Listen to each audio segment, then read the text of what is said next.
The Undetectable Strongest Job, Rule Breaker Volume 6. The mass wedding in Forest had ended in great success. A festive atmosphere permeated the capital for 10 straight days. Hikaru and the others had their share of fun as well. Claude and Luca decided to still hide themselves in Jarazak since Ludensha's movements were still unclear. They didn't have time for a honeymoon right now. If possible, I want to go to school again. I'm also interested about the Student Alliance's future, Claude said as he left. Spring had come, which meant the start of a new school year.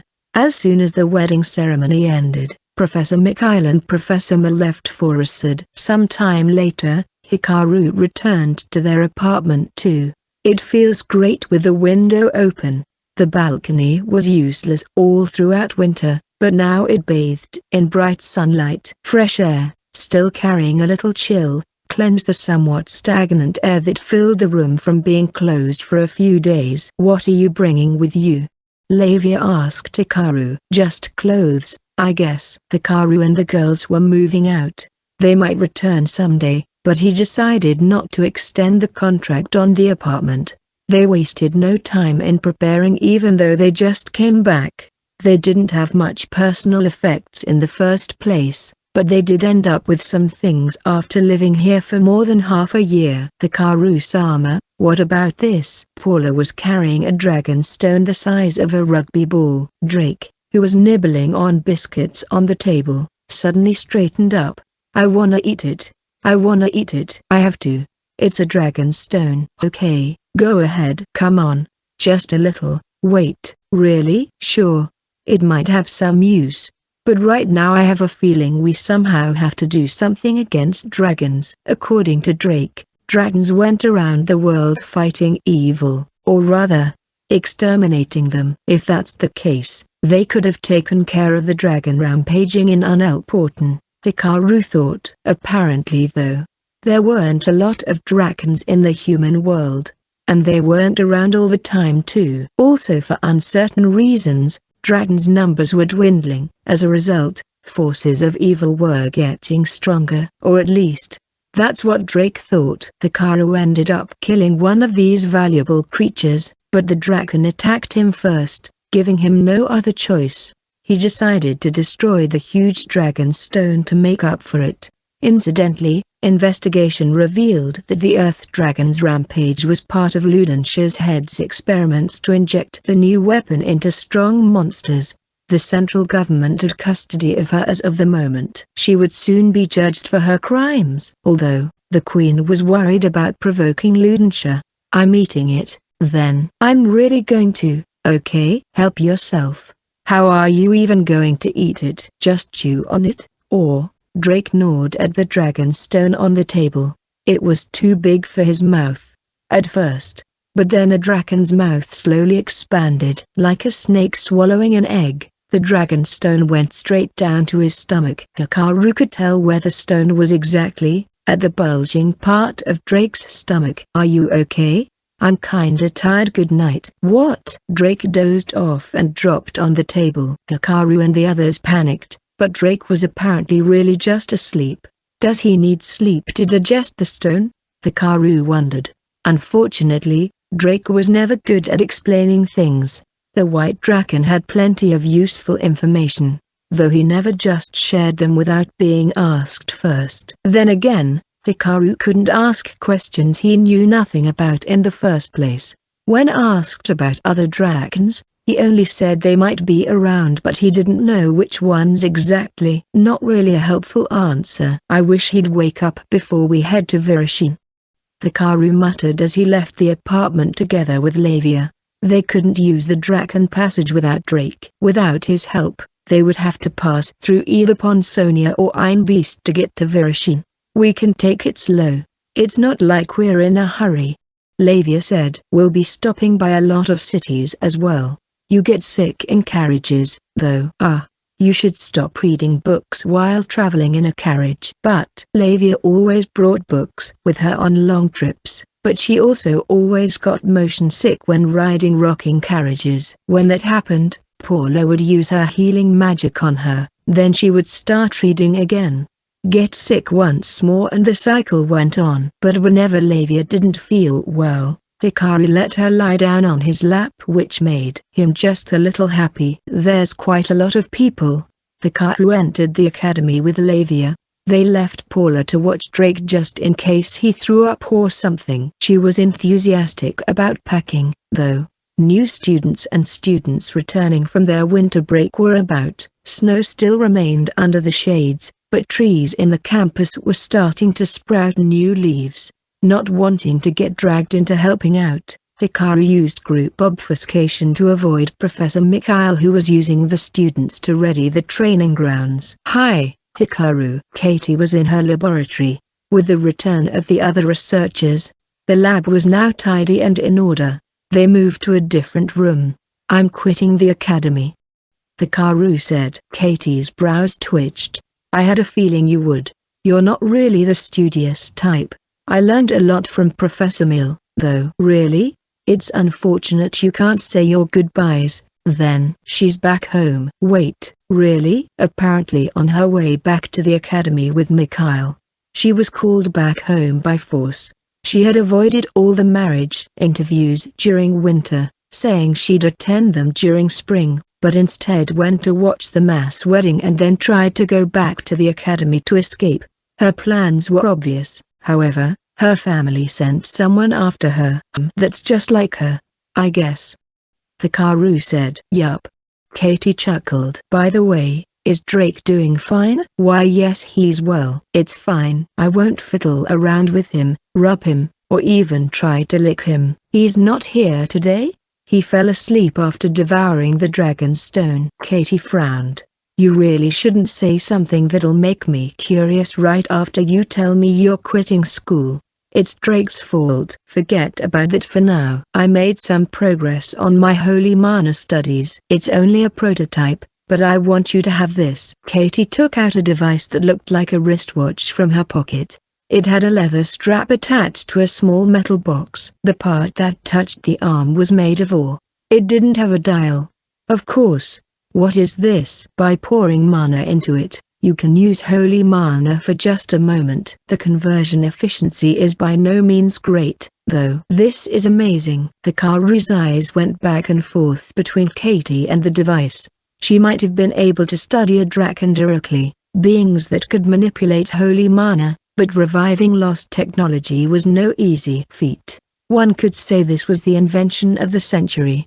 "I call it the gravity balancer." By giving it regular mana to convert into holy mana, Katie smiled like a mischievous child. "You can float for about 0.1 second. Katie apparently used Hikaru's story of how the wingless grey noble dragon flew in the air as reference when developing the gravity balancer. Drake didn't possess the level of power to make a huge body like that float, but his body was equipped with the same function as well, which Katie studied. Holy mana's effect on gravity obeyed certain laws which she explained using a blackboard, though it was too technical that Hikaru could only get the general gist of it. "So basically, holy mana isn't used like a wing to glide through the air, but rather it exerts direct influence on gravity or repulsive forces, and doesn't obey any existing laws of physics.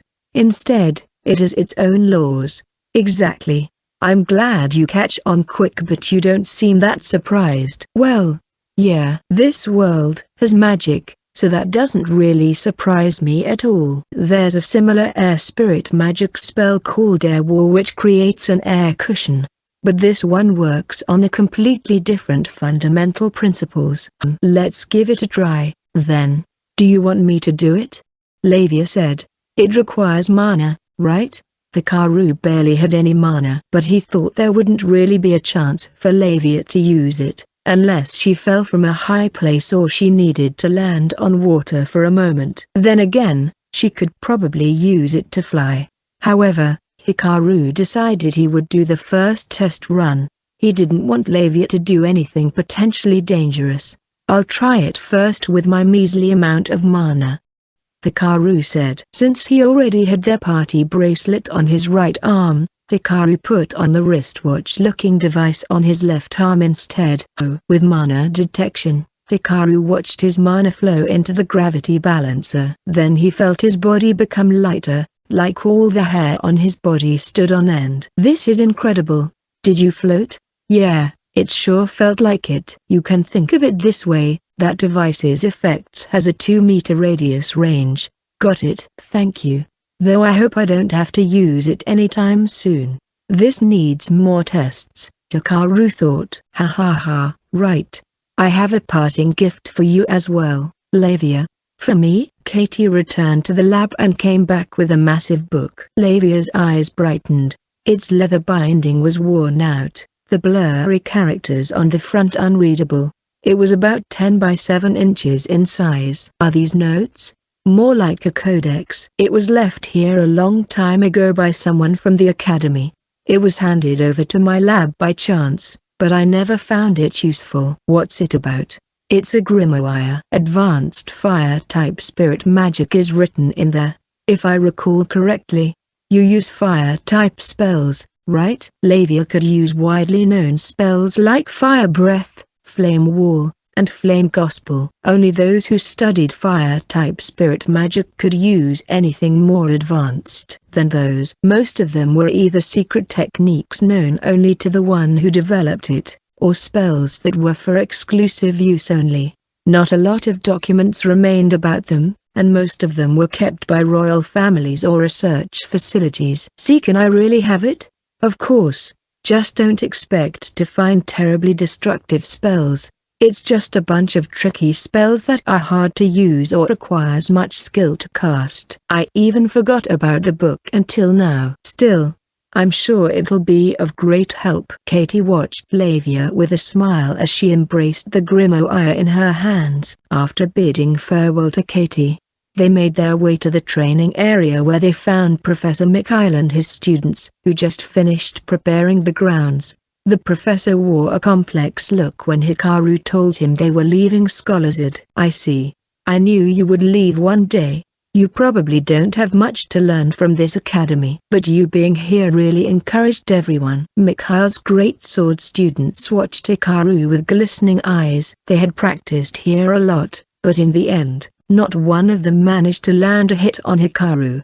As they grew and improved, so did he. They failed to close the gap in skills. In fact, it only grew bigger. Most of them were from Jarazak. Professor, please allow me to fight Hikaru one last time. Hey, no fair. I wanted to ask first. Me too. No, me. The first one who raised his hand was not a citizen of Jarazak, but a young man from Romania, Roy Yellow Tiger Romania. Hikaru was curious about the serious look in his eyes. You heard him, Hikaru. What do you say? The professor said. Well, since it's the last one and as long as it's only Roy, I'm in. What? No fair. A few complained. Have some shame, men. It's first come, first served. Get ready, you two. Hikaru left his stuff with Lavia and performed some warm-up exercises. I didn't expect to see you here, Hikaru said. I thought you'd be with League. Roy, who was also doing stretches, looked at Hikaru. At first, students made fun of these warm-up exercises, but eventually did it themselves when they realized its usefulness. Right now, Lord League needs competent men. I still have a lot to learn. Hikaru was genuinely impressed. When he first met the guy, he was just a student studying the great sword, a weapon that didn't quite suit his stature, and sulky at being treated as the black sheep of the family. Hikaru took a look at his soul board. Soul board Roy Yellow Tiger Romania. Age, 19. Rank: 416. Magical power Mana 1. Spirit affinity Air 1. Physical strength 1. Weapon mastery Great Sword 1. Roy had gained 2 ranks and 1 point each on strength and Great Sword. He even had affinity to air spirit magic. Even the moron made considerable improvement. I guess it's true what they say. You gotta watch out for those you haven't seen in a while. Hikaru was surprised at Roy's progress. I should be careful, then. Are you two ready? 1, 2 fight. The fight began. No way. Roy lay sprawled on the ground, breathing heavily. 15 minutes later, just when Hikaru was starting to warm up, Roy already collapsed from total exhaustion, having been on the full power offensive. "Roy," Hikaru said as he stood beside him, "you shouldn't get too cocky just because you became faster with your sword. You still lack the muscle strength. That's why the great sword pushes you around. You must not neglect your basics. Your fighting style is based on Mikhail's teachings to begin with, which assumes you have the stamina of someone from Jarzak. It's not suited for a Romanian body. In that case, you should try to adapt your body to it. Make the adjustments yourself." But I guess the spirit magic was interesting." Hikaru pointed out his affinity to spirit magic, before which he stubbornly denied, but he learned it and added it to his arsenal. At the last stages of the fight, Roy's eyes still burned despite being exhausted. Hikaru expected him to do something. That's when Roy fired an air bullet at him. "You dodged it easily," Roy shouted. The other students nodded. Hikaru already knew he could use spirit magic, and with his mana detection, he saw Roy's mana expanding. Dodging the spell was easy. "Don't worry. Normally, the enemy wouldn't notice if you recited the spell silently. Is that supposed to make me feel better?" Roy exclaimed, teary-eyed. Hikaru felt a little bad. Now that I think about it, nothing's happened lately that could boost his confidence. He might break down at this rate, he thought. "How about testing your abilities in some other place?" "What? You registered with the Adventurers Guild, right? You can take requests." "Oh, there's the King Selection Tournament in Iron Beast, a martial arts tournament to choose their next ruler. Strong people from all over the country gather in that event." "A martial arts tournament? I'm not saying you should go there. I'm just suggesting you join similar tournaments, Professor." Slowly, Roy got up and turned to face Mikhail. "That sounds quite interesting," the professor said. "A field trip, huh?" No, no. Hikaru said. "That's more than just a field trip. It's a different country. Going there won't be easy. Besides, you have classes here, don't you? Practical training is a necessity in every field." "Don't say I didn't stop you." Somehow, Mikhail and Roy's eyes looked serious, even the other students. "I doubt they'll actually all go to Iron Beast. I sure hope so." Hikaru felt worried, and so Hikaru bade farewell to the academy. Their first stop was the kingdom of Bonsonia. He wanted to see how the nation was doing after the civil war. Hikaru, however, received an unexpected intel. "So bored." "Oh, Jill." The receptionist smiled as she watched her colleague, with her head flopped on the counter. Pond's Adventurers Guild was deserted. The town fell into a state of chaos last fall as the Civil War's decisive battle was fast approaching. Ultimately, however, the battle was avoided. The adventurers, feeling let down by the ceasefire announcement afterwards, left Pond to earn some money.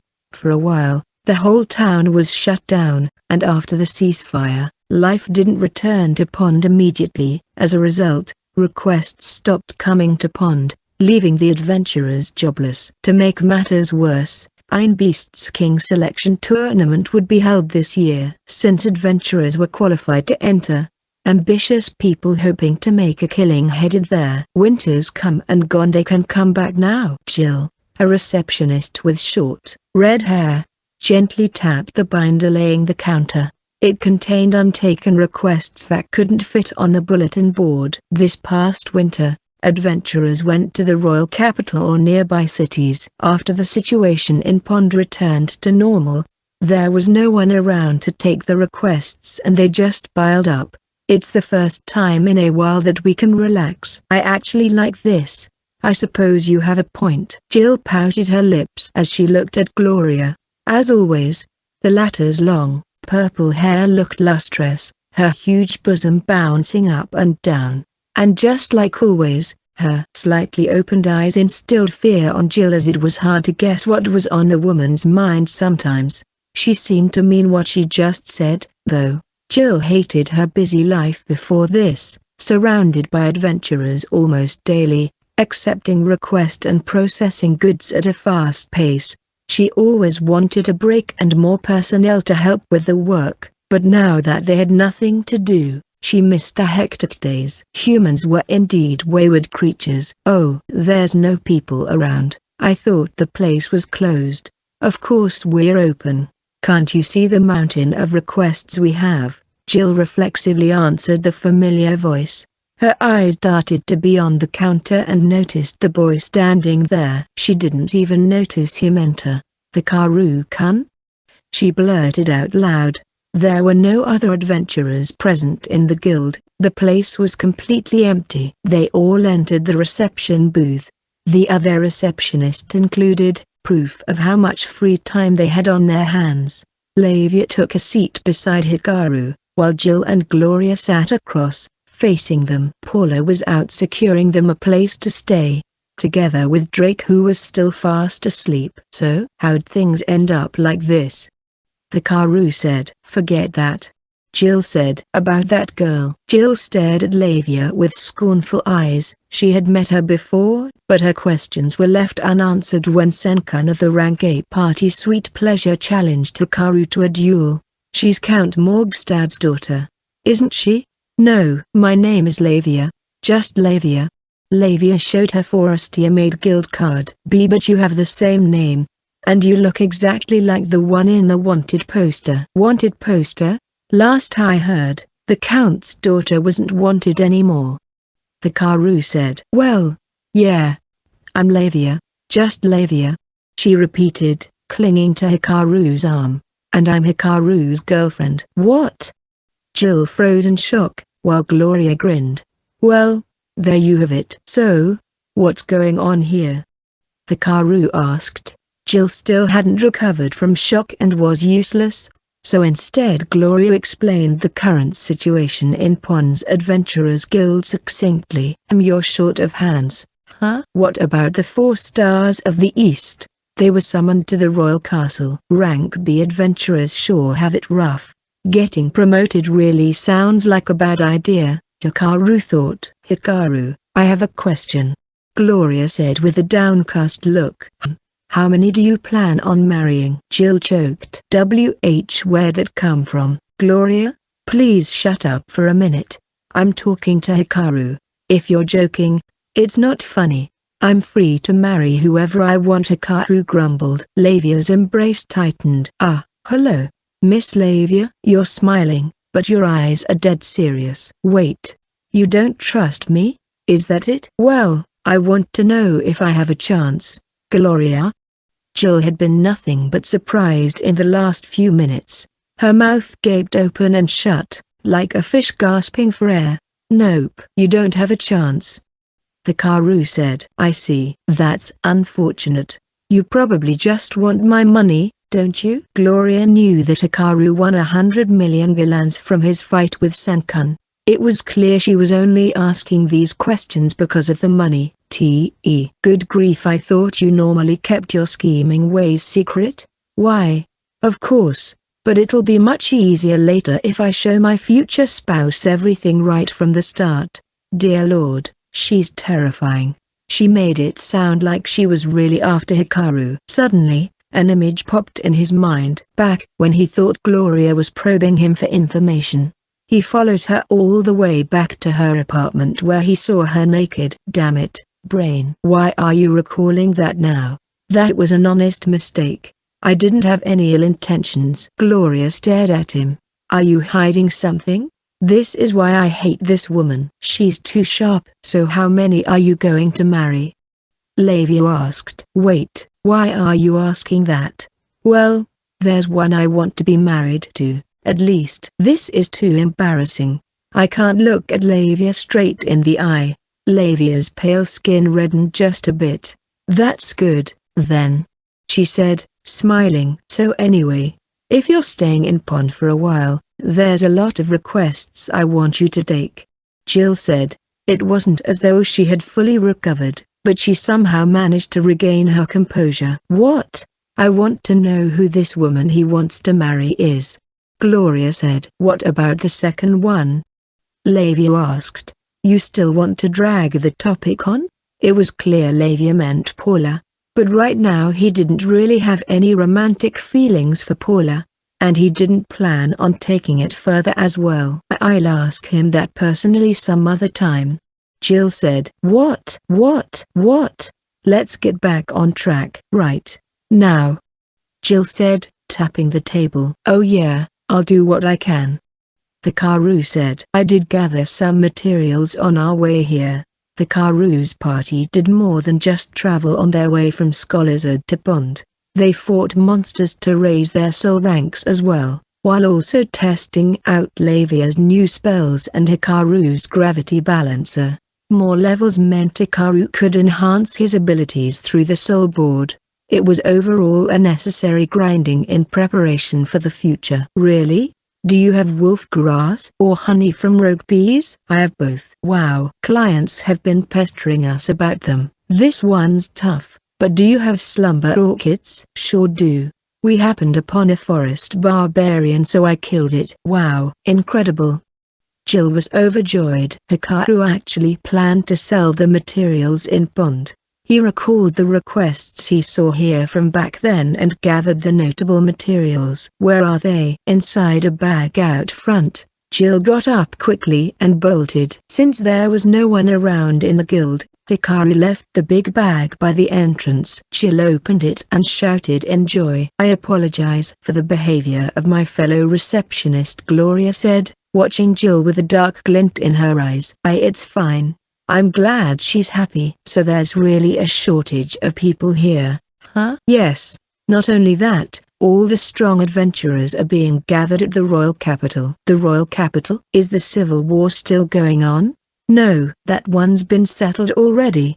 Both parties came to an agreement. The Crown Prince and Princess Kudjastoria's brother, Austrian, relinquished his right to the throne in exchange for his life and a dominion. The civil war had come to an end, basically. Apparently, something's going on in Virashine and it's making Her Majesty busy. Though the guild's intel network didn't quite get what it is exactly that's happening. The maritime nation of Virashine, huh? The only country left that Hikaru hadn't visited. Yes, normally, the coronation ceremony would be done during spring, but it's been postponed. Virashine borders on all the other countries in the continent except for Ostia. Are the other countries acting unusual too? Quinblind seems to be panicking as well. As for Bios, they're still in chaos because of the whole matter with the Pope. Right. The regional priests marched to the capital. Hikaru thought as if it wasn't his problem, when in fact, he was the one who caused it. And Ein Beast has their king selection tournament. Right. What about Quinbland's Adventurers Guild? Don't they have something? No. It seems they're really keen on keeping any sort of intel secret. Oh. Actually, there is something. Gloria gave a faint smile. A strange thing was displayed on the gates of Quinbland's Imperial Palace. Strange thing? Yes. A silver mask. It was Hikaru's turn to choke this time. Hikaru and Lavia left the guild and made their way to Grand Hotel Pond.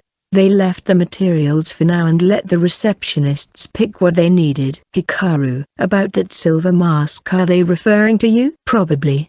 Hikaru visited Quinbland's capital once before to see Emperor Kaglai. G. Quinbland, the emperor, who belonged to the same race of man known as Uncan, read the letter that the former guild master entrusted to Hikaru. As reward for his efforts, Hikaru was given the Dimension Dragon box. Now a silver mask was displayed on the castle gates. There was no doubt that the emperor was summoning him for something. Whatever it is, I think it's related to Virashine. Do you really think so? There are suspicious movements there and the higher-ups are concealing any information. Virashine's the #1 suspect right now. They strode through the hotel's entrance, as expected from the best hotel in Pond. The lobby was huge. Excuse me, we're booked under the name Paulinora, Hikaru said, then froze. Yes, we have you here. The woman replied in a sluggish voice. She had a pair of cat ears extending out on top of her head. Wait, what? Wasn't she working in that business hotel? Is there something wrong, sir? No. He wanted to ask if they had met before, but it sounded exactly like a cliched pickup line that men used so he couldn't say a word. "Hikaru?"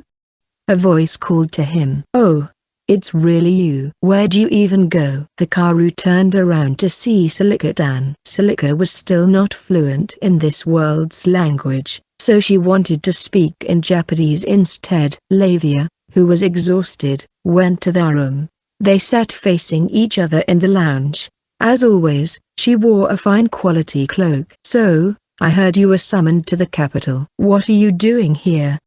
Hikaru asked. "We were summoned because they needed people to protect the princess, or rather, Her Majesty the Queen, from harm. Sarah and Celise should be more than enough for the job, so I'm free to roam around." "Is she in danger?" "I thought the war was over." Prince Austrian gave up once he learned that Ein Beast was withdrawing. The Grand Chamberlain who instigated the whole matter is the mastermind. He basically had no future ahead of him once the prince gave up. He did a lot of awful things, after all. So he escaped and disappeared. Apparently, he's after Queen Kajuri's life, hoping to turn things around. "I see. Looks like you rank Bs have it rough. You should try to get promoted too." "No way. There's no benefit to it whatsoever. You'll earn lots of money." "Oh wait, you're already loaded." "Rich people like you should experience the sufferings of the lower masses." Big words coming from someone who snatched 10% of my winnings. Hikaru invested the 10% of the 100 million he won from Senkan into Silica's business. "Looks like the hot dog chain is doing pretty well. I was surprised when I found out you were hiring retired adventurers." "Well, you know how life isn't really valued highly in this world, right? There's plenty of risks for only few opportunities. One mistake and you're done for in life. I wanted to save those kind of people." Hikaru was silent. "You think I'm a hypocrite? You're probably thinking, who does she think she is?" "No, that's not it." Hikaru was thinking about how much should he meddle in this world's affairs.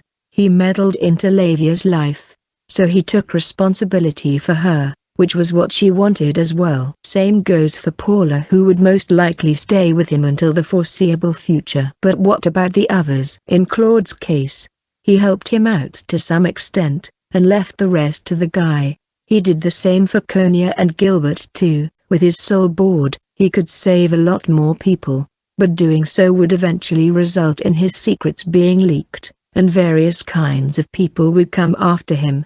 Those who wanted his power, those who ostracized him, and those who believed him to be a nuisance. Lavia and Paula might even be in danger, and he didn't want that. But he could try other things. For example, Paula could use her healing magic to heal severely wounded people waiting only for death to come. Or perhaps those adventurers who, due to certain circumstances, couldn't continue in their line of work anymore. He could try to help them out behind the scenes. Though he wouldn't receive any reward doing that, only self-gratification.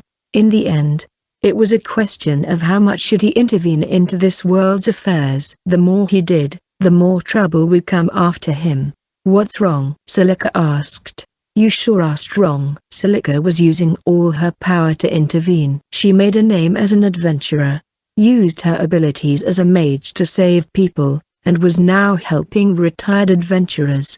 Silica scoffed and slumped down on the sofa. "I'm not strong at all. I was on the verge of dying when I came to this world. I guess that was expected, since I ended up in a forest filled with monsters. I kept crying and crying for the first week. I wanted to return to Japan, to see my family. I cursed my fate. I thought I might have survived today, but what about tomorrow? I don't think I'll survive for a month. I'm dead for sure." Hikaru's first time here wasn't all that great either. Suddenly he was asked to kill someone or else he was dead. But unlike Silica's case, he had an idea of how difficult it was. "Luckily, I was able to use spirit magic. I cried while eating the meat of the monsters I killed. And then I was over it. Whatever happens, happens. Living beings will eventually die. So I just wanted to do what I can." "So that's why she's doing all this," Hikaru thought. It's weird. I didn't really plan on saying all that. Maybe I'm too relaxed when I'm speaking in Japanese. Pouting her lips, she turned her face away from embarrassment. Thanks for telling me all that. It helped me a lot. I wasn't really sure what to do. So even you feel anxious, huh? What does that mean?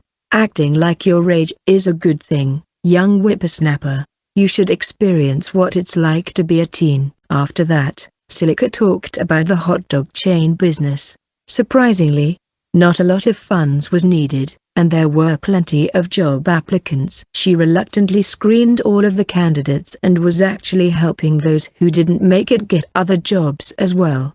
In fact, she was busy with the latter. So what were you up to? You went to Bios and their 9 Beast. Then what? Silica asked. Hikaru told her about Forestia, about how they watched the wedding ceremony. Oh, going somewhere cold during winter is something I'll never understand, she said. A very pragmatist opinion. By the way, the country's higher-ups are apparently hiding something. Do you know anything about that? Hikaru asked. Yes. Selise mentioned it in the letter I received from her today. She said she might be staying there longer. I see. Does she mean the bodyguard mission will last longer? Hikaru wondered. Maybe the fight with the Grand Chamberlain will drag on. Quinbland's acting strange as well, so it's probably not related to the Civil War. After that, they shared some information with each other before parting ways. I guess I have to go to Quinbland. The 4 stars of the East's long-term employment. A summons from the Empire. Hikaru's instincts told him these two matters originated from the same thing. A man of small stature, if he were human, his looks would paint him as a young man, was sitting in front of his desk, writing. It was late at night. Magic lamps illuminated Emperor Kaglai Quinbland's room. The light wasn't too bright, but unlike candles, it didn't sway in the light wind, producing only a fixed amount of brightness that dimly lit the chambers. All of a sudden, Kaglai's hand stopped moving. You have finally arrived. 1 day later and I would have left already. That's one way of talking considering you're the one who called me. Kaglai turned around, seemingly unsurprised at the figure wearing a black cloak and a silver mask that appeared in the room out of nowhere. Silverface tossed a silver mask at Kaglai's feet. The one displayed on the palace gates for almost a month now. I could not think of any other way to contact you. Kaglai said. It's not like I want people to call me all the time anyway. Yet you came here. Why? Hey, you're the one who called me here. I should be asking you that. It was the same with Unken's case. You appear to not want to meddle in worldly affairs as much as possible, yet you delivered his letter to me. You did that for personal reasons. Yes? He was right. Hikaru could have ignored the summons, yet he still came. He figured he could try to be more proactive, although not as much as Silica. Let's just say I'm doing this on a whim. Hikaru dodged the question, not wanting to tell the truth. I see. That is fine. I have a favor to ask of you, Silverface. Of course you do. That's why you called me here. I am heading to Virashin and I want you to accompany me. As he suspected, it was indeed related to Virashin. You do not sound surprised. I don't really know the details, though. We depart at noon tomorrow. Come to the palace gates then. Wait a minute. Why are you assuming I am going? Besides, this is all too sudden. Hikaru left Lavia and Paula in pond since Drake was still asleep and moving with them would draw much more attention than going alone. I waited for you to come. Had you arrived a day later, I would have been long gone. The Emperor waited that long for Silverface. He said he delayed his departure until the last minute, even going against his retainer's advice. Why would you even wait that long for me? It doesn't make any sense. Perhaps, but the current situation requires me to go to Virashin. What in the world happened? I will explain on the way, or I suppose you will not agree to that. I will tell you now. Kaglai stood up and brought a lamp to a small table carved with the map of the continent. The imperial capital was represented with an embedded gem. Do you know of the ruined continent? Nope. No clue. Hikaru scanned his memories, but nothing came to mind. Even Roland, who received proper education as a noble, didn't have any information about it. Kaglai seemed to have expected his answer, however. What about Duroc? I believe it's an island located to the east of Virashin. Too big to be called an island. There was once a small country on it which was occupied in a past war and now a part of Virashin's territory. Yes, this right here, Kaglai said, pointing at a small circle at the easternmost part of the map. The map ended there. The ruined continent is over here.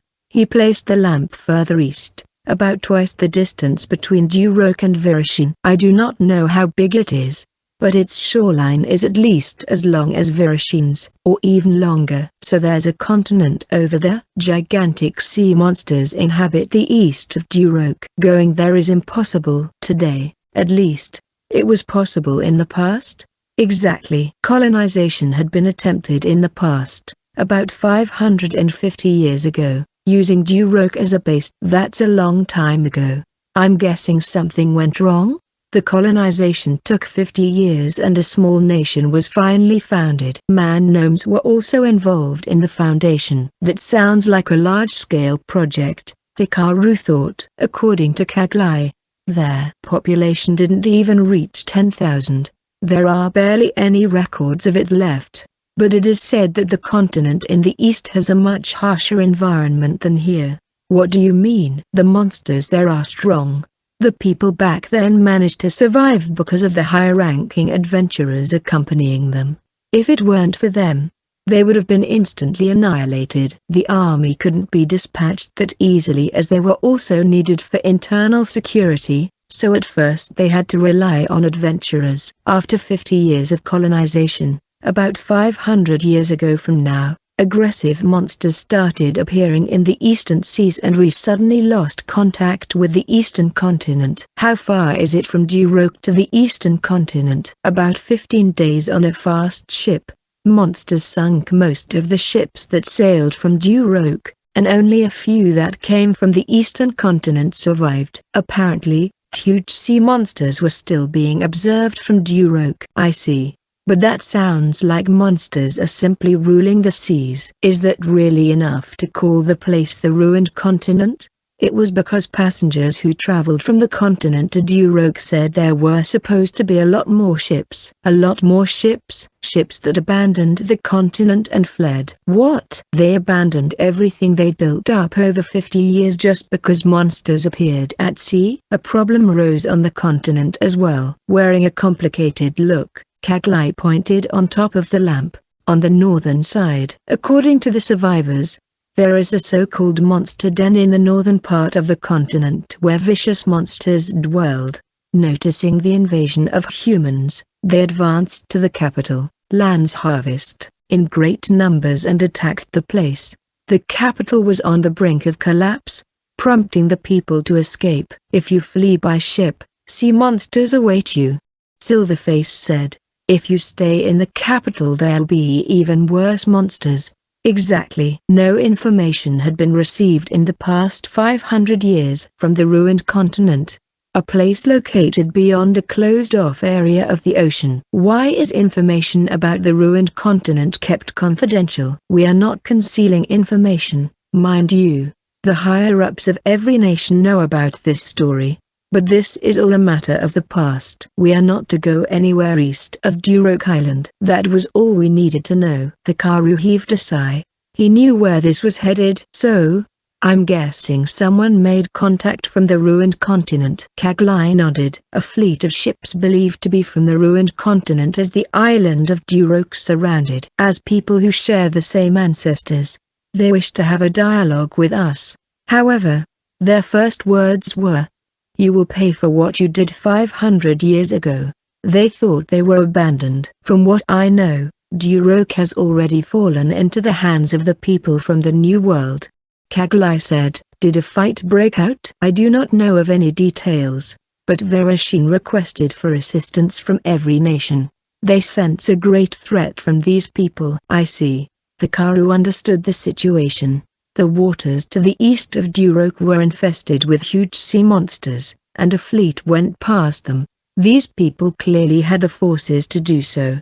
Perhaps they employed some sort of method to avoid the monsters. Either way, they probably possessed unknown technology. These people survived for 500 years in an environment filled with monsters much more vicious than the ones in this continent. So there's a crisis response meeting after this. Yes, we still do not know what these people from Grand Dream want. That is what they call the continent, by the way. Is it really that important that you have to go yourself? It bothered Hikaru. A foreign invasion would be a threat to the concerned parties, since Virashine obviously bordered the eastern seas, and so did Quinbland. They saw the risk of an invasion. But that was not the case for Ponsonia and Forestia. Do the rulers of those nations have to go as well?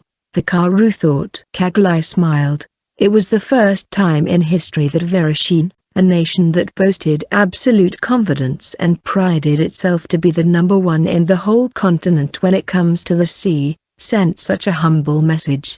They're that desperate, huh? That they are. I could not believe my eyes at first. I wanted to reaffirm it, so they sent the message again to be certain. Please, we beg you to come here.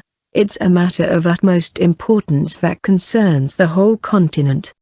They went as far as to beg for help. How could we not answer their call? Quinbland is on good terms with Virashine as well, and man-gnomes were involved in the matter 500 years ago. Virashine's earnestness spurred the Emperor into action. Queen Kaduastoria and Queen Markido will come as well. The latter will pass through our empire. Oh, even Markido's going, huh? Hikaru thought. Anyway, let's rewind a bit. Why me? Is it not obvious? With Uncan gone, you were the only one I thought of who was as skilled as him.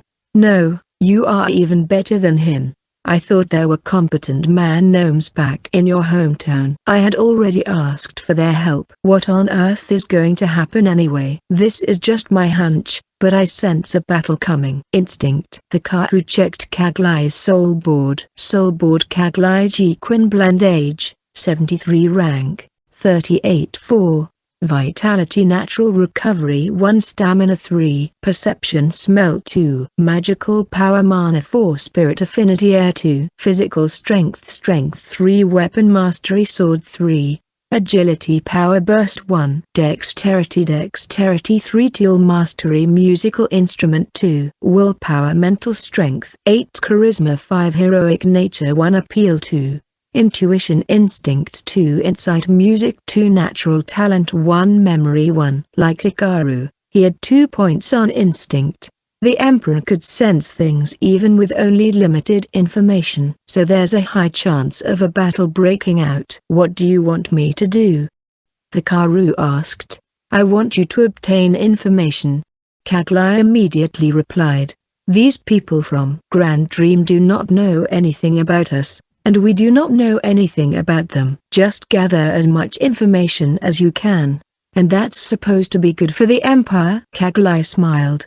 Of course, but there is more. Who would not want to know how these people, who we had not contact with for 500 years, think or how they lived? I want to know.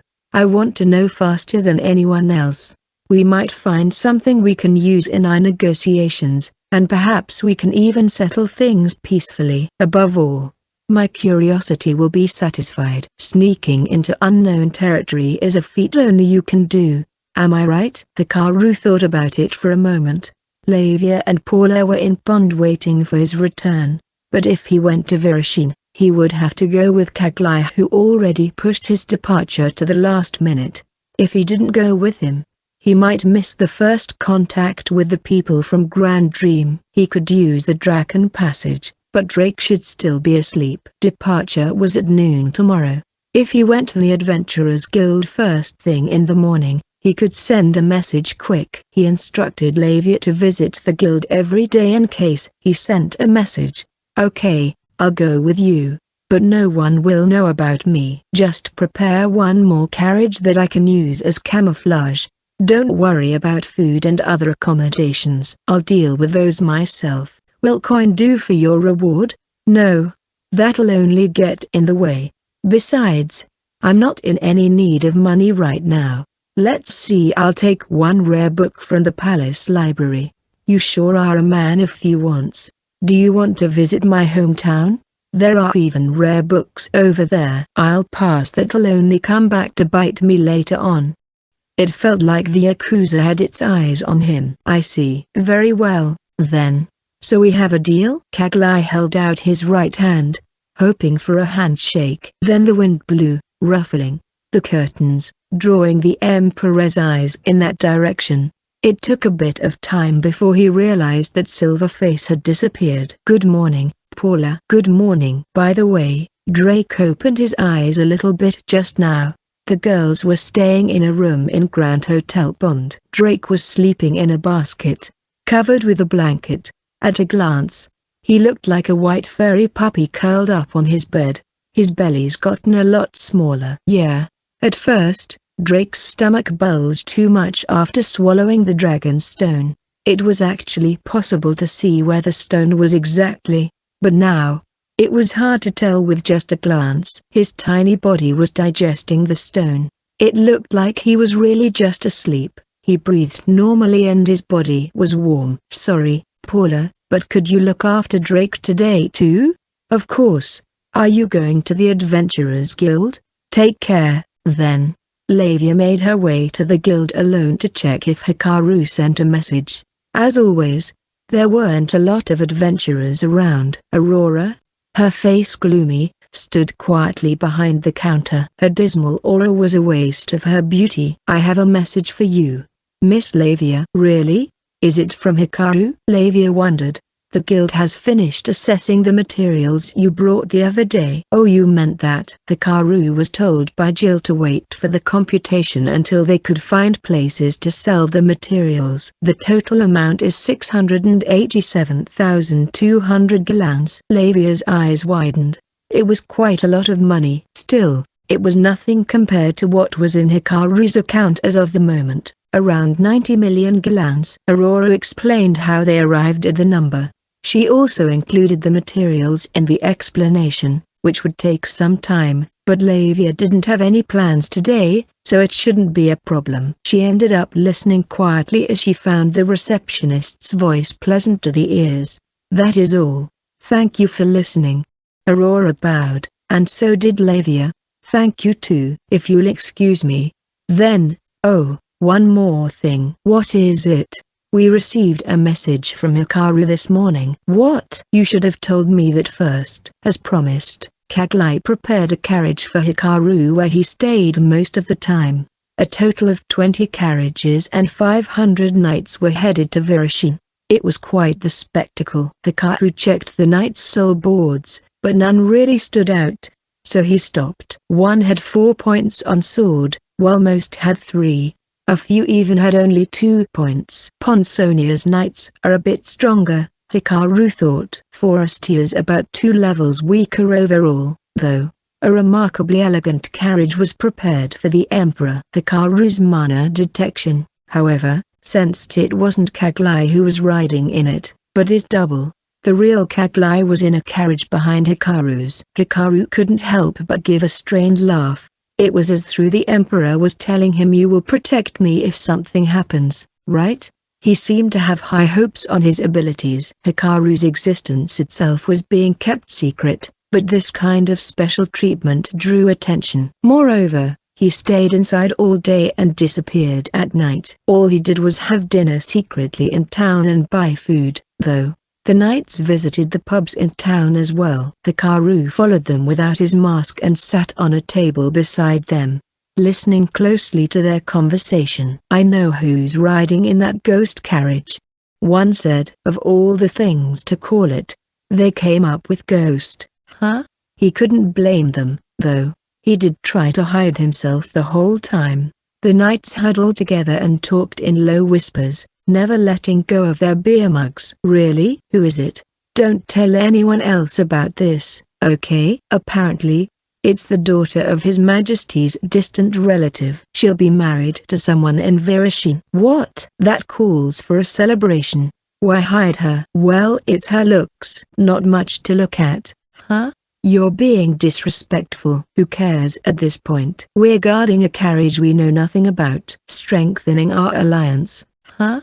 But why present such a lady? His Majesty doesn't have children. There's probably no other candidate. Strengthening our alliance should be a joyous matter, but her looks calls for things to be done quietly. Is that it? So that's the reason for the sudden trip to Virushin. To show that His Majesty was handing over someone important, not a plain-looking person. Yes, that makes sense, right? I heard the foreign minister talk about it to his personal attendant.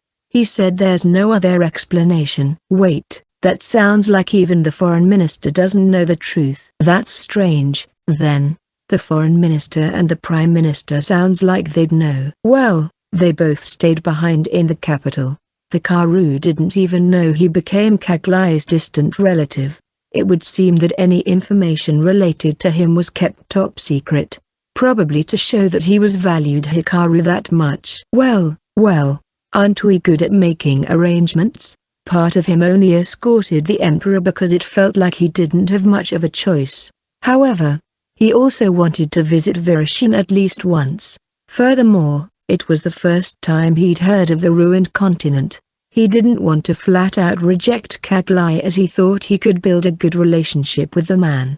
Nothing unusual occurred on their journey until they approached the border between Virushin and Quinbland. Advancing through a narrow path in the mountains required the carriages to form a long line with guards positioned at the front and back. High cliffs towered on both sides of the road. It was early afternoon. Hikaru was lying down, nibbling dried meat while reading a book he bought from the town they stopped at. It was a collection of Virushin's folklores. It cost him quite a lot since he actually bought it, but he could just sell it after Lavia was done reading. We're under attack. A high-pitched metallic sound rang out. Enemy attack? Hikaru got up. Then the ground rumbled, followed by shouts. A monster. No bandits would think about attacking such a heavily guarded convoy. Hikaru got out the carriage and climbed up. He saw clouds of dust rising up ahead where the convoy stopped. Damn it, this thing's hard. A knight wielding a short spear yelled. The tip of his spear had broken. They were fighting a rock dragon as big as a semi-truck. Overall, it looked like a turtle, but instead of a shell, it carried a rock on its back. The creature had 2 heads and 8 legs as well. The rock dragon's mouth trembled as it released a vibration. Smoke rose. Under the dragon's thick, slightly opened eyelids were golden eyes. The knights attempted to rain a barrage of attacks on its face, but it quickly withdrew its head into its shell. Spearheads quickly broke as they thrust their weapons onto the rock. Surround it. It can't move with its head inside. As a commanding officer gave out orders, the rock dragon charged into a nearby knight. What the? Its 2 heads were still inside the shell. The knight quickly tried to retreat, but the creature rammed into his horse, sending it flying. The hard shell struck the knight's leg, tearing his flesh into shreds. Archers, aim for its eyes. Strike its feet to stop it from moving. It's surprisingly fast. Don't stay in one spot. The knight's movements were disciplined, but they didn't seem to be dealing any damage at the rock dragon. They managed to dodge some of the monster's attacks, although its attacks hit everyone while slowly reducing the knight's numbers. I heard rumors of a dragon here, but I didn't expect one to actually show up. What do we do? His Majesty is at the back. We have no choice but to retreat for now. The moment the commanding officer decided to withdraw, a silhouette seemed to appear before the monster. The rock dragon buried its face inside its shell, using its hard skull to block arrows, but it would have to use its eyes to gauge the situation. And when it peeked for a bit, a person clad in black appeared out of nowhere, wearing a silver mask, and stabbed the dragon's golden eye. The blade went deeper without much resistance. What the? A chill ran down the spines of the knights as they watched the blade. So the other head is a dummy. In an instant, the rock dragon's huge body collapsed to the ground. Wind caused clouds of dust to rise, blocking the black clothes from sight. Where'd he go? A man said, coughing up from the dust. The black figure was long gone. While the rock dragon had two heads, only one actually gave orders to its whole body. Hikaru saw through it with his life detection. The head was a serious weak point of a creature that had a shell for protection. Perhaps the creature evolved to grow another head to make up for that, or maybe it was a spare for when the other stopped functioning. Hikaru didn't know. But either way, he concluded that the dragon would stop functioning if he destroyed the other head. And he was right. Hikaru wanted to raise his soul rank and the dragon was a perfect target. As a matter of fact, his rank went up by 1. Using the clouds of dust as cover, Hikaru used his stealth and returned to his carriage. Then a shadow appeared up ahead. Hikaru looked up, but saw nothing. Dragons had been spotted in these mountains, but Hikaru thought the timing of the attack was too perfect. The route they had chosen should be safe for the Emperor. Even if there was a possibility for a dragon to appear, whoever planned this route believed the chances to be almost nil. Yet despite the odds, a dragon appeared. Is it just a coincidence? Hikaru returned to the carriage, absorbed in his thoughts. What are you doing here? Hikaru asked. Oh, there you are. You did great. Thank you. Kaglai was in Hikaru's carriage with an unfamiliar man by his side. I came here because I thought you would be bored. Do you want some? The Emperor asked, raising a bottle and a beautiful glass. I don't drink. Is that so?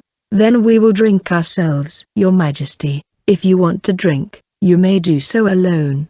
As always, you are too uptight. Hikaru eyed the man. He appeared to be in his 40s or 50s, if he were human. He wore a rigid expression, and his build suggested he was not a military man.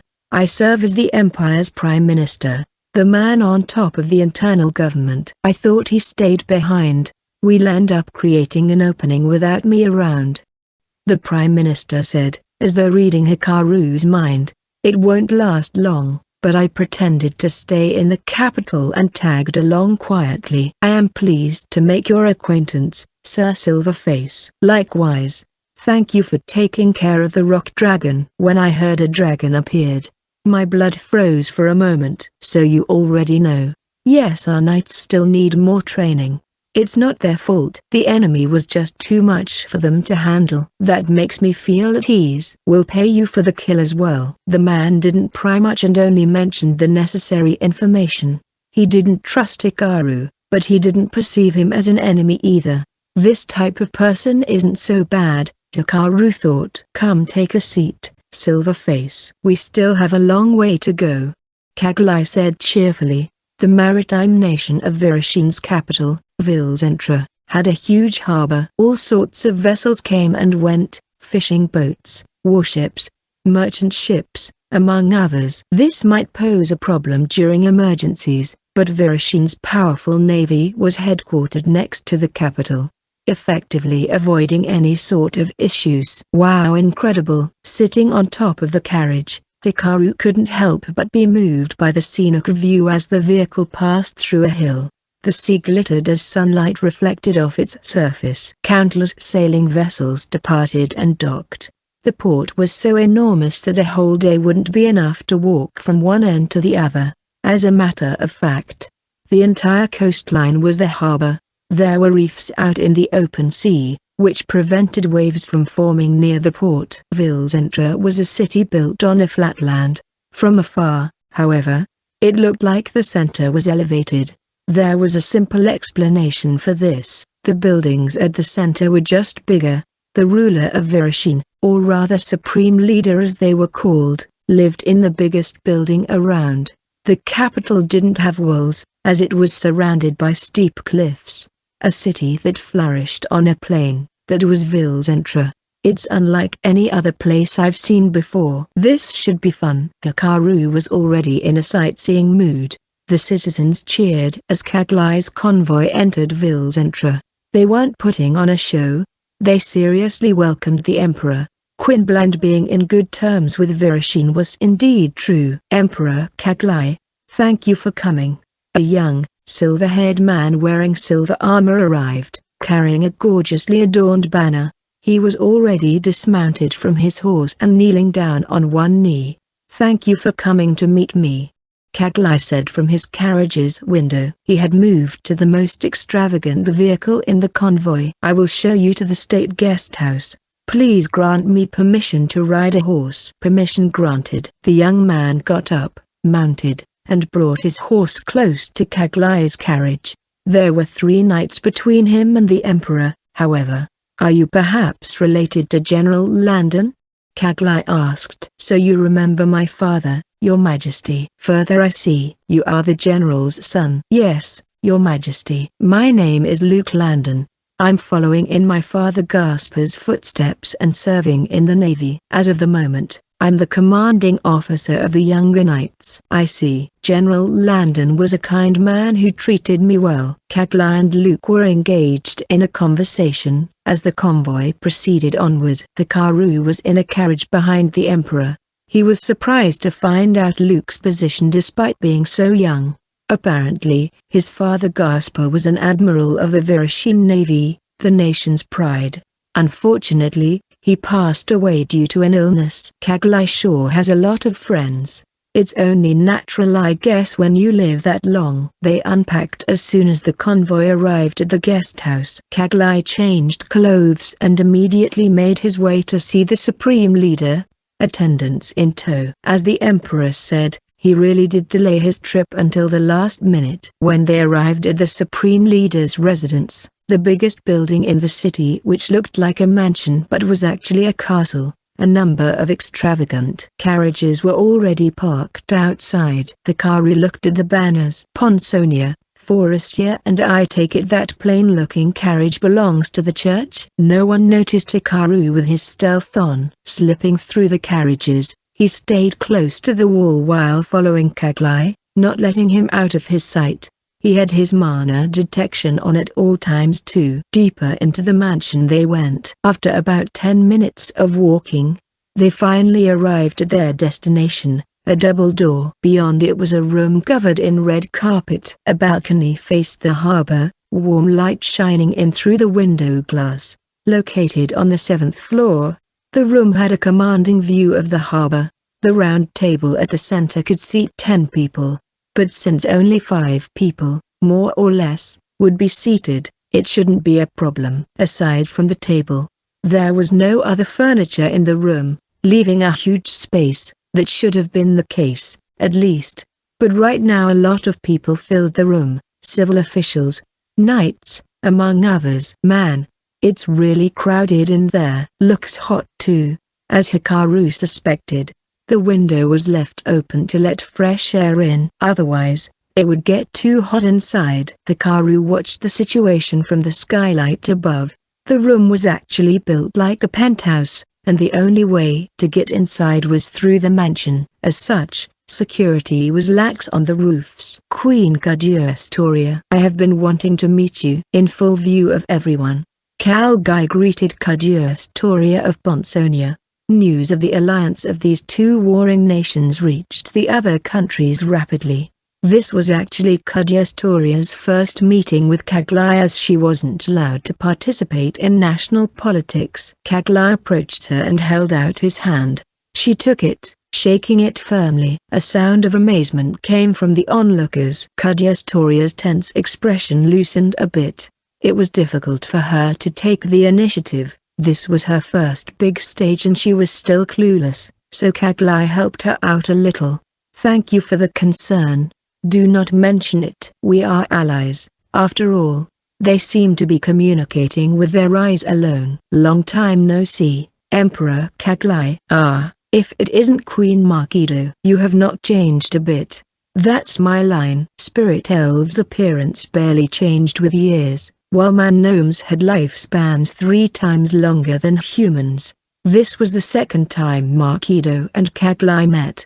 Since Forestier changed rulers every 10 years, not one had actually proactively engaged in foreign affairs until now. Usually, it was the head of each nation in Forestier that participated directly. Now, Queen Markido herself came, something that Kaglai kept in mind. He sensed that something was happening in Forestier. That's the look of someone reflecting on a lot of things. Kaglai can notice even the smallest changes. He's really fit to be a politician, Hikaru thought as he watched them from above. I'm guessing that person belongs to the church. A well-built man wearing a priest's robe, who looked to be in his 40s or 50s, was among them. He wore an overly serious look. Unfortunately, Hikaru was out of range to check for the man's name. Lastly, there was also the organizer of the meeting. Kaglai, shouldn't you greet me first? Long, red hair fluttering, the person walked briskly towards the emperor. For a ruler of a nation, they wore very casual clothing. A white blouse, black trousers that showed their body curves, and high-cut shoes. Except for the golden lace hanging from their shoulders, nothing on their body indicated their status in society. Supreme Leader Zylberstein. I am glad to see you doing well.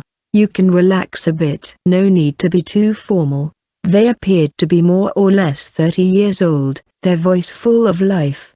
Perhaps that's what made them look younger than their apparent age. Hikaru knew their name, but this was the first he'd seen the person. Patricia Zylberstein, the Supreme Leader of Virushin. Supreme Leader. We don't have much time. She was about to embrace Kaglai when her retainer admonished her. Patricia frowned, but it was true that they had limited time.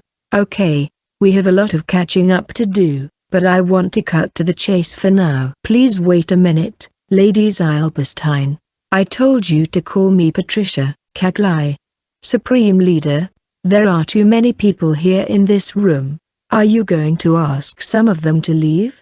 I think it's fine. Patricia glanced at Kaduastoria and Markido, who both nodded. This is the safest place in the whole nation. Only 5 guards now. 3 guards per country will be allowed to stay in this room.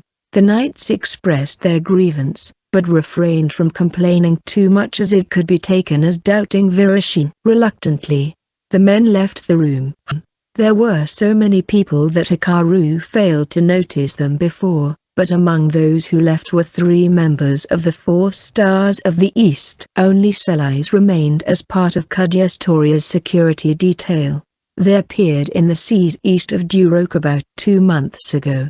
Patricia, the Supreme Leader of Virushin, started. Their ships were huge, twice as large as the ones that we own, and beautiful, of a kind never seen before. They are that huge? Kaglai frowned. Patricia nodded. This is information we received from a merchant ship that somehow managed to leave Duroc and made its way to Vilzentra. Fortunately, it didn't have much cargo, so it could sail faster and managed to escape. According to her, all the other vessels were seized by the invaders.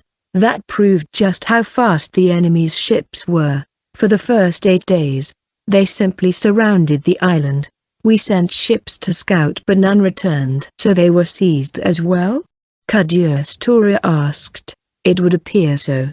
Patricia answered matter-of-factly. Contrary to her tone, however, her fists on the table were shaking. On the 9th day, they made their move. A black smoke lingered above the island and Duroc fell on the same day. A simple fortress was actually built in Duroc, but the island couldn't really withstand a siege. But still, Patricia didn't expect the island to fall in just 1 day. After that, she ordered the navy to take back Duroc. I thought the size of their ships didn't matter. I believed our navy was stronger than them, but we lost. We suffered a crushing defeat. Their ships sank before they could even get close. They're that powerful? Markido sounded genuinely surprised. I don't know, but they clearly possess weapons different than ours. What kind? Queen Kaduastoria might not know about this, so I'll explain it first. The Virushin Navy doesn't engage in close combat. We end things before our enemies even get close. Since Bonsonia didn't have access to the sea, it didn't have a navy. We fire spirit magic at a distance. For that we need 2 kinds of mages. Lady Patricia, anything more you say is highly classified information. Patricia's aide warned. You idiot. It didn't work against them anyway. There's no need to keep it secret, she said. I apologize, Queen Kaduastoria. When you're at sea, there's only the water and the sky. So we mix both air and water spirit magic. Mixing magic? It was no secret that combining two types of magic was possible, but applying it was extremely difficult, for spirits repelled each other most of the time. The perfect balance of mana was necessary to pull it off. After studying it for a long time, Vereshim was able to compute the proper mix ratio. The mages must have practiced countless times. Of all the armed forces in the continent, only the Vereshim Navy can use this technique in the front lines of battle. Peering through the skylight, Hikaru nodded, impressed. That was interesting. Can my revolver use a mixture of magic too? I should write Professor Katie a letter. Kaguya looked impressed, but the frown still remained on Kagli's face. You lost even with such a technique, yes? The Emperor asked. Exactly. It has a 300-meter range, while they attacked from more than twice that distance away. What? A black smoke rose from their ship and we heard loud noises that seemed to tear the very air apart. Then a flying ball of fire destroyed our ship. What kind of magic were they using? We don't know. We don't even know if it's magic. I see. So even you have no idea. Patricia thought that Kagli, a man gnome, might know something. Unfortunately, she was wrong. I haven't heard of a magic item that could do that either. Makido said. Me too. Kaguya added. Up above, Hikaru racked his brain hard. No way. One thing came to mind. A cannon? They have a gunpowder-powered weapon? In this world filled with magic? Kagli spoke, breaking the heavy silence that filled the room. It is fine if we do not know anything about their weapon. So the Navy fought them once, suffered defeat, and you sent us a message. Is that right? Yes, actually. I was on board one of the ships to observe the battle as well. Patricia said. Her aide didn't seem pleased at all, an indication that she went despite the people around her disagreeing with the idea. It was too one-sided. It wasn't even a battle. More like a massacre. With their weapon, they could target this building from way out there. A few of the guards gave a jerk and looked outside the window. Oh, it's fine. There are complex reefs in the bay. Even local ships sometimes capsize when they hit them. Huge ships like theirs wouldn't make it through. So what do these people from the ruined continent want? This. A fishing vessel was released after the battle. The crew handed Patricia a letter. Allow me to take a look. It was beautiful white paper, a kind that Kagli had never seen before. He scanned the contents, closed his eyes, and passed the letter to Kaguya, who was seated beside him. I see it was their message specifically. You will pay for what you did 500 years ago. Yes. That's when I realized they were from the ruined continent. The slightly crude choice of words, but clear handwriting suggests that they asked someone from Duroc to write the letter. Patricia also thought that no one survived among those who migrated to the ruined continent. But then they appeared before them with their powerful forces. It was nothing short of a nightmare. But that's not all. According to a crew member. Suddenly, Hikaru's mana detection picked something up. Someone was coming closer, someone climbing from below.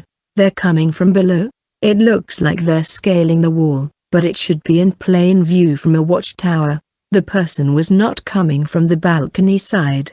They climbed up all the way up to the roof where Hikaru was positioned. Hikaru blinked a number of times. With his mana detection, he could sense that the person was about 5 meters away from him. Even his life detection could sense them. But he couldn't see the person with his naked eye. It felt like the air warped. Wait. What? He couldn't believe his eyes. A crack appeared in the air and a hand came out. The person was covering themselves with some kind of a cloth for camouflage. No way. Is that optical camouflage? It reeked of actual science. But Hikaru's shock didn't end there.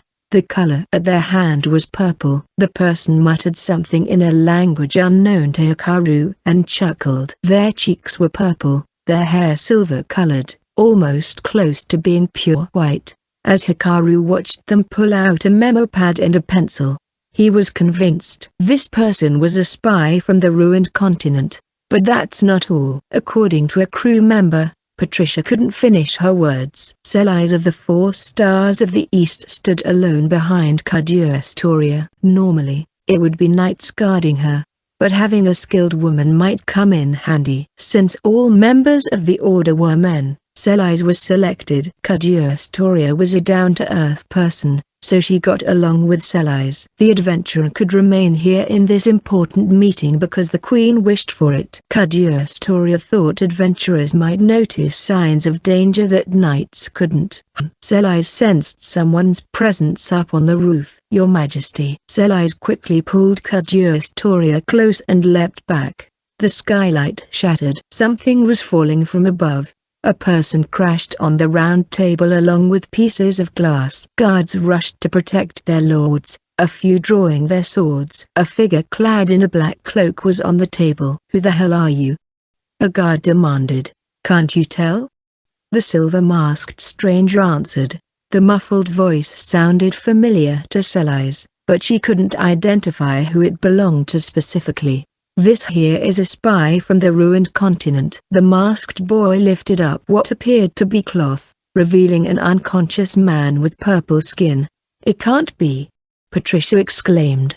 It matches the information we got from the fisherman. He said most of the people from the ruined continent had purple skin. But who are you? She shifted her gaze towards the boy. He is a guard that I hired. Kaguya interjected. Splendid job, Silverface. Silverface. Why are you working for Quinbland? Marquido asked, shocked. It just happened. It just happened? Then how about just happening to work for Forestier? Wait a minute. You two know this guy? Patricia asked, baffled. Silverface tossed the cloth that the spy used to cover himself. I think it's an optical camouflage magic item. You should study this technology properly if you don't want to get destroyed. What do you mean? Optical what? I suggest you let this country's magic item specialists take a look at it. See you around. Hey, wait. Silverface jumped off the table and went straight to the glass door that led to the balcony. Roland? Kaguya called. Silverface's shoulders twitched. That is not my name. He went out the balcony and leapt into the air. The guards rushed to him, but he was already gone. I want a proper explanation from you, Kaguya. What is there to explain? I hired a skilled bodyguard. That is all. We have more pressing matters at hand. What do we do with this spy? The unconscious man still lay on the table, along with the cloth created using unknown technology. Kaguya breathed a small sigh. She was staying at one of the rooms in the state guest house. The meeting had been temporarily suspended, as they needed to confirm the identity of the spy and examine the piece of cloth. Patricia provided an explanation for the people of the ruined continent having purple skin. Those who colonized the continent had normal skin colors, fair and white, yellowish, and some tanned, but none of them purple. The supreme leader learned of the invaders' skin color from the fisherman who brought her the letter. Her conjecture was as follows. The people who were left behind survived the monster's onslaught, and later came in contact with the natives of the continent. If these natives had purple skin, then that would explain the skin color. What's wrong, Your Majesty? You've been sighing non-stop. Her personal attendants were by her side at the moment. Civil officials and the foreign minister were resting in a different room. Selise stood guard in a corner of the room. I'm fine. Something's just bothering me, she said. I know. Selise. Yes, Your Majesty. Selise drew closer to Kaguya's side. That silver-faced person seemed strong. What do you think? I think you're right. He is strong. But I don't know how skilled he is unless I actually fight him. Is he stronger than Lawrence, the captain of the order? The question caught Selise off guard. Even with the dispute with Einbeast over, and the ceasefire with the prince, the coals of conflict still smoldered in the kingdom. The royal capital falling would spell disaster. So the captain of the Order of the Knights, Lawrence D. Falcon, who wished to accompany Kaguya to Virashin, was ordered to stay behind. Lawrence was a symbol of the kingdom's might and the person Kaguya trusted the most. Shouldn't the captain be obviously stronger? Selise thought. The queen's question sounded innocent. She genuinely just wanted to know who was stronger. I haven't sparred with the captain, so I wouldn't know. But you fought the commanding officers, right? When Selise was asked to come as an escort, the knights vehemently opposed the idea. To dispel their concern, Selise fought them and won convincingly.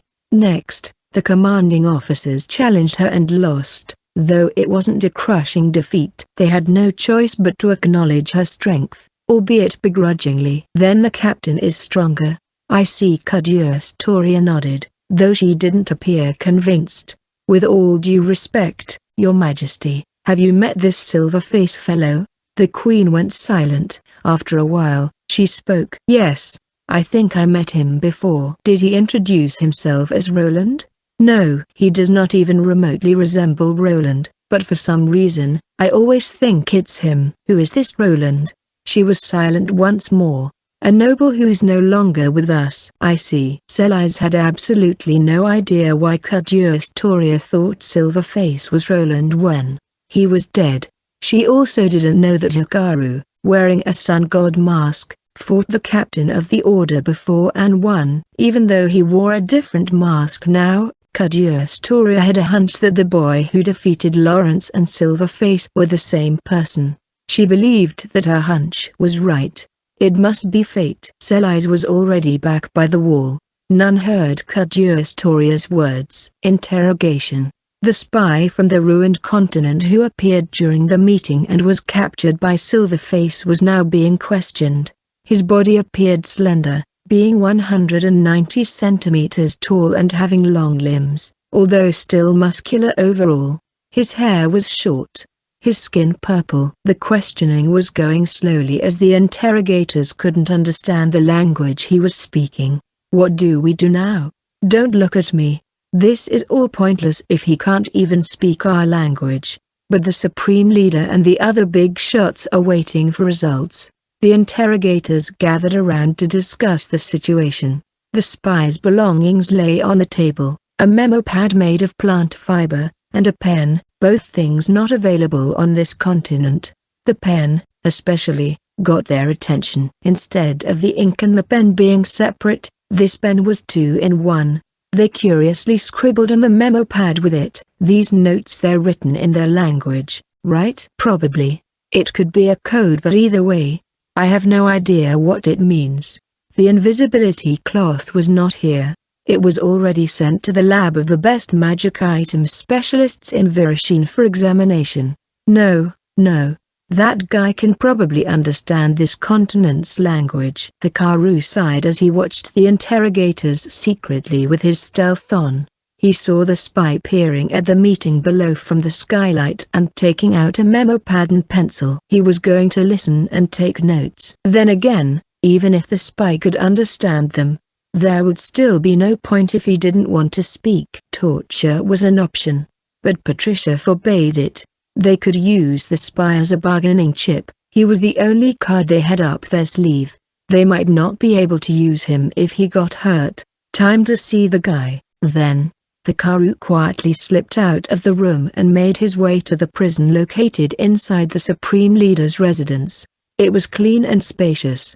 The spy's cell, much larger than a studio-type apartment, was securely fitted with iron bars. The man was inside, his hands and feet shackled, with an iron ball attached to the shackles on his feet. He clicked his tongue as the ball pulled on his feet while walking around. Just about 5 meters away, Hikaru checked the spy's soul board. Soul board Kichi age, 26 rank, 141 115. Vitality natural recovery 3 stamina 4 immunity magic resistance 3 disease immunity 3 toxic immunity 2 perception sight 1 hearing 2 smell 1 physical strength 5 weapon mastery short spear 4 throwing 1 armor 3 agility power burst 2 flexibility 2 balance 3 dexterity 2 willpower mental strength 3. Looks like the stats of a typical muscle brain. He's pretty high leveled, though. Hikaru hadn't seen anyone else with a rank of over 100 besides Celica. So monsters in the ruined continent are that strong, huh? This soul board was most likely a product of killing countless powerful monsters. I doubt this Gigi just happens to be exceptionally strong.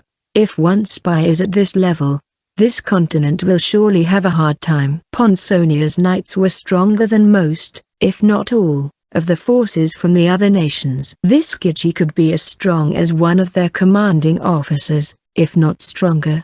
If the invaders had plenty of men on the same level as the spy, there would be countless victims if a war broke out. Let's verify it with him. Hikaru deactivated his stealth, but Gigi didn't notice him as he sat on the sofa, tapping his foot restlessly. "Hey?" Gigi yelped as he saw Hikaru, who seemingly appeared out of nowhere. As he watched Hikaru, he realized something! He realized that it was the guy who caught him. Hikaru instantly knocked him out back then, but in that split second, he saw the robe and silver mask. "Don't make a sound. I know you speak our language. You were only pretending not to understand to find more about your current situation, right?" Gigi glared at him with hateful eyes and heaved a small sigh. "Yes, I understand." "Thought so." The letter was written in this continent's language. Even though there had been no contact with them for the last 500 years, the language still endured. There was no way a spy infiltrating this place didn't speak the local tongue. "How did you see through my camouflage earlier?" "Good question." "You're a spy. You actually think I'll tell you?" "TSK. Let me out of here now. Otherwise, Grand Dream's navy will destroy this city." Given that he wasn't treated like a criminal, he must have guessed that Vereshine didn't want to fight. Hikaru scoffed. "No way you're getting out of here. You snuck into the residence of the nation's ruler. Don't even think they'll set you free that easily.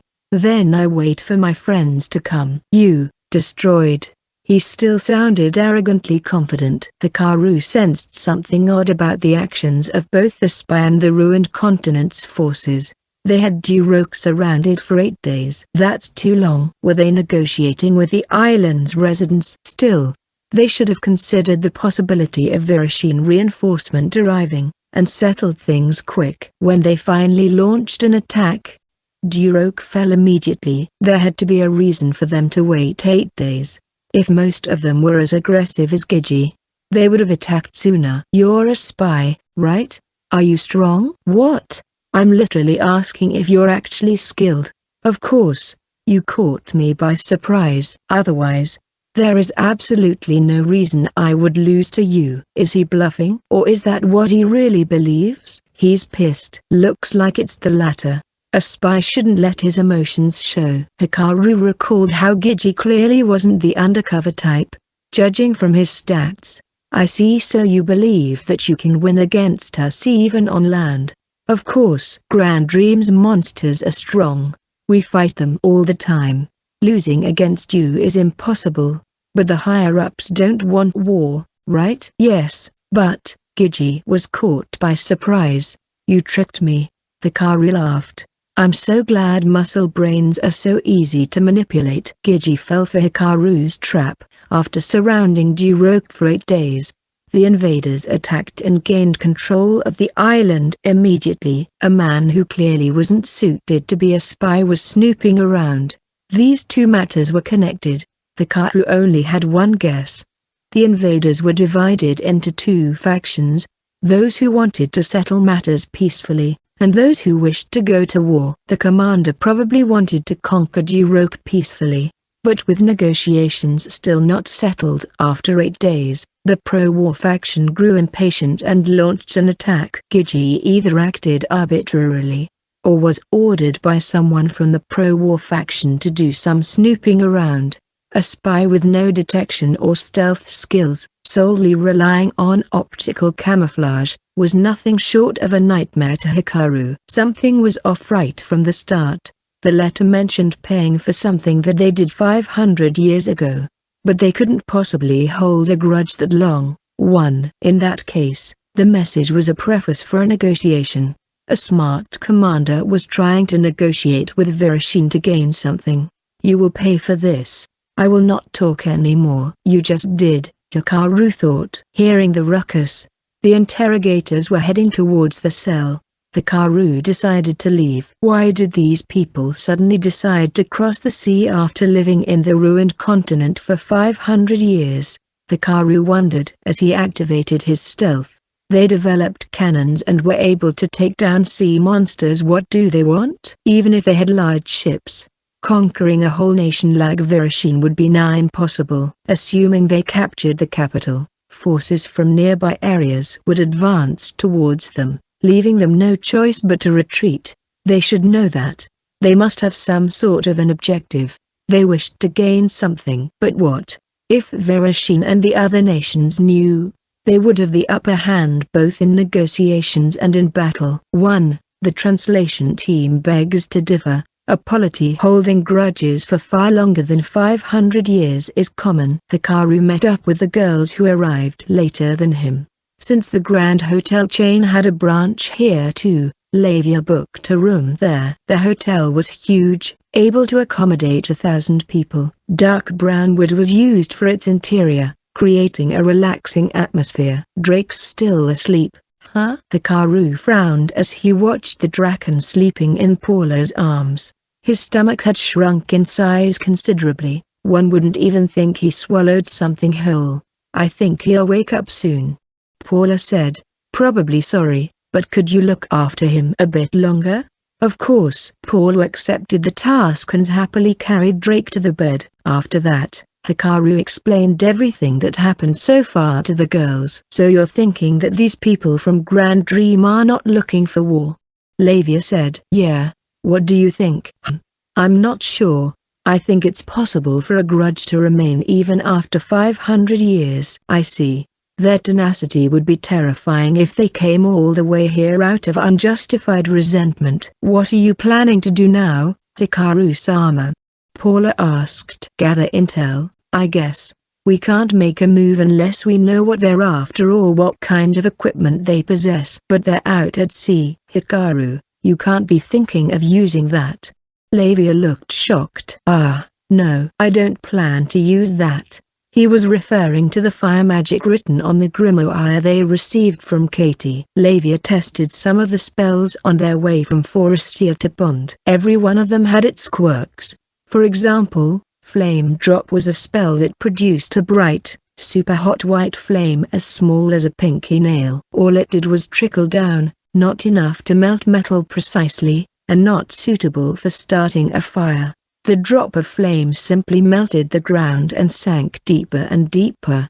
There was also Flame Laser, a spell that shot fire in a straight line, but with a powerful recoil at the caster. Hikaru went numb when Lavia tried it and got blown 10 meters away. Flame Mist created fine dust-like flames, causing air temperature to increase a bit. It didn't have any other effect. And yet despite that, a slight mistake in mana control would result in the flames exploding one by one, engulfing the caster in fire. No wonder it was too much for her and she gave it away instead. But Hikaru thought of a way to utilize them. He explained it to the girls, but it didn't look like they liked the idea as it was too dangerous. I was thinking of using a small boat. My stealth's range should be enough to hide the boat too. I'll get close and board their ship. But aren't their ships too far out for just paddling? How are you going to get there? That won't be a problem. Hikaru gave a faint smile. They'll come closer. The only news they received was that the questioning wasn't going well. Once again, the 4 nations' leaders and the church's representative were gathered in the conference room, one with no windows and located deep in the mansion. The agenda this time for Patricia was sharing the same sense of danger and making a swift decision. She believed disaster would befall Vilzentra if the invaders came to land. If that happened, it would surely affect Ponsonia and Quinbland, or even Bios and Iron Beast. Now they needed to discuss how to deal with the enemy. Permission had been granted to bring in armies to Vilzentra. Kaglai immediately dispatched his troops, while the troubles in Ponsonia and Forestia's distance delayed their troops' departure. No one's listening in on this room, right? Marquido said, laughing weakly. She was probably joking. It wasn't as though she was mocking the inadequacy of Patricia's security. After all, The enemy had that magic item that made camouflaging possible. Yes, we're fine I think. That's all I can say about it. Our soldiers are on alert and moving around poking every spot with long sticks. Patricia answered bitterly, most likely irritated by the fact that it was the only measure they could take against invisible enemies. How's the analysis on the magic item going? Well, it's only been a day, so we can't really tell. Right now though, they're clueless. Patricia answered. By the way, Kaglai, what was this optical something that your mercenary was talking about? How did he see the spy? I do not know. What? That's a problem, then. Then just ask the man himself. Kaglai said. Silverface, you are here, yes? Silverface, Hikaru, was indeed in this room, which was bigger than the one yesterday. As always, there were only 3 bodyguards per nation, leaving a lot more space. No one noticed Hikaru hiding behind a decorative plant with his stealth on. Quietly, he stepped out and deactivated his stealth. Patricia looked at him with a startled expression. You were here the whole time? How'd you do that? I can't answer that question. Most of the guards glared at Hikaru. Only Selai's looked fascinated. It looked like she wanted to talk to him so badly, but kept her mouth shut, knowing this wasn't the place. Instead, Astoria, who was beside her, spoke. I apologize for calling you a different name yesterday. We have met before, haven't we? She thought the boy who fought Lawrence and Silverface were the same person. I can't answer that question. Admitting wouldn't really benefit him, so Hikaru played dumb. There's no need for that right now, Lady Astoria, Patricia said, and turned her attention to Silverface. What is this optical thing you were talking about? Don't tell me you can't answer. Our eyes function by focusing light into our retina. The optic nerve then carries signals of light, dark, and colors to an area of the brain, which assembles the signals into images. Optical camouflage works by focusing light that's reflected from some other source, instead of the one you're supposed to be looking at. I think that cloth conceals what's inside it by redirecting light. As a result, you can't see what's supposed to be in front of you, but something else. Patricia's mouth hung open. I'm sorry, what? Was all she could say. Hikaru heaved a sigh. The Supreme Leader flushed. You suck at explaining, okay? Calm down now, Lady Zylberstein. Kaglai said. Silverface, can a magic item do what you just said? He asked. I don't know, but since the device actually exists, there's no other choice but to examine it, right? I see. So how do we find anyone who might be using this technology? Find someone who excels in detection. Optical camouflage only deceives the eye. It can't conceal smell, temperature, sound, life force, and even mana. Detection, you say? Only very few people possess detection skills. There were many people with instinct, however. The leaders seemed to be pondering over what Hikaru said, suggesting they had people in mind. There should be at least 1 or 2 people among their subjects who had detection-type skills. The problem was, low-level detection had a range of only 10 meters. I don't think this is the time to be worrying about that, though. Silverface said. What do you mean? They should be making a move soon. A move? What is your basis for this? A messenger entered the conference room. 10 warships had appeared in Vilzentra's waters. That was surprisingly fast, Hikaru said matter-of-factly. Behind the mask, however, he was frowning. So far the enemy had acted according to Hikaru's expectations, but they moved too early. I want details, now, Patricia exclaimed. And the messenger started explaining. Warships had entered into Vilzentra seas, about 30 kilometers away, and closing in. These vessels were no doubt the ones that surrounded the island of Duroc. Equipped with cannons, the fleet one-sidedly destroyed Virashin's navy. As Patricia gave orders, Kaglai turned his attention to Hikaru. What do you think, Silverface? And by that, you mean? You knew they were coming, right? Yeah. Hikaru mulled over how much he should divulge. not wanting a war to break out between them and the invaders from the ruined continent either. He decided to explain as much as he could. A spy would employ some kind of means to send information to his commanding officer. In other words, they're communicating using a method we don't know about. Something like a linger's quill pen perhaps? Kaglai was referring to the magic item used by the Adventurers Guild capable of sending messages over long distances. But that thing used the mana flowing underground to work. It could only be used on land. Since the enemy had optical camouflage and pencils, Hikaru thought they might be using some sort of a long-range radio communication, although most likely not satellite phones. There's a high chance that an actual engineer was transported to this world from Earth, and they're recreating the technology there in this world. Maybe it's what enabled them to repel the gigantic sea monsters. He had no way of knowing if this person was still alive or not, however, so when the spy failed to make contact with them, they realized he got captured. Kaglai said, "Yeah, that's probably why they made a move quickly." "Wait a minute." Patricia cut in. "So you're saying they're coming to save their friend? Mobilizing their troops just for that is absolute nonsense." "Not at all. They're in a tight spot too." "How?" "Please explain." Hikaru pointed out that there might be a division between the enemy's forces. If one faction sent a spy without orders from their commander, the spy's capture, although a consequence of their own actions, would surely put them in trouble. The opposing faction could use it as the perfect excuse to criticize them. Giji's superiors would take some sort of action which the commander would oppose. He'd rather not have chaos in his troops. So in the end, they decided to make their move under the pretext of saving Giji from the enemy. That was Hikaru's guess. He just didn't expect them to make their move so soon. That was the reason for the scowl on his face. The commander took immediate action to unify his forces, going as far as using the fact that Giji was captured, and he made the decision in just a day. "Bastard. You made contact with the spy without permission?" Hikaru told them everything, including the fact that he talked to Giji. Patricia's close aides were fuming. Even the officials and guards from the other nations watched him, with hateful eyes. "I expected this reaction anyway." "But shouldn't they be focusing on something else?" They criticized Hikaru for talking to the spy without permission, even blaming him for the lack of progress on the questioning.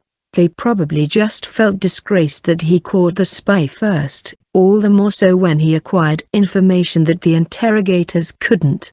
However, some remained calm, the leaders, Sellies, and the people from the church. Patricia maintained an air of nonchalance, perhaps to let the others vent out their frustration, which was of course unfair to Hikaru. "All right, let's get back on track," Astoria said calmly.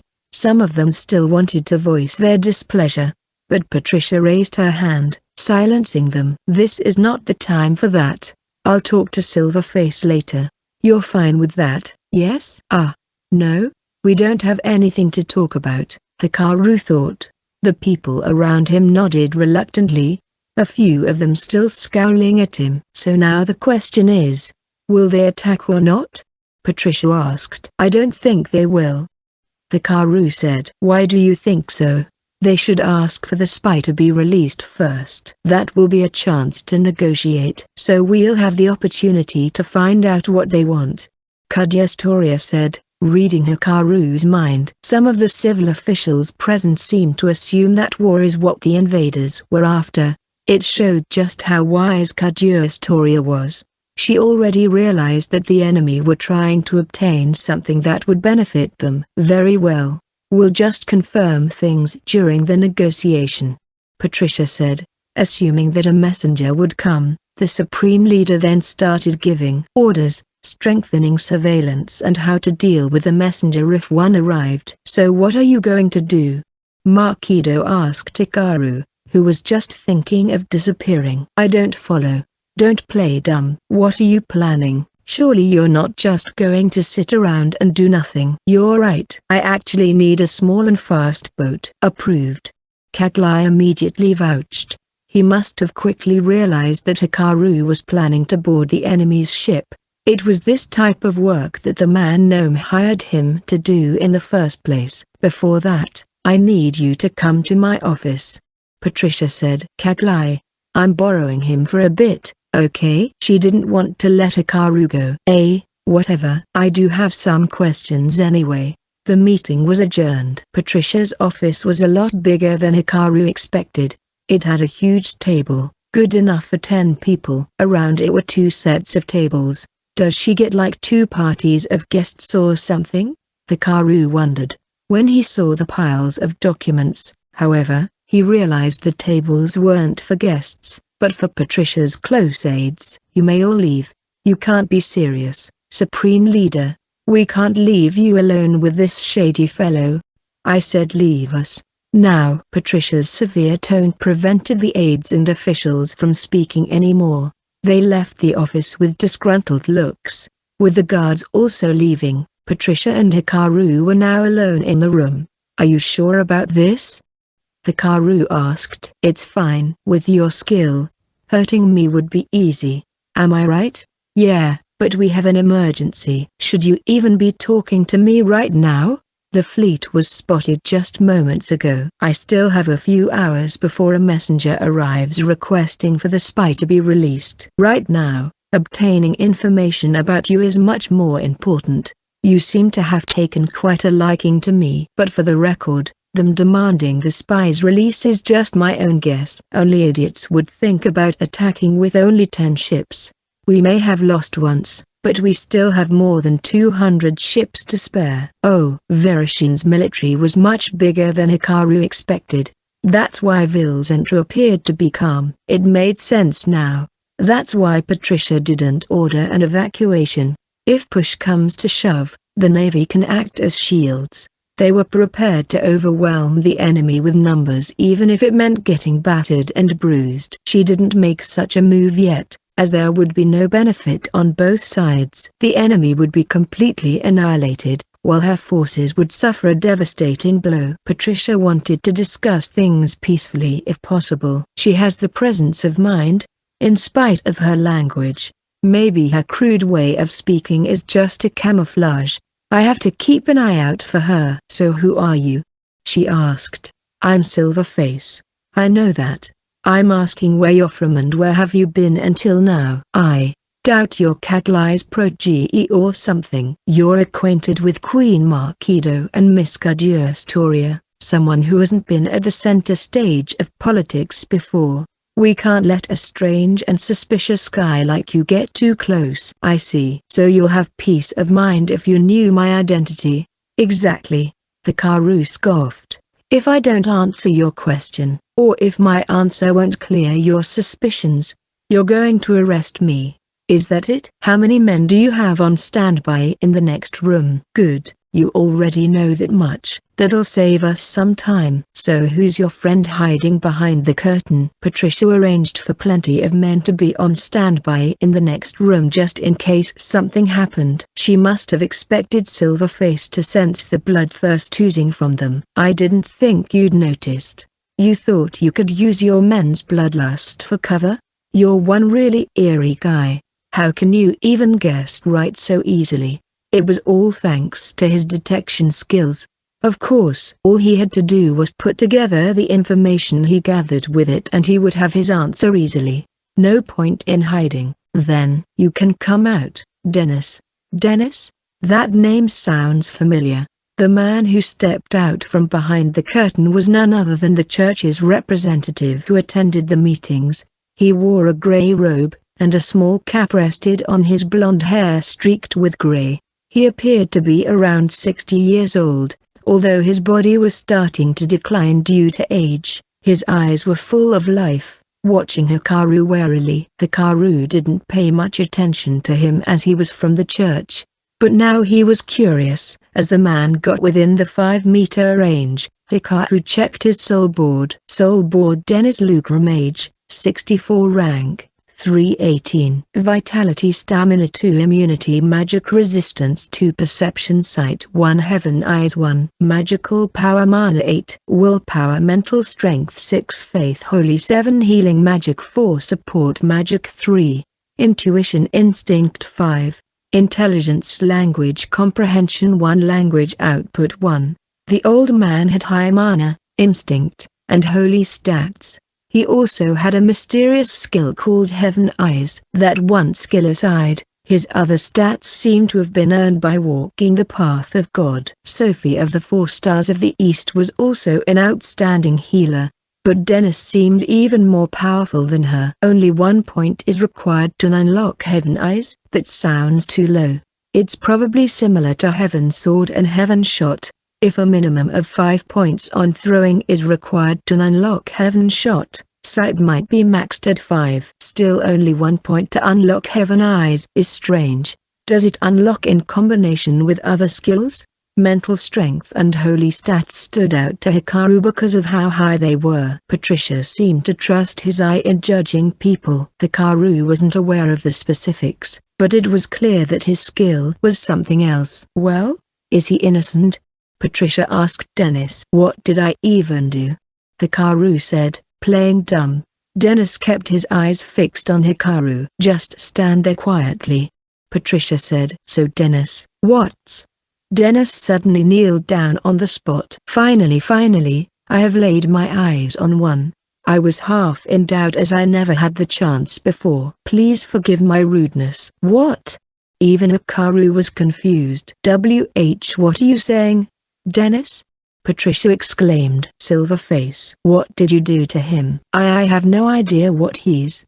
There is not one as virtuous as you. You are a heaven's messenger, yes? Oh. That, Hikaru thought. Dennis was referring to the job class that he had selected on his soul card right now. Higher class Heaven's Messenger, Greater Angel.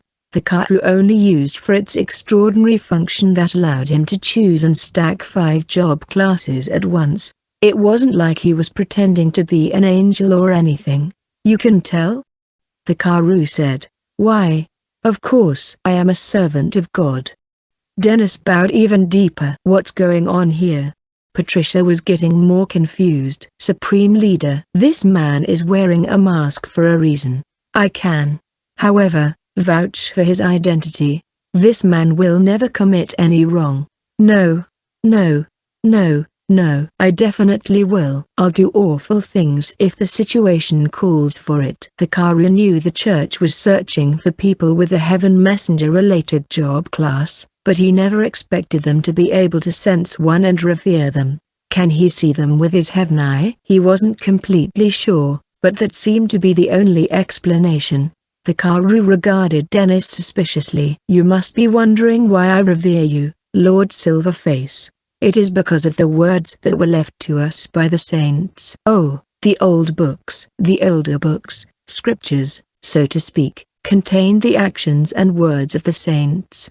The current version circulating far and wide had its contents revised by the current pope to fit their own agenda. So you're aware. Verashin, of course, uses the old books. Why did the saints say to search for these messengers? We do not know, but the saints believed that messengers will bring peace and tranquility to the world. Hey, can you explain it so it makes sense to me too? Patricia shouted, slamming her hand on the table. Dennis, never breaking his gentle smile, explained the situation to Patricia. He told her how Silverface had a messenger job class, though he never admitted it, and that the church must protect him at all costs. Why is the church so hung up on these messengers? Still confused, Patricia asked the same question that Hikaru did earlier. Messengers will bring peace and tranquility to the world.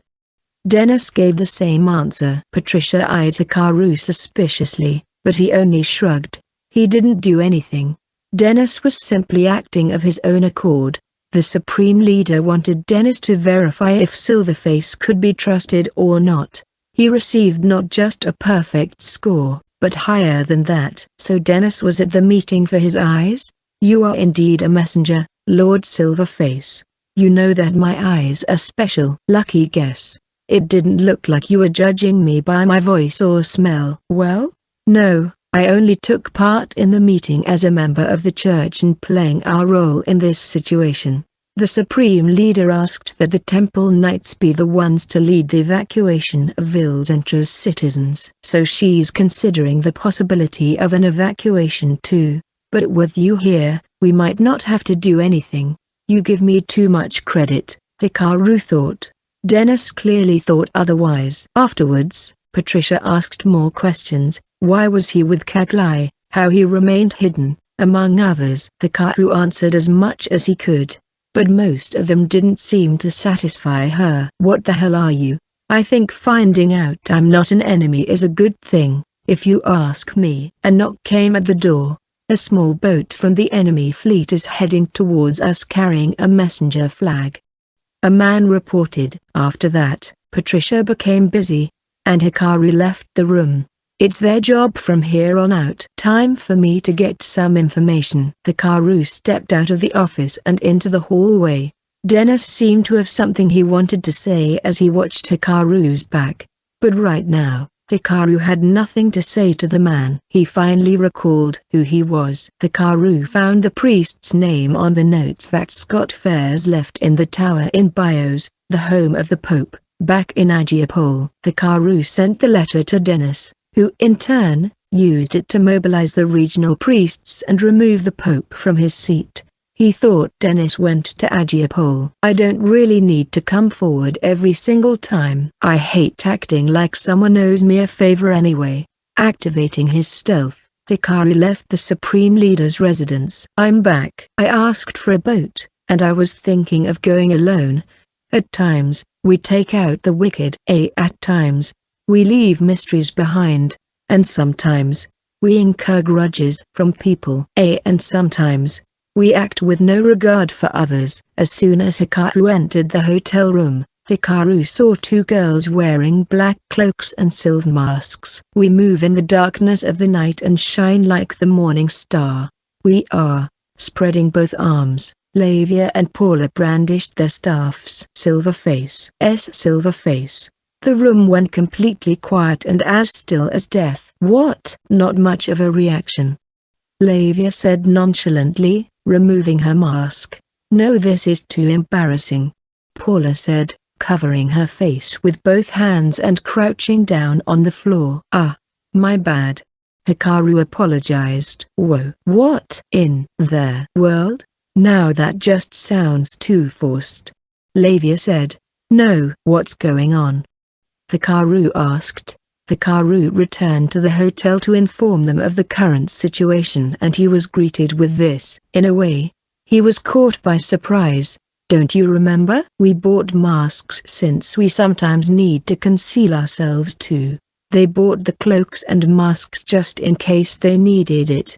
It would be best if they never got to use them. Lavia's fire magic and Paula's healing magic were both among the most powerful ones in this continent. If there was a chance they would draw attention, they could just blame it on Silverface.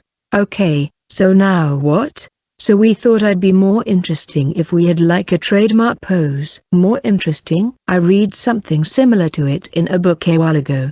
I see. I think you shouldn't do that. Though. What? Why not? You mentioned darkness of the night and morning star. Someone out there might draw the connection to us since our party name is New Moon Star. Ah, she didn't seem to notice. A rather unusual mistake for Lavia to make. And we should change it to a different line instead. Let's not do it again. Lavia and Paula started discussing. It's so peaceful here. Hikaru thought. The ruined continent's warships were anchored just far enough that it couldn't be seen from land. The messenger's boat was heading towards Vilzentra, carrying a flag painted with yellow and black lines. It was dusk, and the small boat, fast for its size, could be seen clearly. It didn't have any sail. It seemed to operate using a different method. Thick smoke billowed from the funnel sticking upwards from the boat. Captain Landon, what do you think powers that boat? It's different from ours. I'm interested in that black smoke. Luke Landon, the young knight who welcomed Kaglai in Vilzentra, stood in the docks, waiting for the messenger to arrive. The harbor had been cleared of fishing boats to an extent. Unfortunately, removing all vessels from the huge port was impossible. I believe painting the flag with yellow and black lines is an old practice, Luke thought. Luke happened to hear about that tradition as he belonged to a military family. The flag meant we wished to negotiate. There was quite a disconnect. These invaders possessed unknown weapons to them, yet still used old methods. As the boat drew nearer, Luke saw a lone man standing on the stern. "Do not attack. He's a messenger." The man looked similar to the captured spy Gigi. He appeared calm, as though he believed he wouldn't be attacked, which irritated Luke. It didn't help that he had the same silver hair as the soldier. When the boat reached land, the man disembarked and looked at Luke. "Are you the one who's supposed to come pick me up?" "Indeed." Luke Landon, captain of the Knight's 4th Squad. The man's blunt attitude only served to amplify Luke's exasperation. Wearing an unbleached fiber shirt and bright yellow trousers, it looked like he was going to a resort. On his right hand was a bracelet of intricate design that Luke hadn't seen before. The bag he was carrying on one hand, also made out of unknown materials, probably contained some sort of letter. "My name is Gore, a messenger." He wasn't armed, or at least that's what it looked like. The people around them stirred as Gore approached Luke casually, holding out his right hand. In response, the young knight stepped forward and grasped the hand. Firm and solid. He could feel power from it. "He's stronger than me," Luke realized in just that one handshake. He didn't have Gore's build and toned body. He would lose if they fought one-on-one. The thought sent a chill down his spine. "Are you alone?" Luke asked, hiding his discomposure. "That's right." "Oh, I'm not really familiar with the language here, so I might end up using odd words. Can you help me out with that?" All of a sudden, the straight look on his face was gone, and he winked at Luke. "Oh, of course. We are well aware of that." "Well aware? Does that mean no?" "Yes. It's already late, so the meeting with the Supreme Leader will have to be tomorrow morning." "Oh, I see. What should I do for dinner?" I did bring preserved food with me." "No need to worry about that. We'll prepare your meals." "Yay!" Exclamation mark. Gore was delighted, exclaiming in their language. It seemed he was very interested in the food here. Dumbfounded, Luke escorted Gore to the Supreme Leader's residence. The moon was already high up in the sky by the time Gore was served dinner. The small boat leaving the harbor parted waves as it headed east. Manufactured using plenty of magic items, the vessel had a maximum capacity of only 4 people. Despite its structure, it could only go forward, reverse, and turn. Hikaru's stealth should be able to conceal a boat and the splashes it made from sight, even suppressing the sound it made.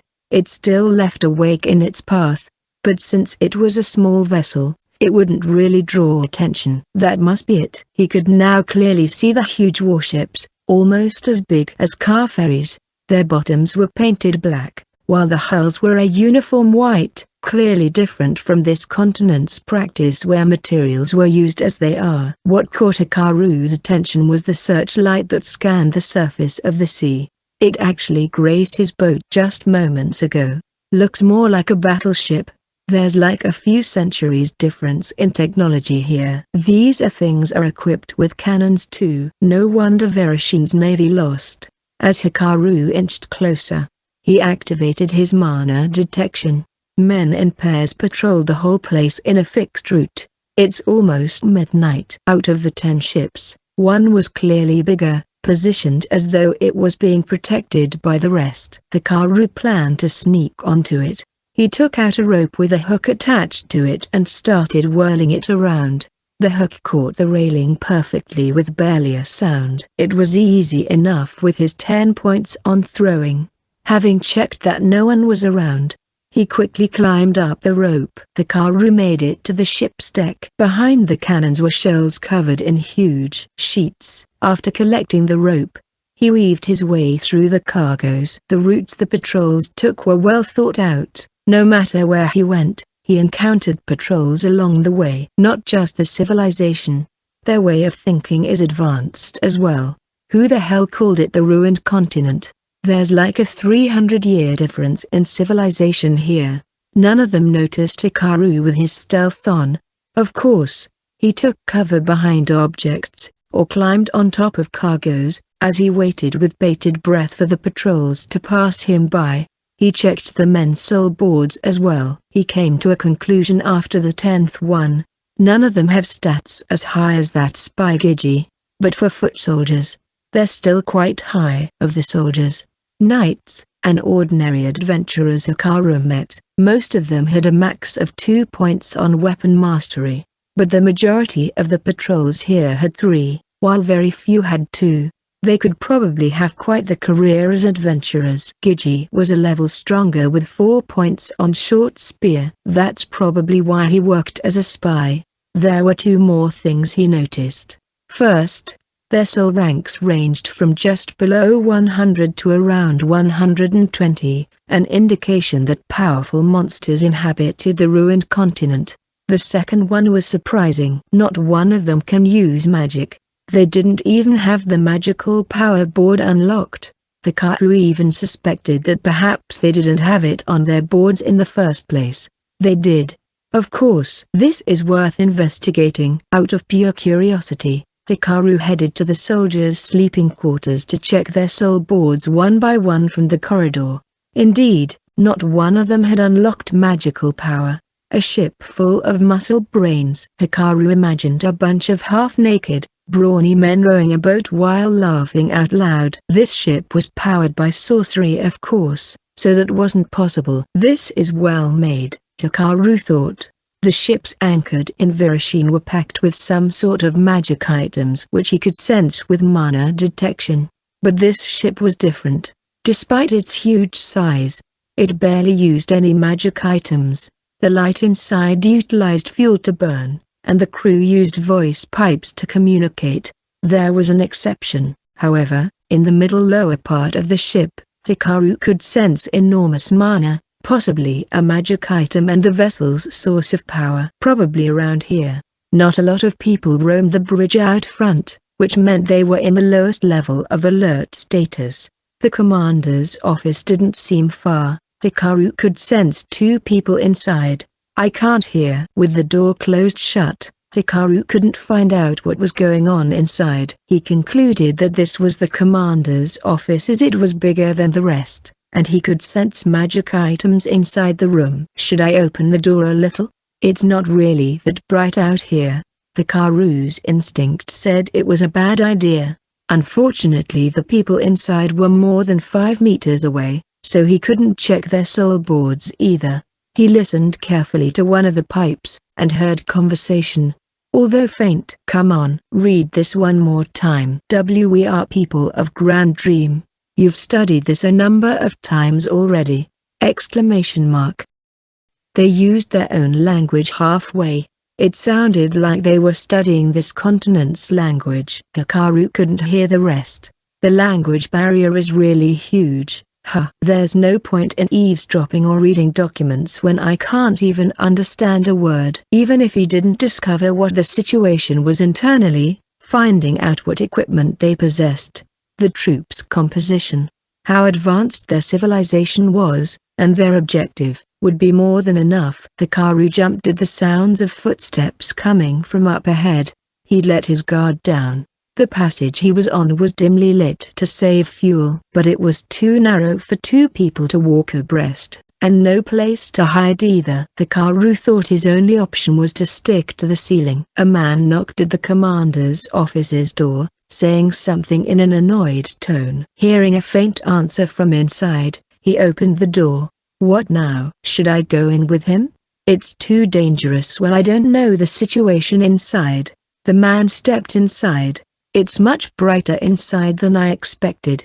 I should at least take a peek. Silently, Hikaru moved towards the office. Suddenly a man appeared from inside, checking left and right of the corridor. He didn't notice Hikaru crouching down. On the man's chest was the mark of a sword and a bird, the same symbol on the room. So this is the commander. Soul board Grusel age, 30 rank, 149-86.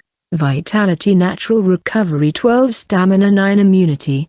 Disease immunity 3, toxic immunity 2, perception sight 3, hearing 2, smell 2, physical strength 12, weapon mastery sword 2, short spear 4, long spear 6, heaven spear 1, bow 2, armor 5, agility power burst 3, flexibility 3, balance 2, willpower mental strength 5. Intuition instinct 4, intelligence arithmetic 2. 4 points on instinct would make an individual feel something was off, though they wouldn't be able to tell what exactly. Hikaru barely managed to get down on the spot. He's too strong. Long spear 6 and heaven spear 1 drew his attention. The commander was just as strong as Lawrence. While the captain relied on brute strength, Grucel appeared to be the fast and smart type. Out of all the soul boards Hikaru checked on this ship, the commander's stood out by a lot among the rest. He had long, silver hair tied in a ponytail. His features gave him an air of intelligence, though a deep scar on his cheek marred his face. Reaching all the way to his sideburn, it appeared as though his mouth was torn open. Exclamation mark. A different group appeared from the other direction. Grucel, who was about to close the door, grimaced, eyeing them. It was a group of 5 with a plump man leading them. As soon as he saw Grucel, the plump man directed a harsh and sour gaze at him. Not a trace of respect for the commander could be seen from him. Dina. Grucel called to someone inside in a low voice.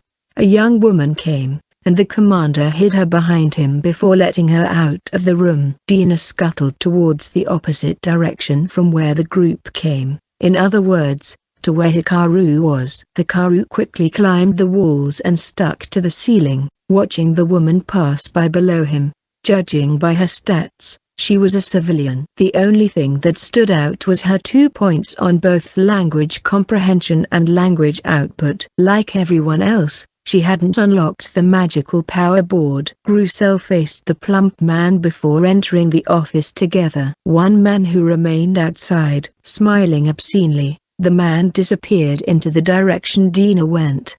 I smell trouble. Hikaru checked the soul boards of the plump man and his company to find nothing noteworthy. They were just as strong as the soldiers on board. Even if they attacked the commander together, they wouldn't win. Hikaru was torn between following Dina or eavesdropping on the men inside the commander's office, and eventually decided on the former. He wouldn't understand a word anyway. Whereas while he knew where she was with mana detection, the complex routes inside the ship prevented him from getting to her quickly. Hikaru went outside and found Dina on the lower level deck. Her attire, a pale yellow suit and pants, was clearly different from the crews and soldiers. Her soul board indicated she was 20 years old, but her baby face made her look like a teenager. Just like the others, she had silver hair and purple skin. Her hair was cut in a short bob style with a small cap on top of her head. Dina proceeded onward, worriedly looking over her shoulder every few seconds. Her pursuer, who went around, appeared before her. A heated argument broke out between the two. Patrols arrived, hearing the disturbance, but a few words from the condescending man made them leave in disgust. Dina turned pale as she watched them go. The man grabbed Dina's wrist, and she slapped him on the face. A dull sound rang out.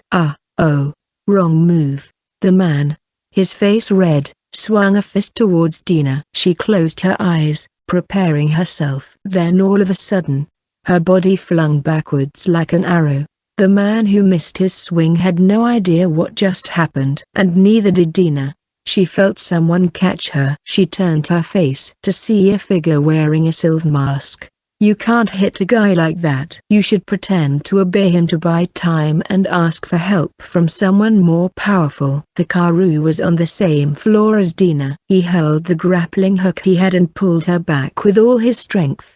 Unfortunately, the back of her collar was ripped by the hook. That language, are you from Primeval? Oh, so that's what they call our place. That I am.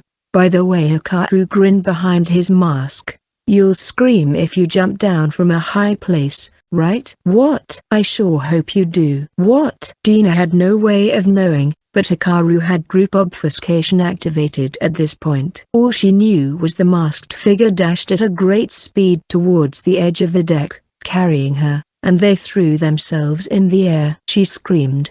The moment they were in the air, group obfuscation's effect switched off, and the patrols heard her cries. 6 men were in the commander's office, including the commander and his one subordinate. Duinkler, the plump man sitting in front of Grussel, didn't seem to cower before the commander. Slightly balding on top of his head, he was smiling, but his eyes were alert. "Commander, have you decided on attacking those monkeys from Primeval?" "I've said it a number of times. We're not attacking. Did you forget our king's wish? The king only wants results," he said before we departed, "to be alert and look for opportunities as we are in unexplored lands. My order was to not act without authorization. I can court-martial you, you know." Grussel fixed his gaze on Duinkler. The plump man never broke his smile, but the 3 men behind him turned pale for a moment. "Pipsqueaks," the commander thought.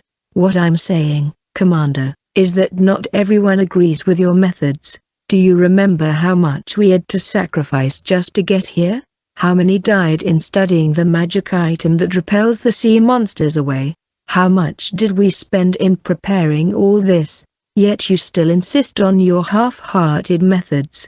The families of those who died for the master plan will never agree to this." "So you attacked Duroc to please the bereaved families? You sent a spy without prior consultation and let the Primeval people capture him. Was that part of your plan?" "Sacrifices are unavoidable in realizing our plan. We need tangible results." "The king said he doesn't want any more sacrifices. You're being nothing but reckless." Duinkler heaved a deep sigh. "We won't make it that way, Commander. We can't save the king's life in time." "Don't you dare speak about His Majesty's fate. Can you say you're doing your best to save His Majesty?" Rage clashed, and the room went silent. Grussel's subordinate and Duinkler's followers watched with bated breath, waiting for what would happen next. These 2 men held that much power. If they clashed, many would surely get hurt. The reason the commander couldn't get rid of Duinkler despite his unauthorized actions of sending a spy and attacking Duroc was because the plump man possessed considerable power as well. We went from gradually poking at Duroc and eventually launching an all-out attack, so I couldn't criticize Duinkler for that, Grussel thought. But this time it's different. The captured spy no doubt works for him. We'll identify him as soon as he's returned, expose Duinkler's crimes, and then send him back to Grand Dream. That would be the best move. Duinkler knew exactly what the commander was thinking, which is why he rudely barged in the middle of the night to put pressure on him. His followers were getting anxious, wondering how long the stare-down would continue, when a voice came from metal pipes on the wall. "Commander, are you there?" At first, Grussel didn't take his eyes off of Duinkler, but eventually he got up and approached the voice pipe and removed the lid. "I'm here, thank goodness." "I have a report, sir," the man said in a clear tone. There was desperation in his voice as he gave his report. Grussel's clean-cut features gradually became twisted. Duinkler couldn't hear a word the man was saying. The plump man seemed calm and composed at first. "What is going on here, huh?" Grussel asked as he closed the lid, turning only his face around. For the first time, fear marred Duinkler's features. The commander was clearly furious, his face dark red. "I received word that one of your men pushed my secretary, Dina, off the ship. Everyone's currently frantically searching for her." Duinkler's eyes grew wide. "I would like an explanation." "If your answer doesn't satisfy me." The aura of pure fury emitting from the commander caused Duinkler, who had been calm until now, to pull his body back. "I will show no mercy." "Ha ha ha." "Calm down. We're on a boat." How can I see calm down? Just relax." Hikaru's boat was already sailing away from the ship. He already knew that they would land on his ride before they jumped. Right before they landed, Hikaru used the gravity balancer that he received from Katie to limit the shock of the landing. "Dina, oblivious to all this, just screamed. Wow! They're all looking for her. Hikaru turned around to see the soldiers using searchlights to scan the sea surface, probably checking if Dina was floating or not. Her cap that slipped from her head and the documents she dropped were all afloat. Fortunately, the waves erased any wake that the boat left. Who are you? Dina distanced herself from Hikaru as though to protect herself. With the boat being small, she could only stay a maximum of 3 meters away. I'm sure you already know based on the language I'm using. I'm a primeval. What do you plan to do with me? I saved you, and this is what I get? But we're going away from the ship. Well, yeah. I wanted to talk to you without anyone bothering us. You want to talk to me? She seemed to have regained a bit of her composure. I'm guessing that fat guy is Grusel's enemy. Right now, they're divided over how to deal with us. Fatty is hardliner and the commander is trying to suppress him. Why, you understand our language? Nope.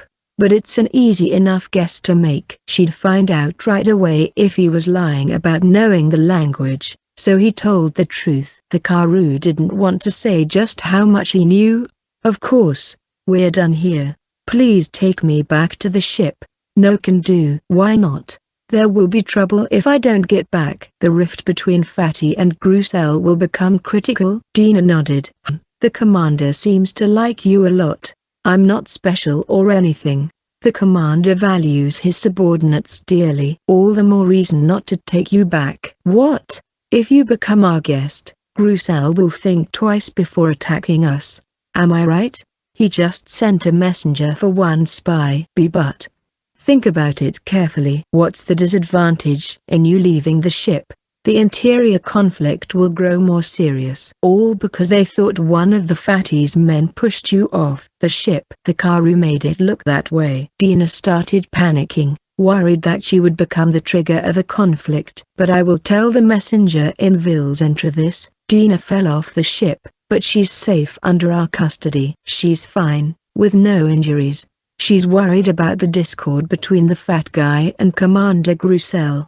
Grusel should hear about it the next day, preventing any internal strife. Will that really happen? Dina seemed to doubt what Hikaru said. Cool. This girl's easily pressured, Hikaru thought, chuckling inside. Going to Vilzentra will be a huge benefit to you. We don't speak Grand Dream's language, so I'd like to ask for your help. Since you're fluent in both, absolutely no harm will come to you. Your safety will be guaranteed. Dina looked relieved. She might have thought she'd be interrogated for answers. Oh, and for the record, the people of Vilzentra are seething with rage for having Duroc stolen. It was a bluff, but not completely a lie either. Verashin raised an army once to try and take back the island. After all, there's no way the negotiation for the release of the spy will go well in these conditions. What's more, Commander Grusel's real objective won't get fulfilled. Dina's body stiffened. Hikaru hit the mark. Have you been to Grand Dream?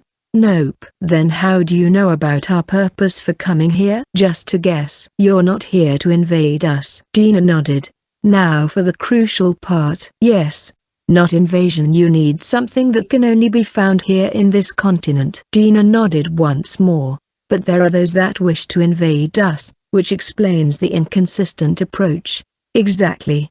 Think about it. Do you really think we'll help you with the way things are right now? What you're after is not something that you can get just by landing on our shores. Serious cooperation is necessary.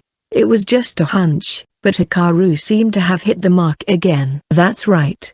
Dina nodded, with more force this time. Talk to me and I'll convince the higher-ups to help you guys out. If a war can be avoided, that would be best. Dina went silent, pondering it over. She was probably wondering if she should believe Hikaru. This man wearing a mask. What will you do? Hikaru believed the odds to be 50-50. If she didn't agree, no matter, he would just take her back to land as a guest. The more cause they had for negotiation, the better. But if she agreed, if it's something interesting, I want in too. Of course. His number one priority was to prevent war from breaking out. but Hikaru's motive was gradually shifting to that of satisfying his curiosity. Grand Dream, a continent with a civilization that evolved differently than this side of the world, even developing a powerful military. Hikaru thought someone from another world might be involved. But still the progress was rapid. I wonder how they got here. What level of civilization do they have? I wanna know so bad. He felt sorry for Dina, who was seriously considering her options. Dina made her decision. A visitor arrived at Kagli's room in the middle of the night. Normally, there wouldn't be any guests at a time like this, but given that they were in a state of emergency, and the fact that the visitor said he'd just enter the bedroom anyway whether they liked it or not, the maid showed him in reluctantly. It was none other than Silverface, and someone else covered in a black robe. It is already quite late. Kagli, wearing his night clothes, ushered Hikaru in, showing no particular emotion. The reception office next to his bedroom was bright, and steam was rising from the tea that was prepared in a hurry. Yeah, well, this is important. Who is that? First, I need the room cleared out. Very well. Leave us. Kagli said. The maids complied, but the knight's expression changed. Your Majesty, no matter the circumstances, we cannot leave you alone with someone this late without a guard. If you really insist, you will have to kill me first. The most capable one among them glared at the masked man. Hikaru sighed. We don't have much time. One of you can stay. You can even stand beside Kagli if you want. But everything you see or hear will not leave this room. If info is leaked, it might worsen our current situation. Can you do that? Of course. By the sound of it, you are about to share something very important. That's right. I'm quite busy myself, you know. I didn't want to come here this late. Kagli raised his brow, as though saying the first time you came to see me. It was late at night, and that was the same case the other day as well, but Hikaru ignored it. One knight remained and stood behind Kagli, his right hand on his sword's grip, ready to react at any sort of situation. So, what business do you have? Hikaru nodded and removed the hood of the person beside him. It cannot be. What? Kagli and the knight froze in shock, an understandable reaction, for the one standing before them had silver hair and purple skin. A person from the ruined continent. Introduce yourself, Dina. Right. My name is Dina, Secretary of the Grand Dream's Navy's commander. The Emperor brought his hand to his forehead and looked up. A few seconds later, he turned his head back down, his face calm once more. This is part of the ceasefire negotiations, yes? Dina's mouth opened in surprise. How did you know? First, I cannot think of any other reason. Negotiations and infiltrations are not necessary if you wish to fight. Second is the fact that you are not a soldier. Silverface bringing you here means you came directly from their ship. This man is not foolish enough to bring a spy by mistake. Hikaru shrugged at the compliment. Not foolish, but a bit thoughtless. It wasn't a compliment. Since you are fluent in both languages and the commander's trusted aide, I can conclude that you know, to an extent, how both parties can reach a compromise. I am not his trusted aide. Being modest at this point was not a good idea. It seemed she was not involved in any negotiations before, as she let her real feelings show. Then let us hear your conditions for a ceasefire. Kagli said. And your objective for invading us. Before that, Dina's expression turned serious. The commander doesn't know I'm here. Please let me see Gore so he can send a message to him. Then I'll tell you what you want to know. Kagli shot a glance at Hikaru, trying to ask two questions. First, Dina implied they had a method to contact their ship.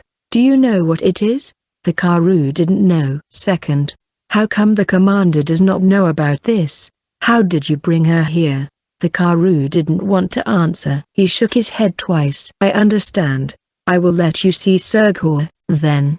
Kagli said, sensing trouble. Once again, the Emperor shot a meaningful glance at Hikaru, who nodded in response. An affirmation. The next day, Luke Landon arrived with a carriage at the Supreme Leader Patricia Zylberstein's residence early in the morning. along with 6 guards. Despite the early hours, a Quinbland carriage was already parked outside.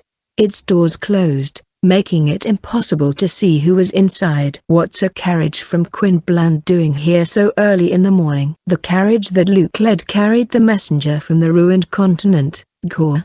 They came here early to not draw attention and cause unnecessary chaos. The door to the Quinbland carriage opened and out came Silverface. The masked man nodded, and Luke nodded in return. Some kind of a mission? Luke wondered as he passed by Hikaru. Gore, can you hear me? It's me, Dina, the commander's secretary. Luke couldn't keep his eyes off the other person who stepped out of the carriage. Silver hair and purple skin, a citizen of the ruined continent. What's going on here? Before Luke could even stop him, Gore opened the carriage door and stepped out. The two faced each other in front of the mansion. I'll keep it short. I arrived here last night. I want to ask you to contact Commander Grussel. Dina rattled on, while Gore listened, still confused. Luke quickly approached Hikaru. What do you think you're doing, Silverface? Can't you see? It's an emotional reunion. No, I don't see that. Explain yourself. Her name is Dina. A secretary. She said she had business with Gore, so I brought her here. Gore would have been stuck in negotiations all day. Bullshit. You just can't stop an official messenger without prior notice. Where'd that lady even come from? From their battleship out at sea. What? While they were arguing, Dina asked Gore to send a message informing the commander that she was fine and they should not fight among themselves. She also told him how she got here. I'm buying time, saying I'll tell them of the commander's objective. Dean said, I'm wondering if I should actually tell them or not. Whoa. It's best if you don't. You'll get punished later. But the king's condition will only keep on worsening. If Primeval promises to help, we can avoid any conflict between the commander and Duinkler as well. They know about their dispute. Yes, they infiltrated the ship last night. What? They slipped past security. They're more competent than what we, though this is not good. They think that if they waste time negotiating, we'll eventually concede. Ah, really? I'll get in touch with the commander tonight. Until then, do not say a word, okay? I understand. They finished their discussion. Silverface simply evaded Luke's questions. Sir Luke Landon, we're done talking. Hikaru said. She's a civilian, and not a messenger, so I'm leaving her with Quinbland. You may see her anytime. We'll be waiting. Why, you? Sorry for the wait. Gore cut in. I didn't expect to see my brethren here. You don't plan on taking her with you? My mission is not with her. Luke couldn't voice any complaints. Glaring at Hikaru, he entered the mansion together with Gore. Okay, let's go. Hikaru said. Was that all right? What are you talking about? What you did was against regulations, right? Dina asked timidly. Don't worry about it. Bringing you here is already a huge violation in and of itself. That's true. Let's go, then. Everything was going as expected. She not only told Gore what she wanted to say, but they exchanged opinions as well. They did so because the people here couldn't understand a word they were saying. Last night, Kagli's look meant this. They might exchange information. Are you sure about this? Hikaru didn't mind. Of course, which is why he nodded back at the Emperor. Dina should ask for advice from Gore and the latter would tell her not to do anything without permission. Telling her how to get back to the warship in this short amount of time was impossible. In other words, it could be said that Hikaru was the one who successfully bought time. Where are we going? Hikaru flashed a grin. Sightseeing. He grabbed her hand and the two of them disappeared. What? Huh? What? Dina couldn't quite understand why he held her hand and started walking. I have a magic item that allows me to conceal the presence of someone as long as I touch them. Hikaru said. She wore a curious look. However, if she wasn't careful, oncoming people would bump into her. That was when she realized they couldn't see her. Is this the magic item you used to infiltrate the ship? Something like that. After a bit of thinking, Dina spoke. I see. So it's a type of spirit magic. Nope. What? She looked genuinely surprised. Hikaru wasn't lying. Of course, it was simply group obfuscation. None of the crew on board could use it, and barely a few even had stealth. Perhaps their stealth skills didn't develop because they had their optical camouflage anyway. Hikaru observed Dina. She seemed to be shaken that her hunch was off the mark. So why are we going sightseeing? You're here now on this side of the world. Don't you want to see the sights? Well, yes, I suppose. As long as you hold my hand, well, it doesn't really matter where as long as I touch you, you'll be hidden. Let's just go around town for now. Hikaru took Dina through the streets of Vilcentra, a port city prosperous due to maritime trade, and as such, was full of life. Dina seemed to be curious about everything, the piles of barrel, house walls, signboards out on the streets, merchants hawking at passers-by, the aroma of grilled fish. Hikaru had to pull her whenever she was about to bump into someone. Perhaps the only thing familiar to her was the smell of salt. I am sorry. Dina apologized after Hikaru pulled her several times. It's fine. Anyway, aren't you exhausted? We've been walking around for an hour. Now that you mention it, I am. Hikaru made his way to a restaurant. Kagli's subordinate told him about it, with private rooms. It was located in a back street, and as long as you had money, they didn't mind letting in someone as shady as Hikaru. Are you hungry? Apparently the seafood soup here is incredible. I want some. You should try it too. Ah really? But I don't have any money. No need to worry about that. We'll just charge it to necessary expenses and let the bosses pay. Dina chuckled at Hikaru's joke. Good. She's starting to relax. This Stockholm Syndrome way of doing things kinda makes me feel bad, though. A condition in which a hostage becomes sympathetic with their captor. It was already too late to be feeling guilty, however. Hikaru was a little hungry as he had to leave early. Like the rumors said, the soup was indeed delicious, and he left the restaurant satisfied. After that, he showed Dina to the Adventurers Guild, the city hall, the harbor, and the shipyard. All these street lights are magic items too. Hikaru said. Oh. Anything magic item related seemed to interest her, even the ones that weren't all that incredible. There's so many, she muttered. In terms of technology, these aren't really all that great. They use small spirit magic gems too, basically scraps. You can get a lot of spirit magic gems here? Yeah, dungeons are where you'll find a whole lot. Spirit magic gems in dungeons? Dina's mouth hung open from surprise. Realizing she blurted out too much, Dina closed her mouth. Hikaru pretended to not notice.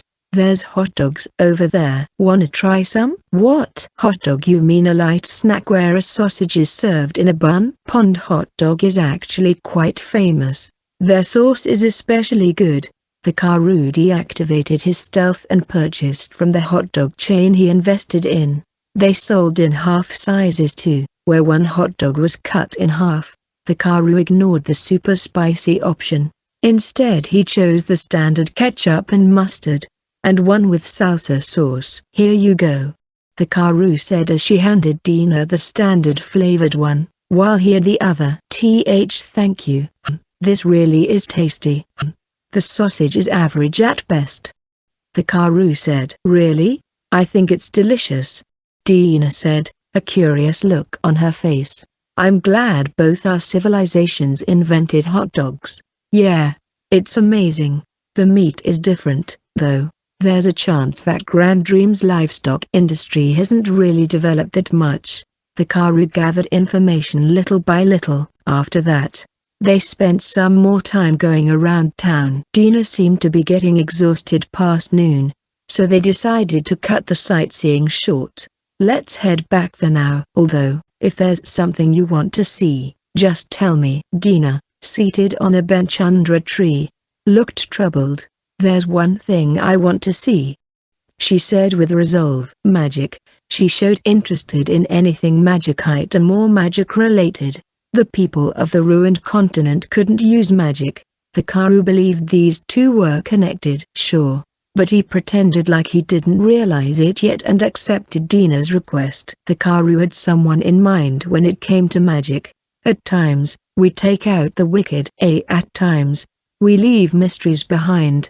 And sometimes, we incur grudges from people. And sometimes, we act with no regard for others. We move in the darkness of the night and see through the truth behind our mask. We are, spreading both arms. Lavia and Paula brandished their staffs. Silverface. Dina's eyes opened wide. She glanced at Hikaru who was clapping. So they're still going with this, huh? He thought. Once they started though, he couldn't really stop them. So there are 3 of you? Dina asked. There could be more. After calling Lavia and Paula, they arrived wearing new masks and cloaks. Lavia was especially ecstatic. She probably wanted a chance to actually use the disguise. It looked like they practiced their poses as well, as they were both in sync. Paula seemed to have overcome her shame, but Hikaru could still see red on the part of her face not covered by the mask. Hikaru left Dina with Kagli last night and went back to the hotel to sleep. That's when he told the girls about her. All right, time to show you what magic is like.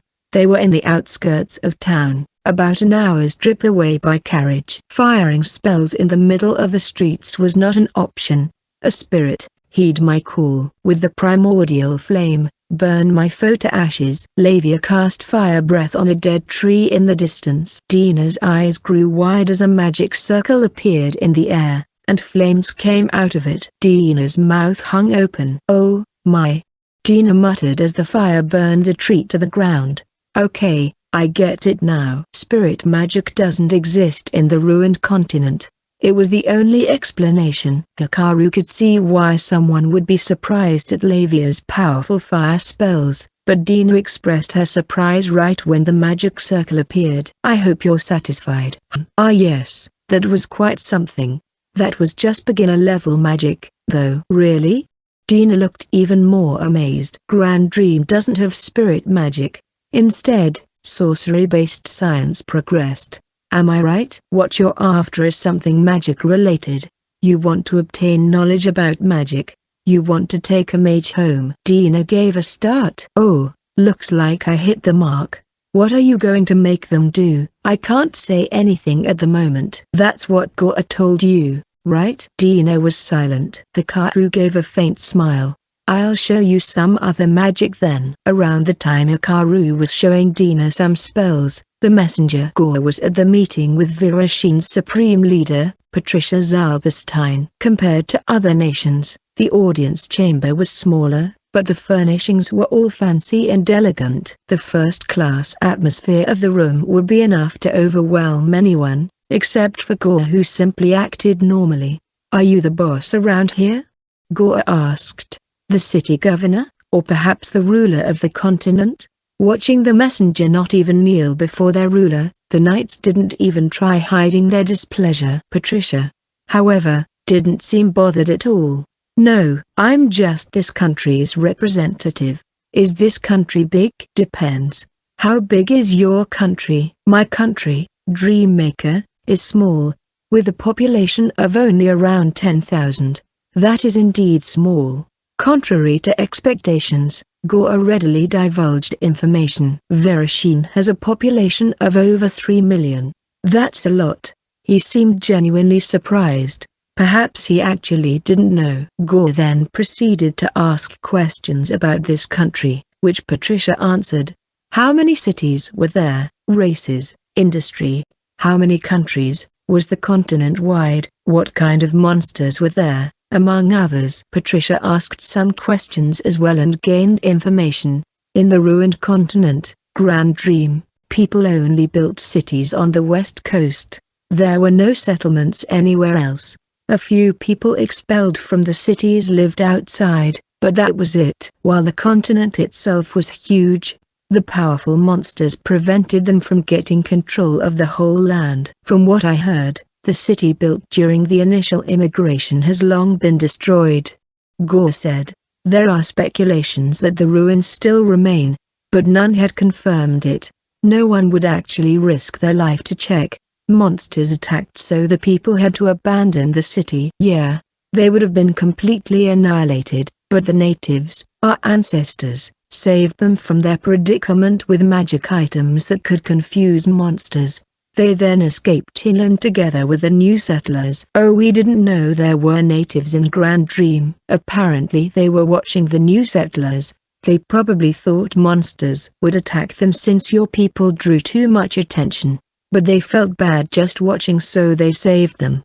So interacting with the natives resulted in a mixed race. You seem to all have silver hair and purple skin. Yup. The silver of the moon and the purple of the autumn bellflower. We are proud of our traits. Eventually, the conversation moved to the objective of the invaders. I know this sounds selfish, but we would like Gigi back. He's our comrade who infiltrated this place. So you're aware you're being selfish. First, let's talk about terms. We'll withdraw our ships all the way back to Duroc. Patricia scoffed. Not even worth the discussion.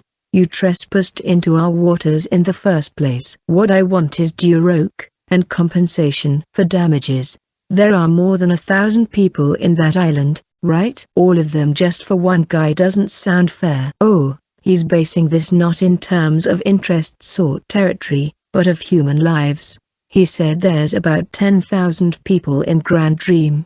Maybe to them, human life is valued heavily. Normally when a spy is captured, you just abandon them and pretend they don't exist. Yet they're negotiating for his return. Gore's brows furrowed. You attacked us without any prior declaration of war. Patricia said. We and the other countries are prepared to fight you, you know. In that case, how are you going to take responsibility for abandoning the original settlers? About 1,000 of them waited for help to come, but you ditched them. You want us to take responsibility for something that happened 5 centuries ago? How can you even say we didn't try to rescue them? We couldn't cross the sea because of the monsters. You should be well aware of that. It's really simple. Just give us back Duroc. Gore's frown grew deeper. So you really insist on getting the island back? We have zero tolerance for invasion of territory. I want to talk to the commander about this first. Would that be all right? Of course. The negotiations have just started. Okay, I'll be back tomorrow. Gore was about to leave when he suddenly stopped in his tracks. By the way, can you send someone who can use mending magic to our ship? There's some illness going around there. Don't you have a doctor? He's not feeling well too. We searched for a skilled mending magic user in Duroc, but couldn't find one. Oh, Duroc was a hub for trade in the fishing industry. Nothing more, nothing less. If something happened, the people there could just come to Vilzentra to receive medical attention. The healer they had stationed there could only do first aid treatment. I'm curious about this illness. Experienced healers are rare. You should go talk to someone from the medical institution. If the person in charge doesn't mind, you can take one. Luke Landon will accompany them. Of course.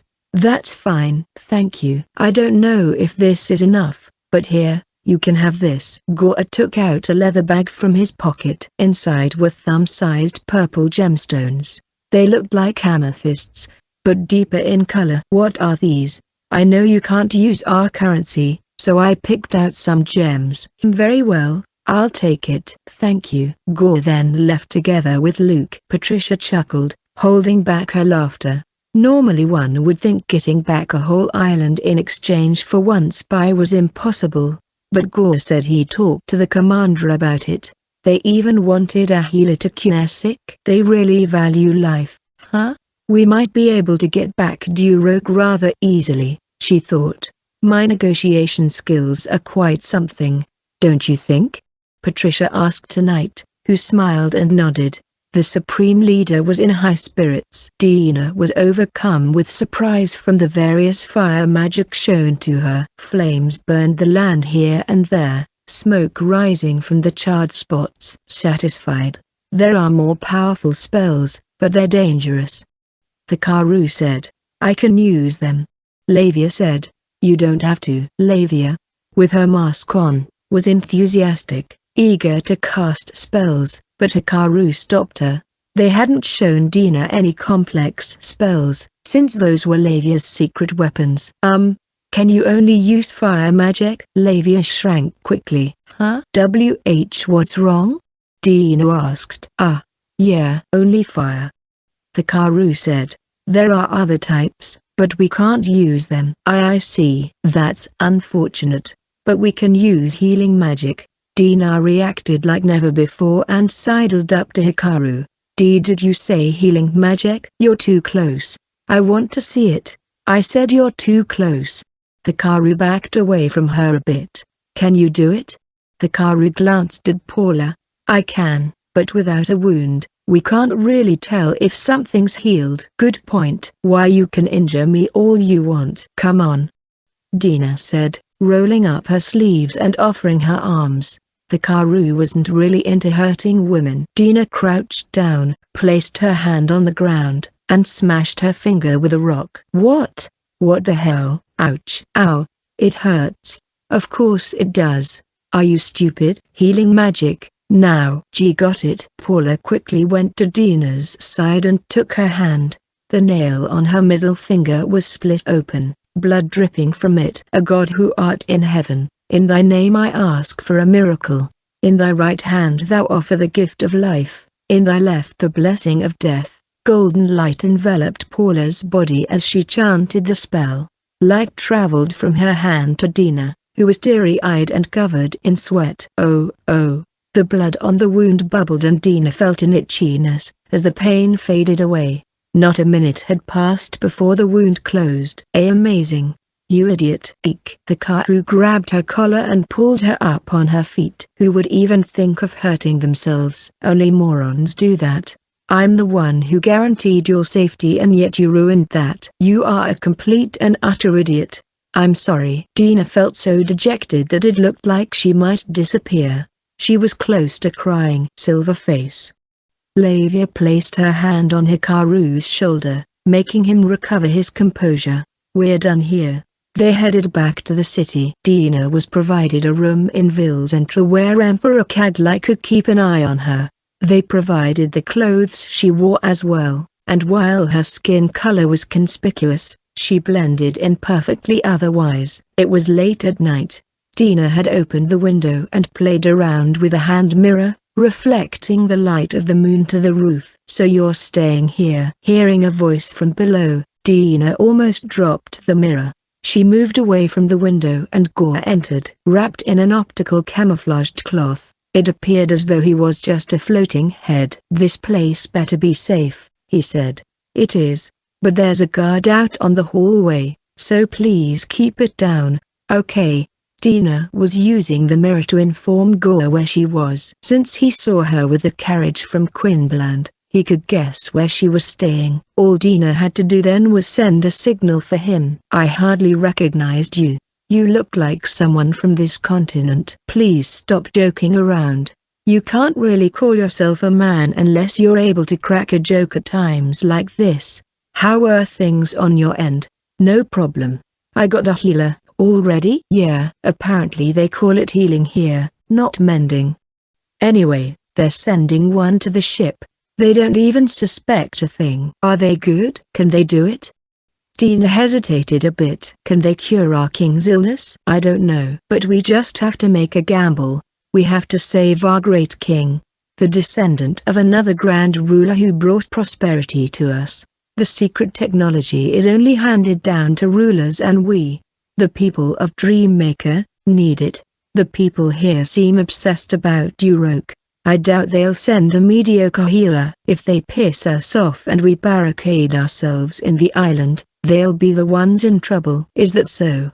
What's wrong? Are the other spies in the city safe? How much information did they gather? Why are you asking? Actually, I found a healer too. I'm listening. Their conversation continued on for about 10 minutes. None overheard them, or noticed Gore's intrusion. The next morning, Hikaru visited Caglai. Having just finished eating his breakfast, the Emperor was leaning against the sofa with a displeased look on his face. 3 of his attendants were in the room as well, and his guard was standing in a corner. They all watched Hikaru with disgust. What's wrong? What do you think? Patricia proceeded with the negotiations without consulting us. Kaglai explained to Hikaru the details of the negotiation yesterday. Patricia demanded Durok back, and Gore said they would think about it. After that, the messenger asked for a healer. A healer, I knew it. Hikaru said. Oh, so you realized it too? Well, they're being blatant about it, but it would seem Patricia is unaware of this. Unfortunately, we cannot go back on our word. They will send a healer as planned. The civil officials present didn't seem to follow. Excuse me, Your Majesty. What do you mean? We didn't sense anything wrong with the Supreme Leader's negotiations. Their objective is to obtain a healer. What? Healers are indeed uncommon, but they're not that rare. Apparently, that's not true. Hikaru interjected. I think the people of Grand Dream can't use magic. Everyone in the room was surprised, save for Kaglai. The Emperor wasn't sure that they could not use magic in general, but he considered the possibility. They need healing magic for reasons unknown to us. That's why they want to get their hands on a healer. But Silverface, one official said, they went as far as to invade us just to get a healer? It's too risky. See? You do get it. Hikaru said with a sigh. The one they want healed is someone worth taking the risk for. In other words, their king, or someone similar.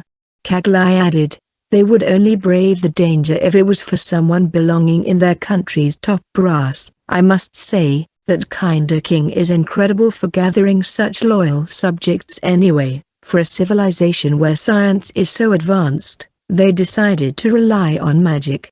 I'm actually curious how they view magic.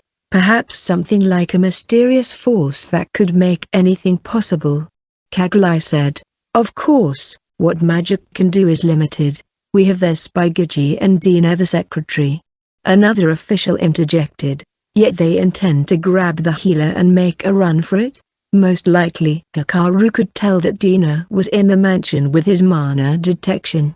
They were desperate to get a healer, even if it cost them their lives. That much was apparent from Dina's actions yesterday. They would be willing to make some sacrifices to save their king. The negotiation to release the spy was nothing but an excuse to obtain a healer. If you think about it that way, everything makes sense. Your Majesty, if what Silverface says is true, we should stop them right away. We can still make it. Kaglai heaved a deep sigh, leaning back on the sofa as he closed his eyes. Weren't you listening? Hikaru said. If that was possible, we would have done that a long time ago. But since the Supreme Leader already agreed to the terms, there's nothing we can do. How do you propose we stop them anyway? I didn't expect them to make a move this fast too. Lady Patricia was too hasty. Kaglai, who had known Patricia for a long time, shook his head. Dina, are you here? Hikaru visited Dina in her room after receiving permission from Kaglai. She was surprised to see him. Hikaru thought her reaction was a bit strange. I have to give you credit. Hikaru said. F the what? You're thinking you don't mind dying?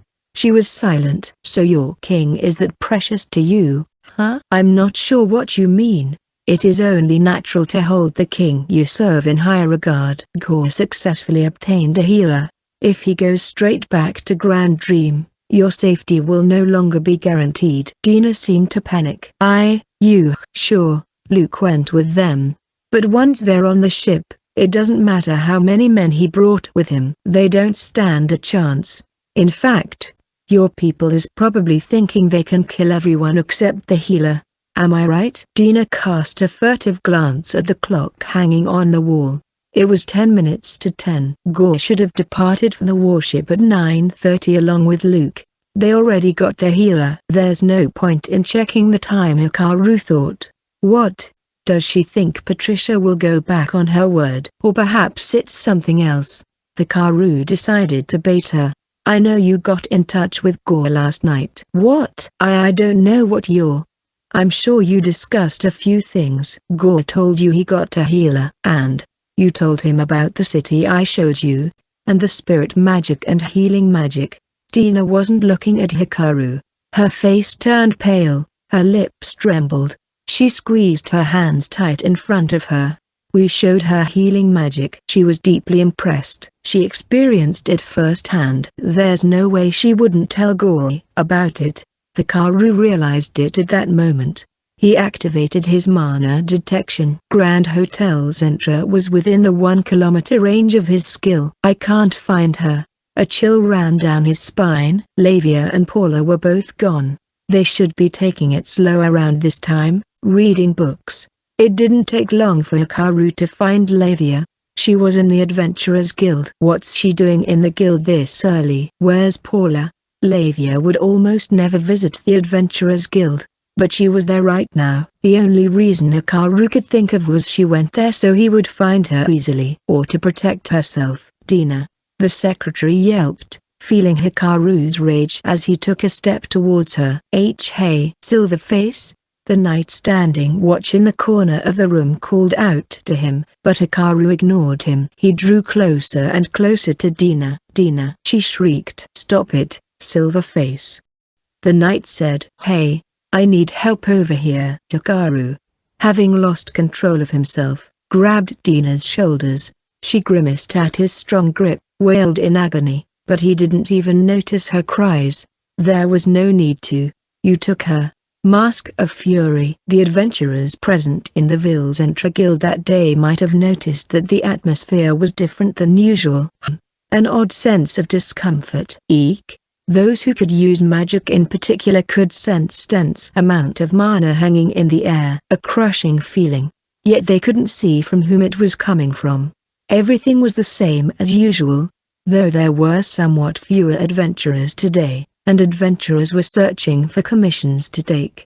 Lavia was in a corner of the establishment, continuously emitting mana, begging for Hikaru to notice her. She had her life obfuscation, mana obfuscation, and imperceptibility, which had 2 points on each, fully activated, yet her mana couldn't be completely concealed. Then a figure, carrying a woman of small stature under his arm, appeared at the entrance, pushing aside a mage standing petrified in place. Lavia quickly raised her head. The man with the silver mask marched straight towards her. Paula was kidnapped, wasn't she?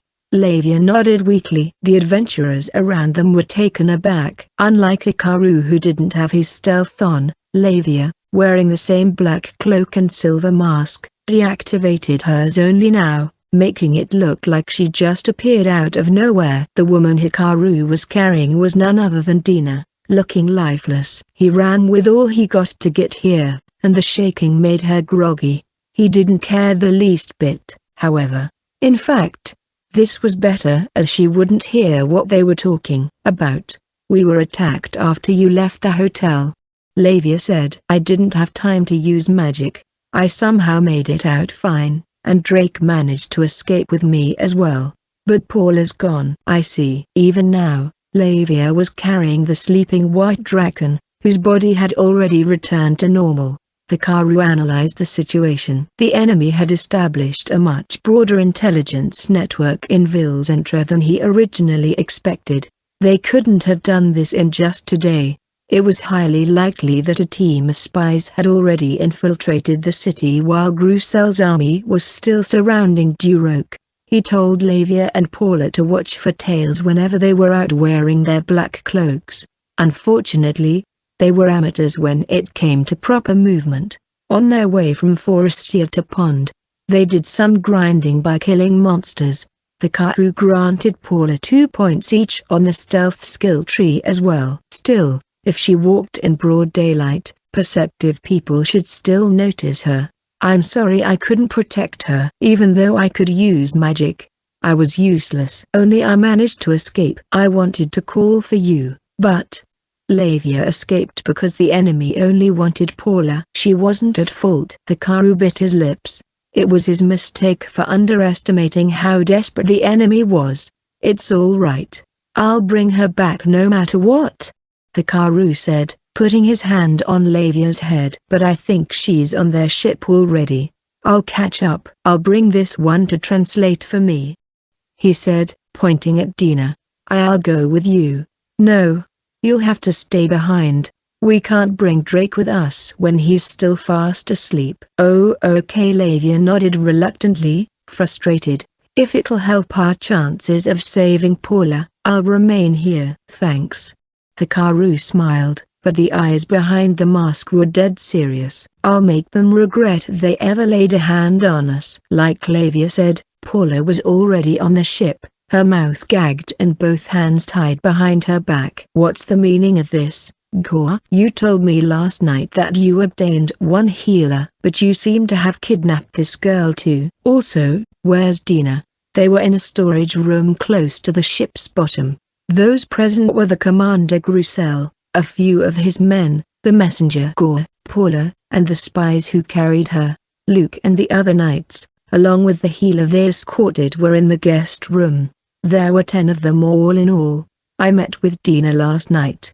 I planned to take her with me when she told me about this healer. She's apparently really good, even better than the one this Luke fellow brought. Yes, to be precise, we don't have any criteria on how to judge a healer's skills, so I thought the more the better. We're running out of time, too. And Dina agreed to this? The commander asked, the true meaning behind his question being she's prepared to throw her life away. Gore nodded. I see, Grussel said, deep in thought. At his foot, Paula was moaning in protest. We'll explain the situation to her and ask for her cooperation. Tell her we'll spare her if she helps us. Grussel thought to use her as a bargaining chip to get Dina back. Gore and their others were in favor of the idea as well. Remove her gag. One of Grussel's men did as ordered. I have a favor to ask, the commander said. I'll never give in no matter what you do to me. Help will come soon for me. We ask for your cooperation. We'll spare. He's really strong and incredible. You'll see. Listen to me. Grussel heaved a sigh and bowed deeply to Paula. Please, help us. Paula was caught by surprise.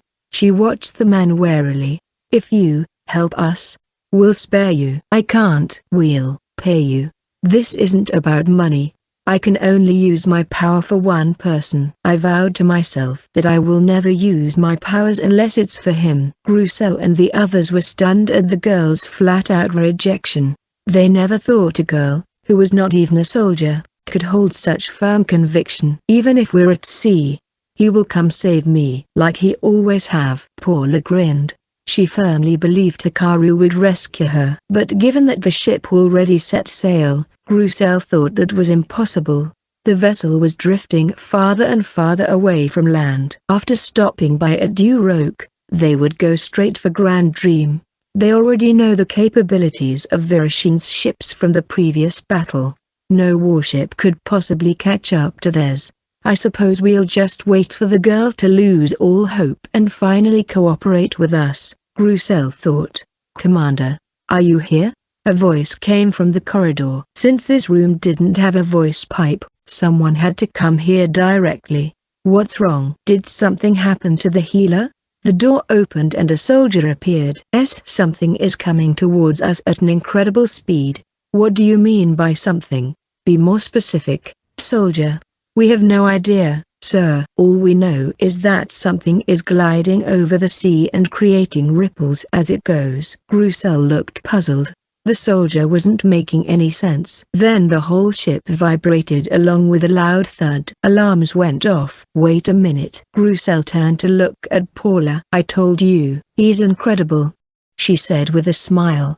Upon hearing the alarm, Grussel first went to the deck. Normally, he would go to the bridge and verify the situation while giving out orders, but the enemy was only one vessel, that is, if they were on a boat or a ship.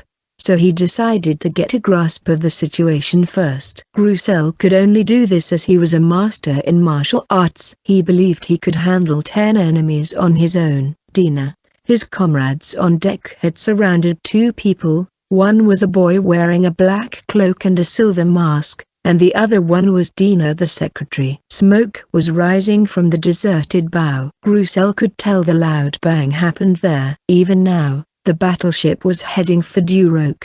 No one should have been able to catch up to it. So how? I'll worry about that later, the commander thought. My name is Silverface. You're the commander, Grussel, right? The masked boy asked, poking Dina's head, who sank down on the floor. face pale and trembling. "He knows about you, sir," she said. "Dina, are you all right?" "I'm fit." The masked boy poked her again before she could finish, as though telling her not to speak without permission. Grusel's expression remained unchanged, but he was seething inside. He couldn't stand to see his hard-working secretary treated like that. "So you're the one who kidnapped Dina? Don't think you're getting away that easily." Dina translated the commander's words. Silverface scoffed. "That's rich coming from you. Who was it that attacked Duroc and sent a spy on us? As if that wasn't enough. You even laid a hand on my healer. I'm pissed right now." "Really pissed?" Silverface reached for the silver magic item hanging on his waist, one with a grip and a trigger. Grusel was taken aback. He recognized the shape. "A gun? But you shouldn't be able to use." Silverface pulled the trigger without hesitation. Grusel readied himself for the bullet, but what came out of the muzzle was a huge fireball. "What?" The raging fire burned every corner of the deck. The next thing the commander knew, Silverface was already gone, and only a trembling Dina was left. "Dina, Commander, no!" Ignoring the cries of the men around him, Grusel charged into the fire, not concerned about the flames licking at his clothes. As soon as he made it to Dina, he quickly carried her and escaped from the sea of flames. "I am sorry, Commander. Don't worry about it. It's the superior's job to save his subordinates when they're in trouble." "That's not it. What's wrong?" They stopped at a spot away from the flames. The surrounding was in an uproar as the crew moved to put out the fire.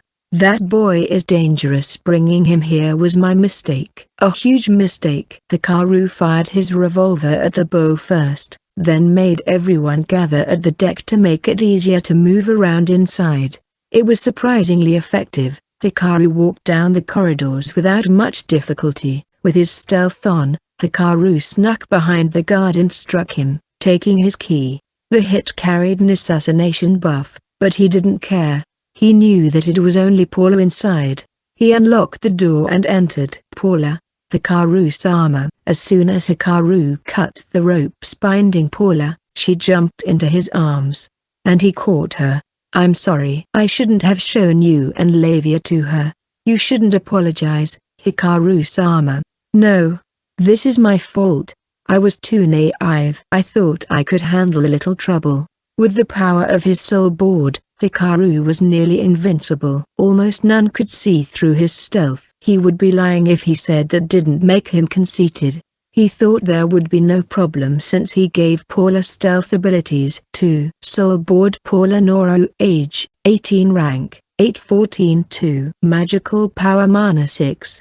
Agility new stealth life obfuscation 2 mana obfuscation 2 imperceptibility 2 willpower faith holy 4 healing magic 8 support magic 1. Unlike Hikaru, Paula had no experience fighting while using her stealth. As such, her stealth was useless against fairly skilled opponents. Hikaru should have let her gain experience. He blamed himself for failing to consider that. "Let's get out of here for now." Hikaru's mana detection picked up soldiers rushing towards the room they were in, but they managed to get back out to the deck by hiding in vacant rooms and going around. They barely came across any crew, mostly because some were putting out the fire. A lot were scouring the ship for Paula, and some were on guard duty on the deck.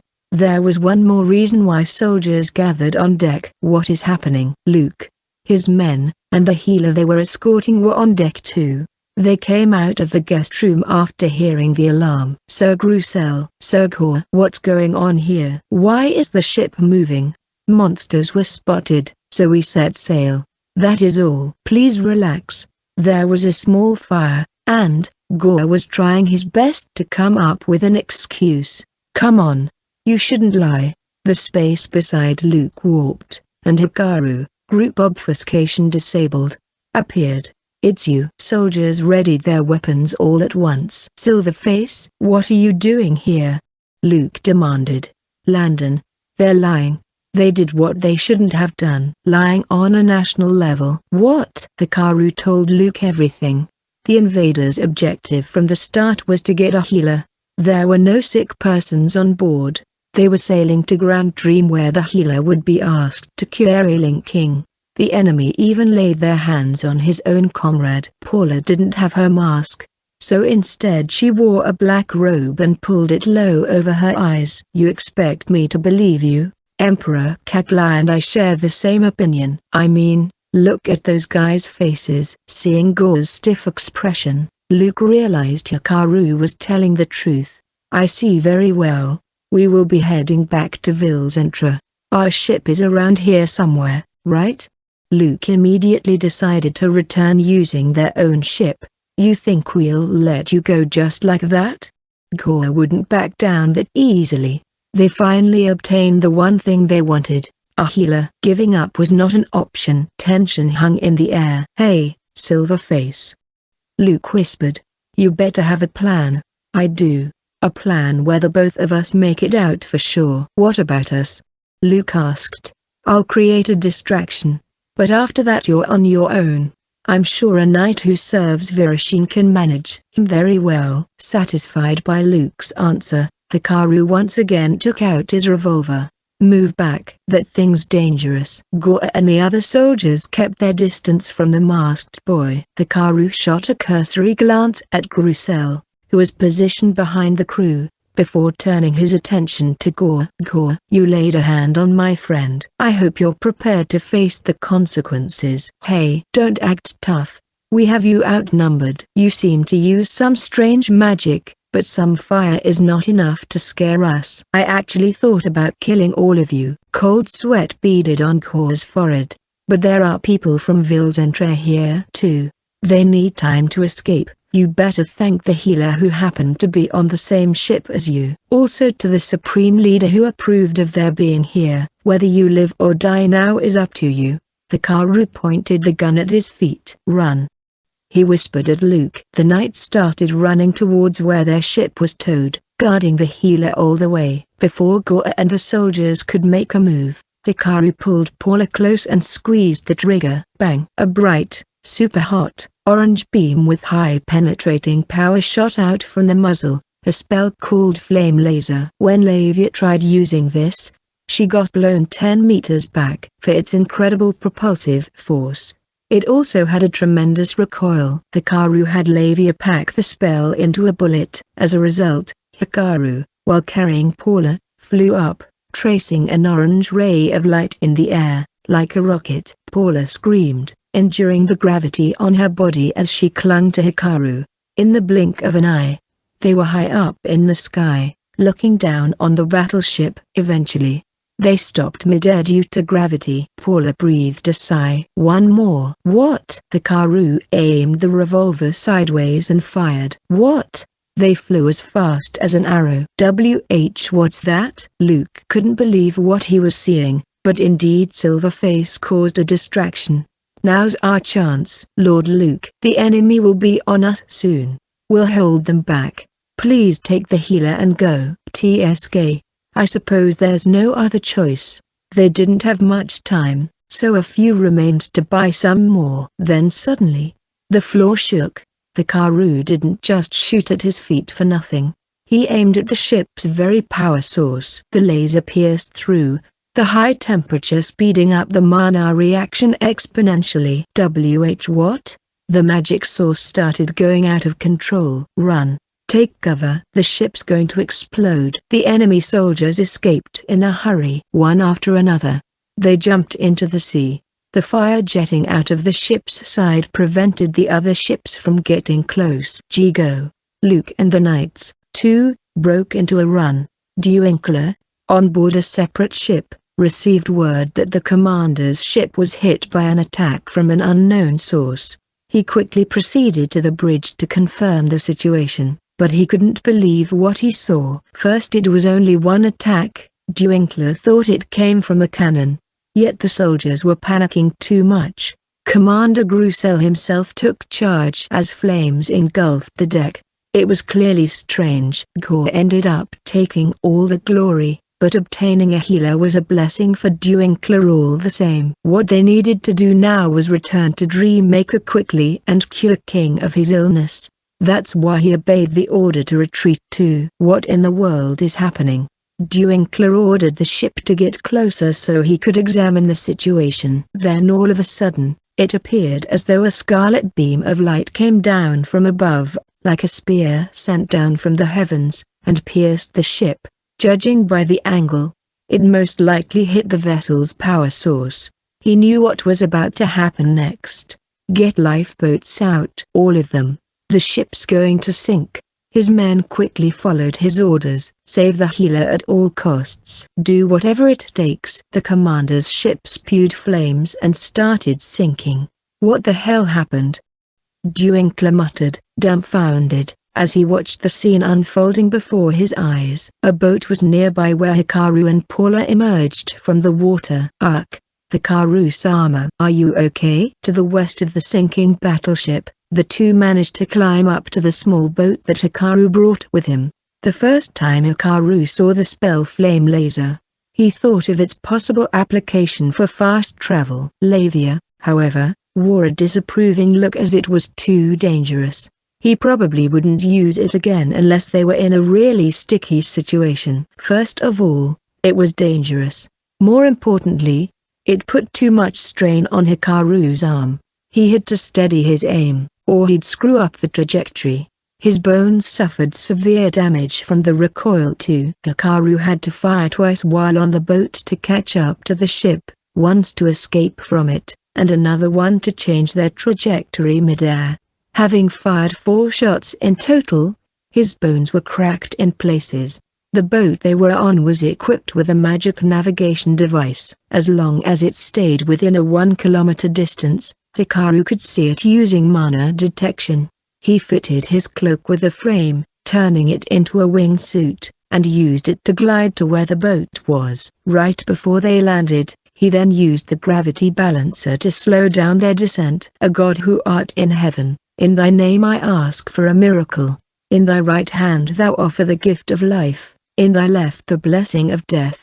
Hikaru's arm healed as Paula chanted her healing magic. He resorted to this escape plan mostly because he obtained a new means of mobility. Also he had a healer with him to fix the damage on his body. It hurts, but I can do a lot of things depending on how I use it. He grimaced at the itchy feeling of his bones connecting. I should have brought some blankets with me. It's too cold out here. Maybe I can use my soul board to try and reduce the recoil. Paula wore a serious look as she finished the healing. Hikaru-sama. Yes? Hikaru-sama. Yeah. You shouldn't do anything dangerous like that ever again. Sorry if I scared you, but it was the best plan to get us out both. That's not what I mean. Tears started streaming down Paula's wet face. You shouldn't hurt yourself for me. I don't want you risking your life for me. But the one thing I really don't like the most is myself. I feel happy that you braved the danger for me. And I hate myself for it. I'm sorry. Hikaru pulled her head close to his chest. I told you I'd protect you. Hikaru-sama. She wept for a while. The next time she raised her head, she looked completely refreshed. Busy with rescue work, the ships didn't bother going after them. They made it back to the harbor safely, and after a short while, Luke Landon and his men also returned. They then switched hotels the same day. The next morning, Hikaru and Paula caught a cold. 10 days had passed since then.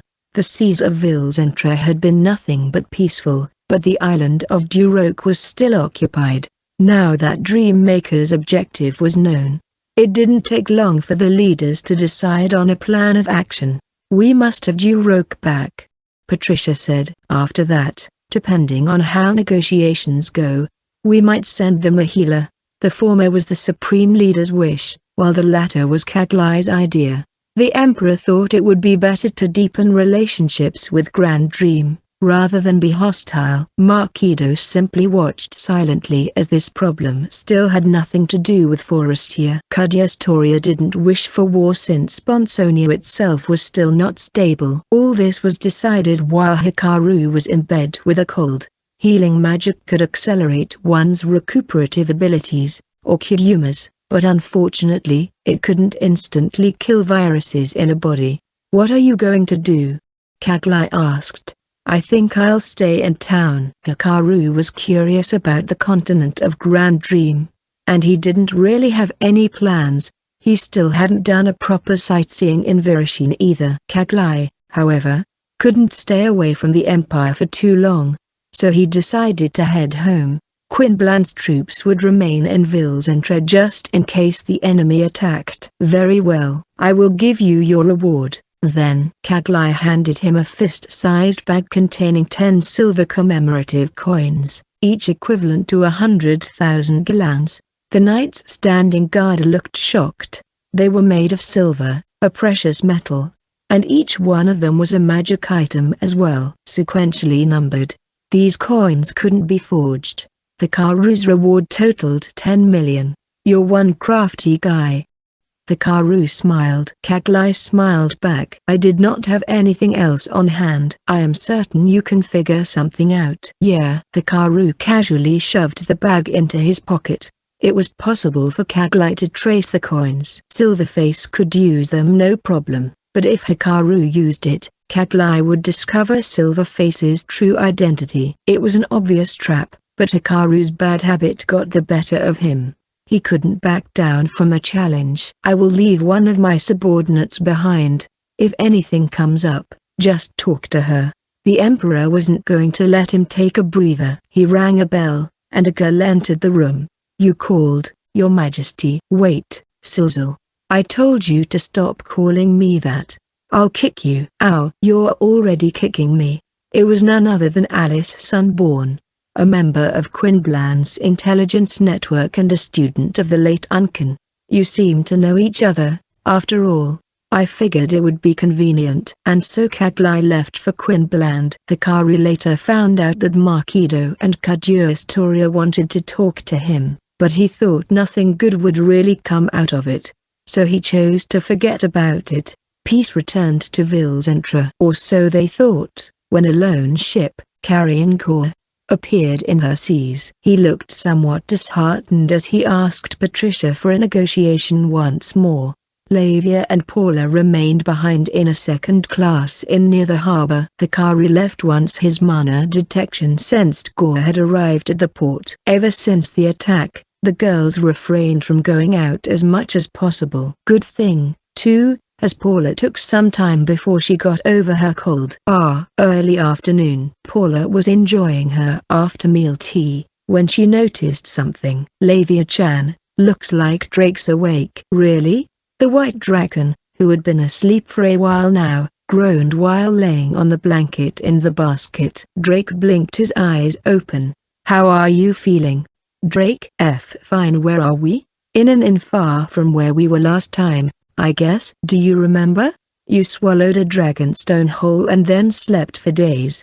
Yes, it feels like I had a long dream. Drake's voice was raspy, so Lavia poured water from a jug onto a plate and handed it to the dragon. He plunged onto it, drinking it all up as he became soaked. Are you okay? Do you want something to eat?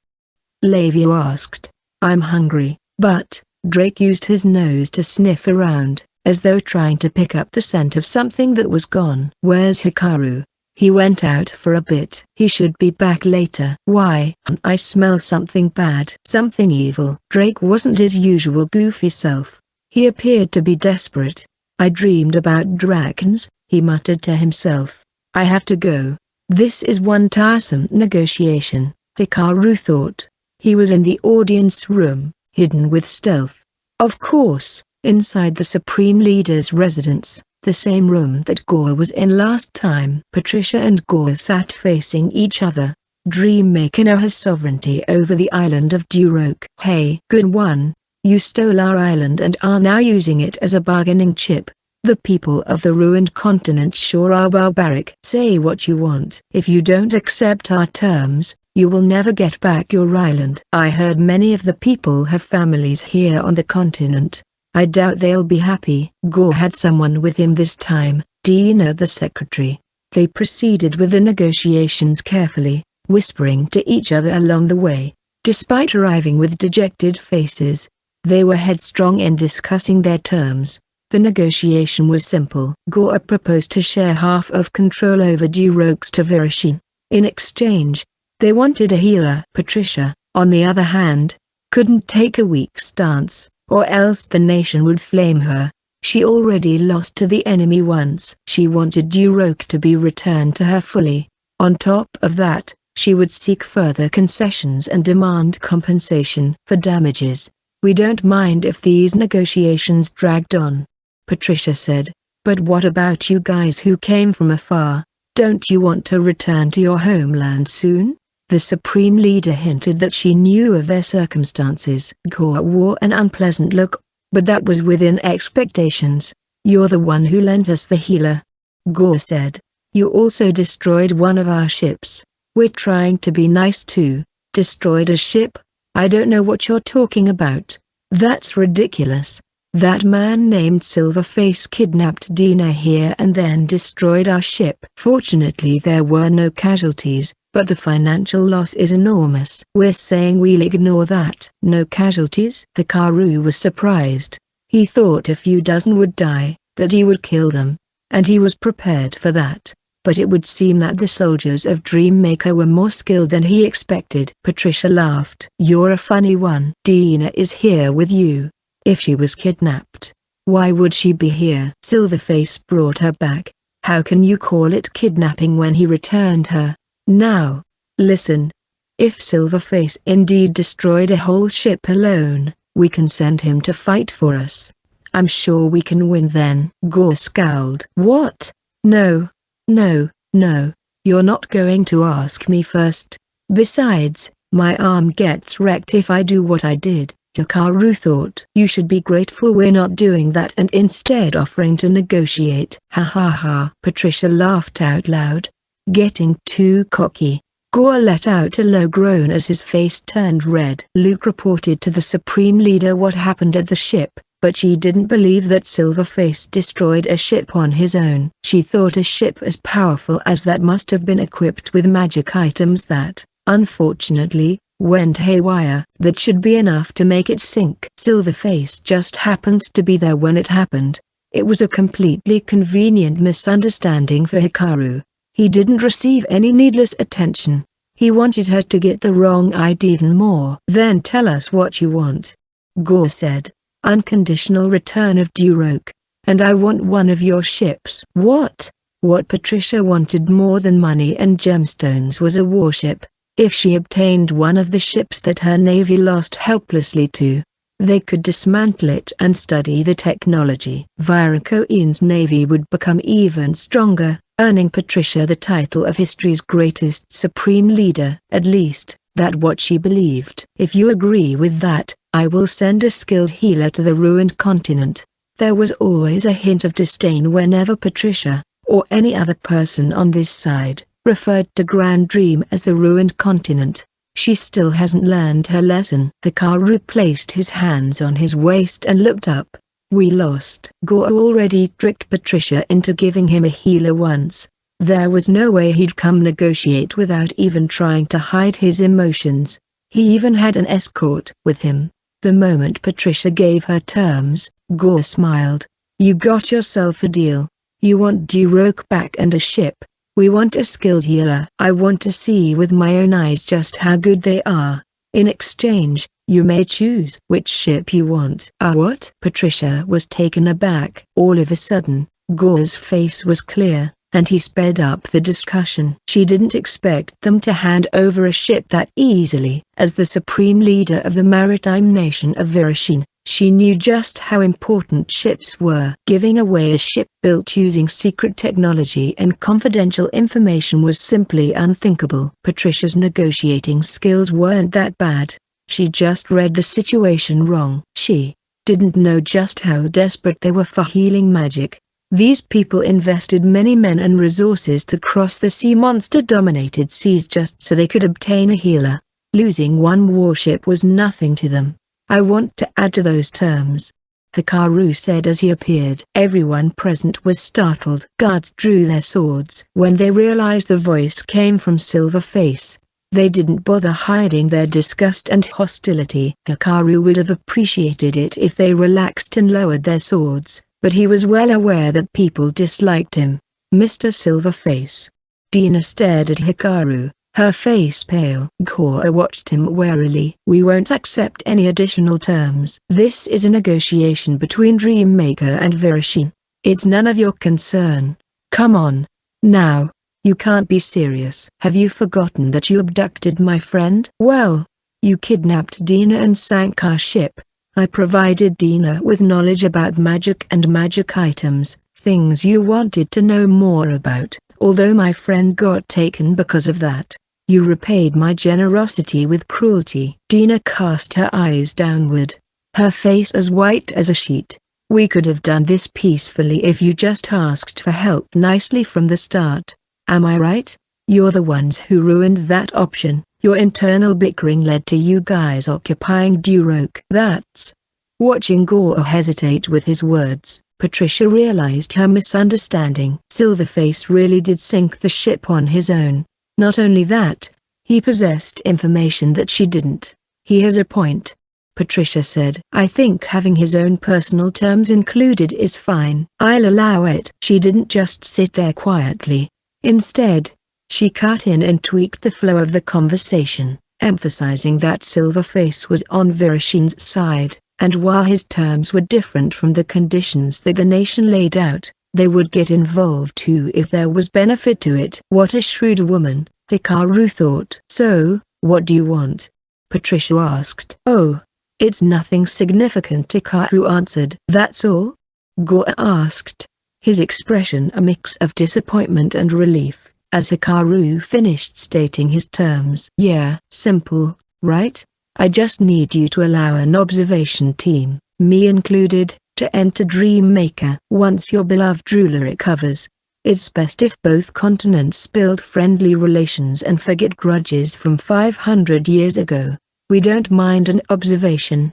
Of course, you won't have full access to the place, but you can go anywhere that doesn't contain classified material or information. Also, 500 years might be a long time ago for you, but our grudge still remains. We can't let bygones be bygones. Hikaru wanted the two continents to start over with a clean slate and forget everything that happened in the past, but Gora wasn't going to fall for it. Okay, whatever. So the observation team is approved. When can we depart? The sooner the better.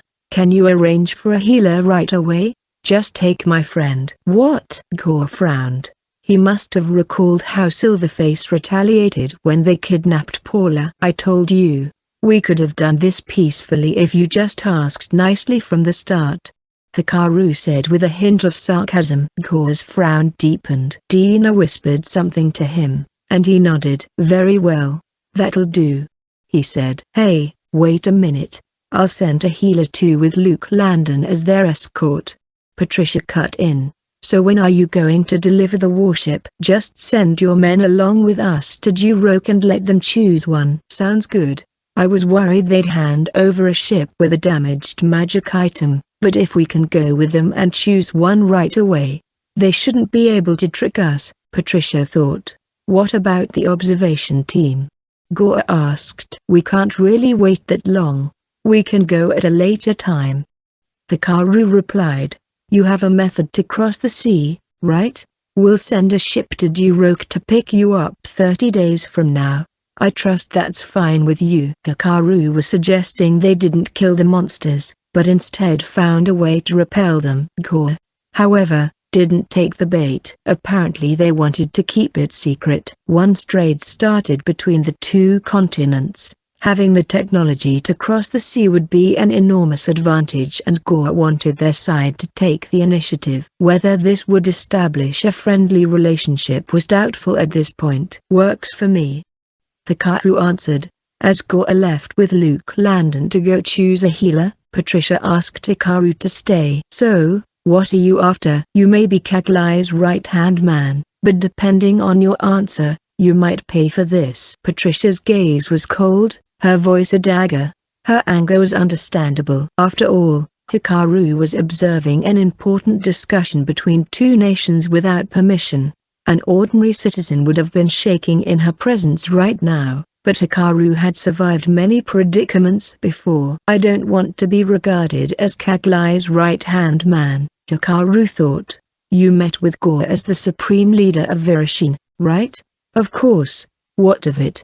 You also represent Quinbland, Forestia, and Bonsonia. Yes, TSK, I see what you're getting at. Yup. Patricia quickly realized that she was also the representative of the other 3 leaders who already left. This was so she could ask for their help in case a war broke out.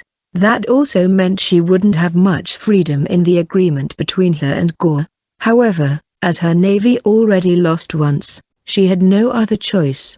In short, Hikaru was implying he was a representative of Quinbland and therefore had a right to be here in this meeting. Although, not giving prior notice was extremely senseless.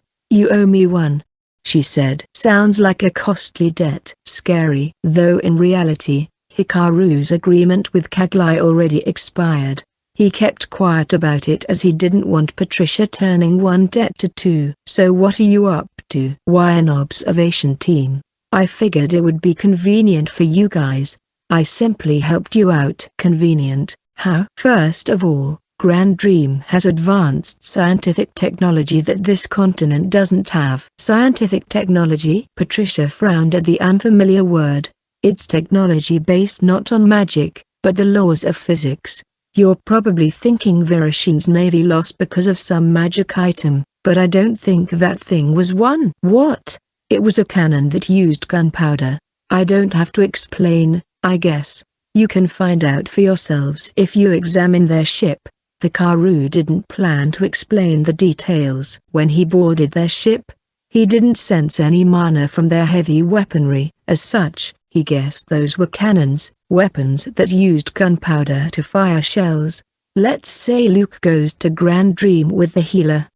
Hikaru continued. There's no guarantee they'll get in touch with us after that. After all, we don't have the means to repel those huge sea monsters.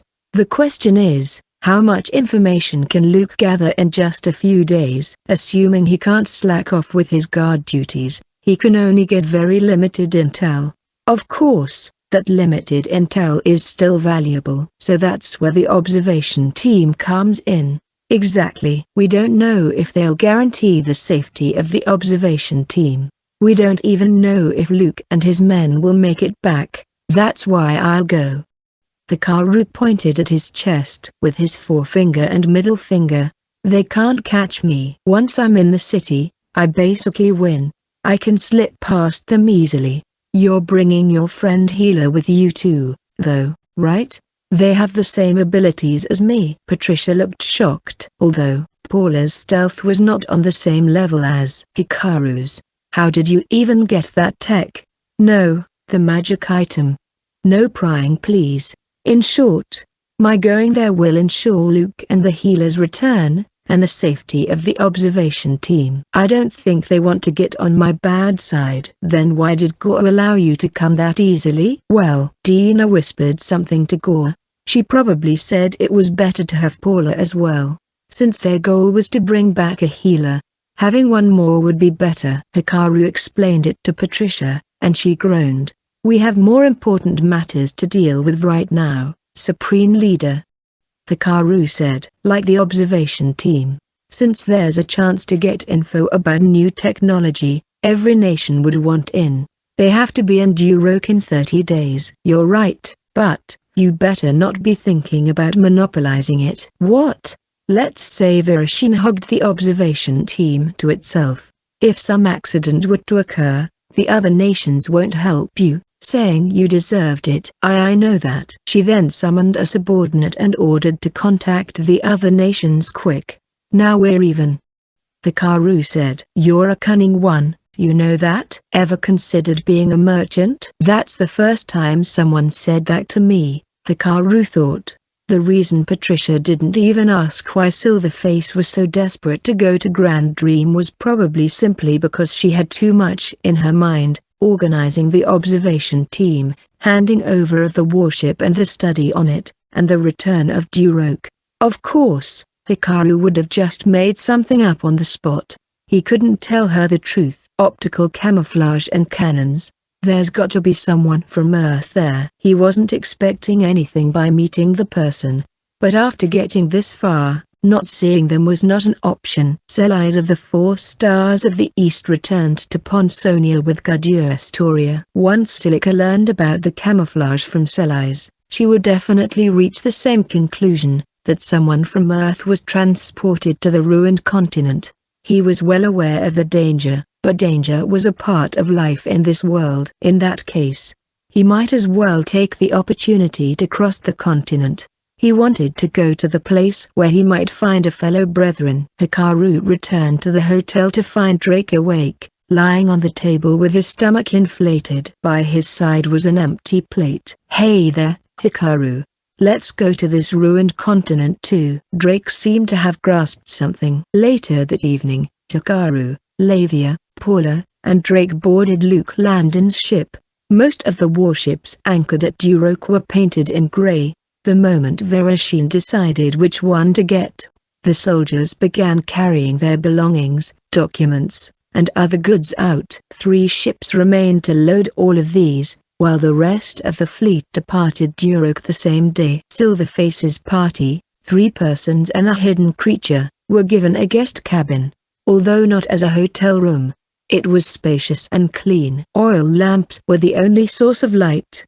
No magic items. Luke Landon and the healer he was escorting were on a different ship. Besides us, the rest of the people on board are from the other continent, right? Will we be all right?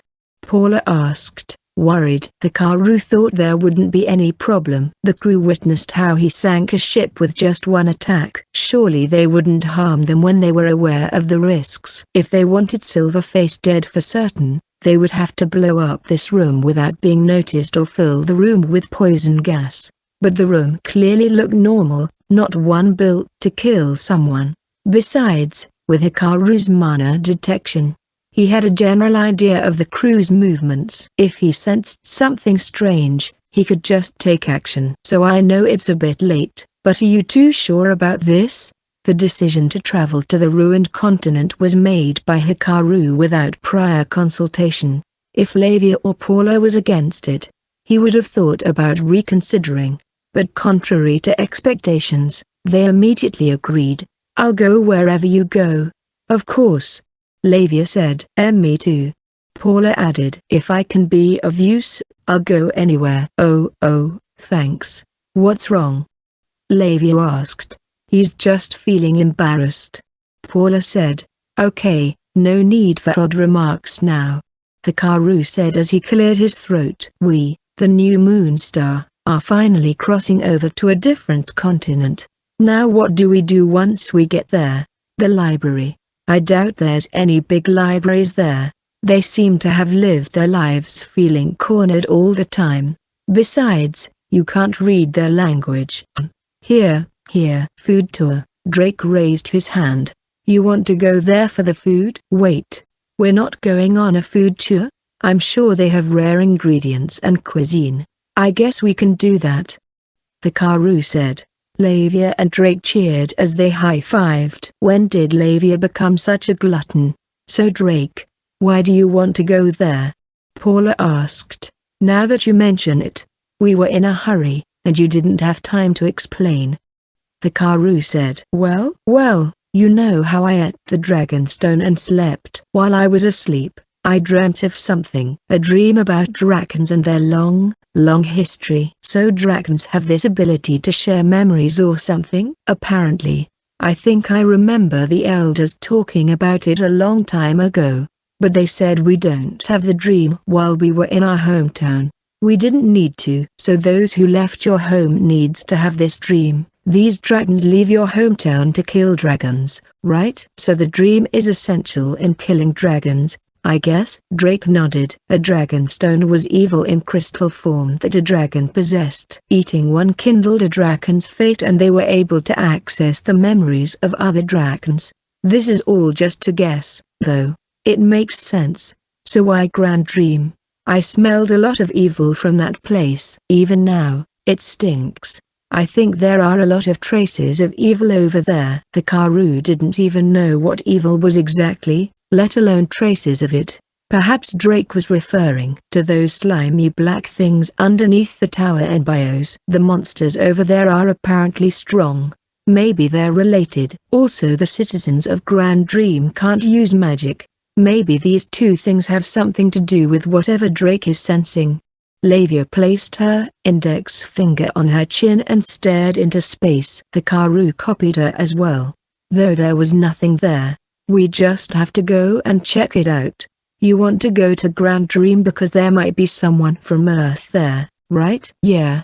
Hikaru already told them about the reason he wanted to visit the continent. I hope you get to see them.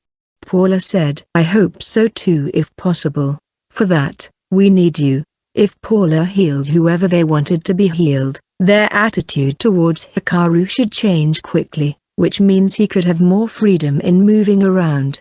Just leave it to me. You don't sound too confident. Illnesses are quite hard to cure. Healing magic wasn't all-powerful, just like how it couldn't cure a cold in one breath. It was also less effective against illnesses. I might have to max her healing magic stat. Right now, she had 8 points on healing magic and it maxed out at 10. She had 2 points available as well. A new job class might pop up then and she would become a master of healing magic. According to Dina, Hikaru's interpreter, the name of the fleet led by Commander Grusel was the Western Assault Army. There were very few people proficient in both continents' languages. Gore went with Luke and the healer, while Dina was assigned to Hikaru's party. When she first arrived in their room, Dina bowed deeply. I am deeply sorry about last time. Those were the first words out of her mouth. Hikaru was silent, and she never raised her head. So he approached her. Dina. The woman gave a jerk. Like I said that night, I didn't mind killing everyone. Hikaru said. But I changed my mind and simply destroyed one ship. I won't be nice next time. You get what I mean, right? Why yes. As he watched Dina tremble slightly, bowing still, Hikaru thought that was enough to scare her. Dina was an interpreter, but it was also safe to assume that she reported back to Grusel about their conversations and actions. Raise your head. Do you plan to interpret with your head down all the time? Dina finally raised her head, her face pale as a sheet. Afterwards, Paula commented how terrifying he was, while Lavia covered for him. Hikaru doesn't show mercy against enemies, but is kind with allies, she said. So when are we arriving? Hikaru asked. We will arrive on the western side of the continent in 12 days. After that, it's a 3-day trip by the coastline. Hikaru felt that was too long. It took them 2 days to travel from Vilzentra to Duroc. Kaglai mentioned that the distance between Duroc and the ruined continent was twice the distance between Duroc and Vilzentra. If we go straight, we should get there in 4 days, right? So why does it take 12 days? Well, it is something to do with the method you use to avoid monsters. Yes? No matter. Please show me around the ship. Dina's silence meant a yes. Hikaru was interested in the method they used to cross the ocean. He could simply figure it out on his own little by little. Hikaru and the girls, wearing shady masks and hoods, followed Dina out of the room. Some soldiers watched them with great interest, others with disdain, a few baffled. As for Drake, he was wrapped around Lavia's neck. Hikaru checked the passages that were not off-limits and emergency exit routes. They weren't allowed to see the soldiers' private rooms, the power room, and the bridge. There was no point in checking the storage room. There were no stalls, and Dina only told them the bare minimum. As such, the tour ended in no time at all. Hikaru's party went out to the deck. Please stay away from the railings, Dina warned. There are weapons there. Not paying any attention to her, Hikaru kept on walking. Waters as far as the eye could see. White clouds. Apart from the other ships sailing parallel to theirs, there was nothing else. Only a world of blue. Now that I think about it, this is my first time on a ship like this. Hikaru had been on planes and bullet trains, but never on a cruise ship. Might get bored quick. Lavia and Paula roamed about the deck. Lavia, in particular, tried to take a peek of the machines covered in cloth. No, please don't do that, Dina yelled. As Hikaru wandered the deck, He spotted 3 men in one corner with fishing lines in the water. One of them watched his line eagerly, one was staring blankly into space, resting his chin on his hand, while another lay sprawled on the floor. Fishing rods with reels, that's advanced technology right there. Hikaru wasn't an expert in fishing, but the anglers he'd seen before, most of them fished at rivers, used more primitive rods, just a pole with a line tied to it. He'd seen rods with reels only once or twice. It's deep out here in the open sea. Maybe they need longer lines to get a bite. Hikaru casually used his mana detection at the direction of the water. Holy cow, there's a whole lot of them. A large school of fish was swimming about. He even wondered how the soldiers weren't getting so much as a nibble. I see. The hook and bait are not deep enough. Hey, you there. I think you're fishing in the wrong spot. Drop your line about 30 meters deep. The men were startled when Hikaru called to them, all the more so when they realized the voice came from the masked boy. Unfortunately, they could not understand a word he said. Hikaru searched for Dina, but couldn't find her. Fine, whatever. Hikaru muttered. Let me try, he said to one man as he held out his hand. Although still baffled, the soldier knew what he wanted and handed his rod over. As Hikaru reeled in the line, he realized the line wasn't too deep. After confirming that the bait was attached, he dropped the line about 30 meters deep in the water. Oh, I got a bite. What? Who is this guy? You can actually get fish here? ZZZZZZ. You can't. No one's got a bite here before. Yeah. ZZZZZZ. Hey, help me out here. Wait. What? Hikaru's rod bent as it became heavy all of a sudden. What the? It's too heavy. You idiot. Pull the rod up. It's gonna snap. ZZZZZZ. Yelling and shouting, they pulled on the rod, and a tuna weighing about 5 kilos appeared on the surface. One man rushed to get a harpoon and stabbed the fish with it. They successfully got it on board. A different fish was in the tuna's mouth. Apparently it was the one that Hikaru caught at first, but then it got eaten by the tuna. This is my first time fishing. It's actually fun. You're amazing. Incredible. I'm bushed from all that running. ZZZZZZ. Oh, getting friendly with the enemy during break time, eh? Perhaps more discipline is needed. Duinkler appeared with 5 soldiers in tow. Oh, crap, the men said as they ran away. The sleeping guy, who seemed to be a habitual truant, jerked awake as he sensed danger and hightailed it out of there. Duinkler. Nice meet you. It appeared he could speak Hikaru's language, although broken. Likewise, I'm Silverface. A pleasure, I guess. One of Duinkler's men looked familiar. He was the guy who went after Dina back when Hikaru snuck onto their ship. The man didn't know about him. Of course. Want tea? No interpret. The plump man smiled broadly. This guy is shady as hell, Hikaru thought. There was no doubt that he had an antagonistic relationship with Grusel, as he even ordered his subordinate to go after Dina. You think? Dangerous. I alone. He wanted to talk privately. After mulling it over, Hikaru accepted his invitation.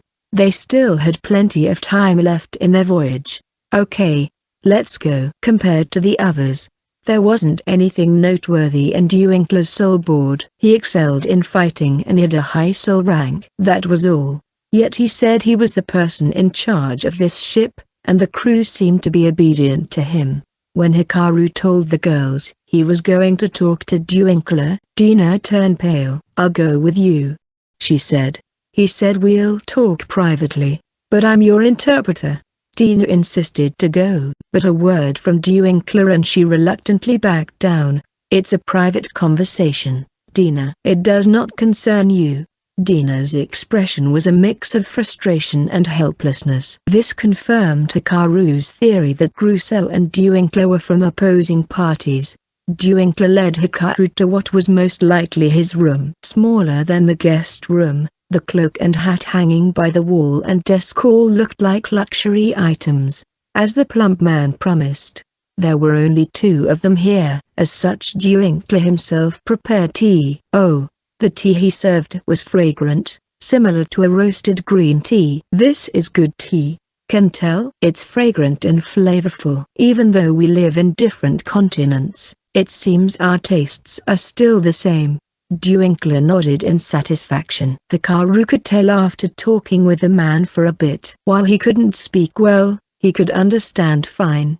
You invited me here for a reason, right? You worry. Why wouldn't I be? We're in enemy territory with only the three of us. Of course I'd be cautious. You destroy ship alone. Surely with that much power, there's nothing to be afraid of, was what he was saying. What would happen to us if I destroyed this ship? I don't even know if my weapon will work against the sea monsters. Yes. You can't kill monsters here, can you? No. The route we take, no monsters. Hikaru was shocked. Dewinkler just revealed their secret like it was nothing. The man smiled. Important matter. Will be straightforward. I guess he's saying he'll be open about everything. So you found a route with no sea monsters? And you have to take a long detour. That's why the trip takes long. Mostly right. The route still has monsters, but we drive away. You can repel them? How? With magic items? Yes. Not with heavy artillery. Artillery? Oh, the blast cannon? A tube that shoots shells using gunpowder. Yes, blast cannon. We not use them. Not work. They didn't kill monsters, but instead drove them away. According to Dewinkler, they managed to create a magic item that repelled a specific kind of monster. They then found a route inhabited only by these monsters. Let's go back to my question. Why did you invite me for tea? First, exchange information. Have many things I want know. Same here. Then we share same interest. Let's talk. Anything else? You said first. Dewinkler was in a good mood all the while. After exchange information, if I find you trustworthy, I tell you. That'd be best. First, I want to know your status. Hikaru said. And by that I mean, what position do you hold in Dreammaker? Before sharing anything with the man, he wanted to know what his objective was. He wasn't simple-minded enough to just say yes to a request to exchange information. I am leader of one of strong families in Dreammaker. According to Dewinkler, Dreammaker had 9 clans that assisted the king. They handled military affairs, agriculture, construction, and many others. In Japan, they would be similar to cabinet ministers, but in their case, clans held the positions. Perhaps they could allow this kind of system because Dreammaker was a small nation with only about 10,000 citizens. Being a small community, people lived their lives by helping each other. Dewinkler was the head of the clan that managed public order and finance. Damn, he's got a lot of power to be both chief of police and minister of finance. However, the Western Assault Army was under military affairs, which Grussel handled. As such, Dewinkler could only command one ship. You and Grussel don't seem to get along. Yes, my life, and subordinates' lives, all for the king. Why bring up the king now? Grussel and I argue how to heal the king's illness. He thinks everyone important. Dewinkler didn't care how much was sacrificed as long as they obtained a healer, while Grussel wanted sacrifices to be kept at a minimum. Hikaru finally knew that they needed the healer for their king. I'm surprised you told me it was the king that needs help. You will know. Anyway, once arrive. Grussel is too secretive. Not good. Let me guess. In exchange for you being so open, you want information. You benefit more that way. Dewinkler clapped his hands. Exactly. You smart. I like smart people. The old man smiled. Don't let your guard down, Hikaru thought as he sipped his tea. These guys are blindly devoted to their ruler. He might be friendly right now, but if it's for their king, he probably won't hesitate to backstab me. Just like Dina. So, can heal king? Dewinkler asked, leaning forward. He must have really wanted to ask the question. There are things healing magic can and cannot do.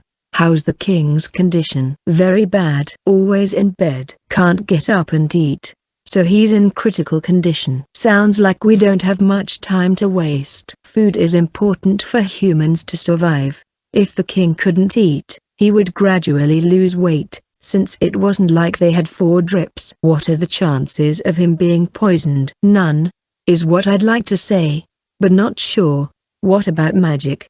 Dewinckler shook his head. It was a foolish question. The people of Dreammaker couldn't use spirit magic, so there was no point in suspecting magic spells. Let me change the question. Can monsters use magic? Monsters? No. Have only see magic item. No magic. So there's magic items, huh? So, can you heal? We just have to try. It would be great if we knew the actual cause of the illness. But if the doctor says he doesn't know, there's nothing we can do. Let me just get this out there first. Healing magic is not very effective against illnesses caused by viruses. Viruses? What are? Right. It's hard to explain, but basically it just means illness. King is ill. It's what all doctors said. I see. Can't heal? He looked like he was just about to cry, clearly disappointed. Hikaru figured it would be better to tell him this now rather than later when they arrived. Alleviating the symptoms might be the best we can do. Do you still want to bring us there? Yes. No other option. The man said with grim determination. Wait, all will be for nothing if the king died before we even arrived. Also, I feel like there's more to him than just being loyal. Hikaru thought Dewinckler was the type of man to be accompanied by his henchmen and wouldn't hesitate to cause trouble. Hikaru witnessed one of his men threaten Dina. Now the man looked like a child who was about to cry. Why is the king that important to you? Are there many people like you in Dreammaker? You not swear loyalty to your king? I don't. I'm not even a citizen of any country. Hikaru recalled his life back in Japan. Even then he didn't swear loyalty to anyone. He didn't have anyone he'd give his life to either. And that was perfectly normal. Most people do, but you guys go too far. I see. Perhaps our king, very important to us living in Grand Dream. You're counting on just one person? Not just him, but only king knows best about previous king who bring prosperity to Dreammaker. About Ichi. Hikaru returned to the guest room to find Lavia and Paula already there. Drake was also up and about as Dina wasn't around. How'd it go? Lavia asked, curious about what he talked about with Dewinckler. He caught me by surprise. Hikaru removed his mask and cloak, sat down on a chair, and heaved a deep sigh. I didn't expect him to mention a Japanese person. Dewinckler told Hikaru about how they found a man named Ichi in Japanese pronunciation, in Grand Dream.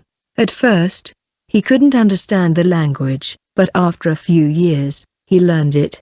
Already in his late 30s, Ichi became obsessed and immersed himself in research.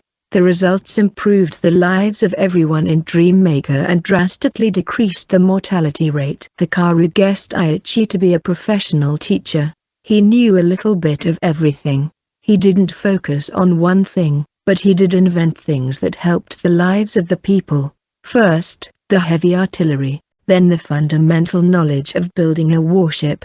These proved useful in fighting monsters.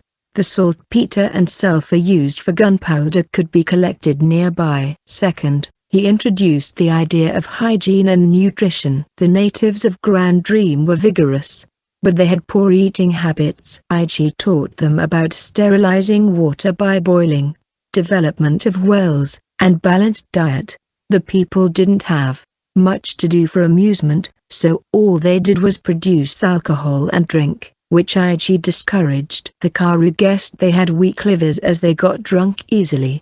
Dewinckler himself said he felt good after a cup of alcohol. With the sea nearby, they could gather all the salt they wanted. This led to them loving strong flavored food, which of course, wasn't good for the body. Ichi also created card and board games that the citizens could enjoy. He explained to the leaders of the 9 clans how important order and discipline was. Many opposed his ideas, but the natives gradually accepted the knowledge and the inventions he offered. Eventually, he was appointed as king by the 9 leaders and became the first king of Dreammaker. He wasn't lavish, and instead lived his entire life in modesty. Who would have thought that someone from another world would delve into domestic affairs? Domestic affairs? Ah, no. Forget what I said. Aichi got married right before he turned 50, and his wife bore him a child who became the father of the current king.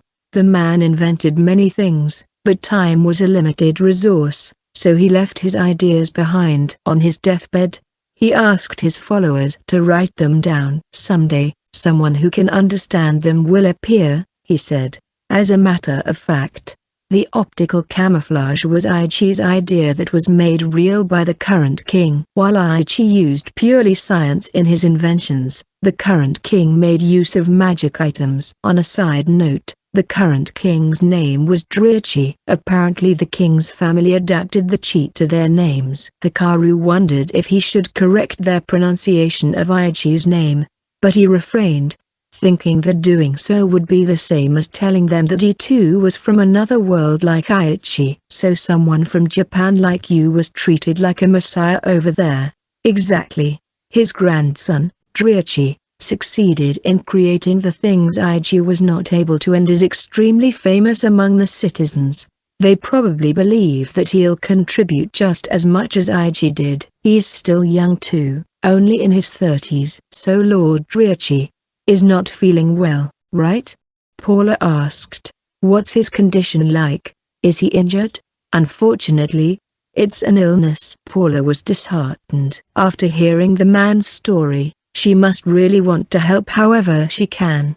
They might become our enemies. Heck, they even kidnapped Paula. But I guess it's just like her to not worry about stuff like that.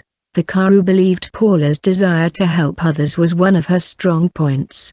It didn't matter if people called her soft. It was Hikaru's job to resolve problems that resulted from her softness. In the end, Hikaru never found out what exactly was this magic item they used to repel specific sea monsters. He couldn't even tell if the ships had changed route, as all around them was the great ocean as far as the eye could see. And since the magic item was active at all times, his mana detection couldn't really pick anything up. They seemed to be using a compass and the position of the stars when changing routes. It was a dull 12 days at sea. Hikaru played all the card and board games he borrowed and fished with the 3 soldiers. Their names were Jin, Darren, and Zuzan, a few times as well. Fortunately the seas were calm and they didn't encounter any stormy weather. Of course, that made for an uneventful and tedious voyage. All the while, Dina and the soldiers kept their eyes on Hikaru's party. Dina, in particular, didn't like Hikaru getting in touch with Twinkler, but the latter didn't seem to care and kept on approaching Hikaru, using his men to keep Dina away. The man didn't want the topic of their conversation leaked. Hikaru himself would not leak crucial information easily. Their conversation was casual, neither side giving away too much. Ha ha ha, ha ha ha. The two laughed. You cunning devil, Hikaru thought. He couldn't let his guard down around the man, but he couldn't just ignore him either. Dina should have reported regularly to Grussel. However, Hikaru never figured out how she did it. Every noon, though, birds flew about from different ships. Soldiers who received the birds strained their ears, either nodding quietly, smiling, or sometimes whispering to their comrades and laughing. It was easy to guess that these birds were the magic communications device. Lavia said she'd get exhausted when sunburned, so she spent most of her time in their room with Paula. Hikaru, on the other hand, went out on deck a lot, making him a bit tanned. It wasn't that much, however, as he always wore his mask and cloak. Hikaru was out on the deck early that day. Finally, he saw it land. After 12 days on sea, Hikaru saw a black line in the horizon, gradually growing thicker, and eventually he could see green mountains. Who called it the ruined continent? The name might have been a reference to the fall of the early settlers. Either way, the name definitely did not fit. Hikaru could feel plenty of life just by looking at the sheer greenery. Soldiers erupted in joy, cheering. They left their continent for the first time in 500 years and had now finally returned. No wonder they were deeply moved. From here, we move south. Duinkler appeared out of the blue. Scenery change in next 3 days. You not get tired. And so the voyage continued. Hikaru watched the land from the deck without ever getting tired of it. There were places with long sandy beaches, woodlands that almost reached the shorelines, precipitous cliffs with goats watching the ships, even natural caverns. Schools of fish swam past the surface of the sea. No sign of humans could be seen from each of these places, however. Only small animals and some bigger ones that seemed harmless. Are there monsters here? Hikaru asked Jin. Dina translated what Hikaru said, and Jin, rod out in the waters, shook his head. He says monsters stay away from the sea. Dina said, didn't the settlers 500 years ago build a city near the coast? Dina's expression dimmed. Yes. You should see it tomorrow, she said, referring to the fallen city. Like she said, the next day they passed by the ruins of a city. Hikaru, Paula, and Lavia stood next to each other on the deck. Not only them, men who had nothing to do stood with them, watching. By the shore, only the rock foundation remained of what seemed to be the docks. Sand had covered other areas. The outer walls of the city had crumbled, covered in grass and ivy. Trees had grown in the middle of houses. The thought of how long it took for the trees to grow that big overwhelmed Hikaru. There was barely any trace of human civilization left there. Yet what remained was enough to surmise that people lived there once, as it stood in stark contrast to the great Mother Nature they had seen until now. Everyone simply gazed at the ruins silently. Some closed their eyes, others looked bored, while some stared in displeasure. As for Hikaru, he was just overwhelmed. As long as these ruins remain, the people of Dreammaker will never forget what happened 500 years ago. Less than an hour had passed when the ruins eventually disappeared from sight and the fleet began approaching land. From here, we're going up a river, Dina said. A river? I thought Dreammaker was near the sea. This area is near the roots. Roots? A place where monsters gather. Dungeons immediately came to Hikaru's mind, but they wouldn't use the word roots for that. Do you know where the roots are? We have a magic item that can find them. We mark them on our map and stay away. So the settlers 500 years ago built a city near these roots. Dina silently nodded. Monsters stayed away from the sea. Yet monsters destroyed a city built near the shore. A clear contradiction. But with the roots added to the equation, it now made sense. I see. If they had the same magic item that detected roots, they wouldn't have died, Hikaru thought. He didn't say the words out loud. There was no need to. The natives who had lived here for a long time should have known these things. We are scheduled to arrive in Dreammaker early morning tomorrow. You will be shown to the king's residence right away. So please get ready. Dina left. The next day, Hikaru and the girls woke up as soon as the sun rose and started getting ready to disembark. They had grown attached to their room after staying there for 2 weeks, but if possible Hikaru didn't want to travel for a while. It was just too boring. He would have loved to use a Draken passage, so he asked Drake about it. But this was the first time he learned about this continent. He had no knowledge about this place whatsoever. There was one thing, however. It stinks. Drake wore a frown ever since the continent came into sight. That most likely meant many evil creatures dwelled here. Hikaru couldn't really see any monsters, even with the max range on his mana detection. Hopefully we see it soon. It was noisy out in the corridor. Soldiers scurried towards the deck. At first Hikaru thought they were just overjoyed to have returned to their hometown, but he could hear angry voices. Sounds like something happened. Yeah, I think so too. It stinks. Let's check it out. Drake, you stay with Paula. Hikaru and the girls left their room and made their way to the deck. They could hear a loud voice. It didn't take long for them to realize where it was coming from. Up ahead was a city surrounded by woodlands. Smoke was rising from it. A giant humanoid monster was attacking the city. It was a green giant as tall as a 5-story building. It looked like a forest just rose from the ground and turned into a humanoid. Opening its mouth wide, it let out a deafening howl. The sound rippled Hikaru's cloak, who was almost a kilometer away. The river swelled, the ships rocked. "You damned monsters!" Hikaru smiled despite himself, now that the monster was within the range of his mana detection. He saw a mass of mana even bigger than the monster itself. "Wait, mana?" Grucel and his men don't have any at all. Let's think about that later. Hikaru couldn't find Duinkler. The man must be in the bridge giving orders. He could hear voices coming from the voice pipes. Bells rang, indicating an emergency. Soldiers ran about the deck, shouting, preparing for battle. Dina weaved past them to get to Hikaru. "It's dangerous here, Sir Silverface," she said. "Please return to your room." "There's no guarantee we'll be safe in there." "What's that thing? Anyway?" "We call it the Yamamonkey. It shouldn't appear around these parts." The Yamamonkey was sinking its teeth on the walls surrounding the outer edge of the city. The walls were as high as the monster's shoulders and 5 meters thick. The Yamamonkey raised its arm overhead and slammed on the wall. Dirt flew in all directions. The wall should buy them some time, but they couldn't wait too long or it would get destroyed. Hikaru gazed at the city. The first thing he noticed was the cityscape was completely different from that of Ponsonia or Virushin. Houses closely resembled each other, and were built on grids. Light gray walls and wide roofs were the notable characteristics. Canals ran throughout the city, drawing water from the river and pouring it back.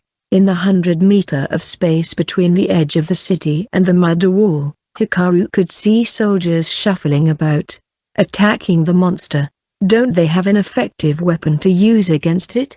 Hikaru expected something amazing since they possessed cannons. What the soldiers brought out was a catapult, a ballistic device used to launch rocks at a target. The weapon bent, and a rock as big as an armful went flying towards the Yamamonkey, hitting it square on its head. "Doesn't look it's working." Pieces of greenery scattered from the head, but that was it. After standing blankly for a bit, the Yamamonkey howled once more, blowing the soldiers away. Residents began evacuating. "This looks bad," Hikaru thought. In the meantime, the head ship of the fleet was getting closer to the city's edge, and from there, the blast cannons let loose their barrage of attacks, each boom sending vibrations to his whole body. Shells, which were also explosive magic items, were flying straight at the Yamamonkey. Out of the 10 iron balls, only about 3 actually hit. Others hit the wall, some fell to the ground. A few shot past the monster and into the forests. One shell scored a direct hit on the Yamamonkey's left shoulder. More green scattered in all directions, like blood spattering out. Underneath was a brown skin, most likely soil, where a deep red line seemed to be running down. It must be a vein of some sorts, Hikaru thought. "Do you know what that is?"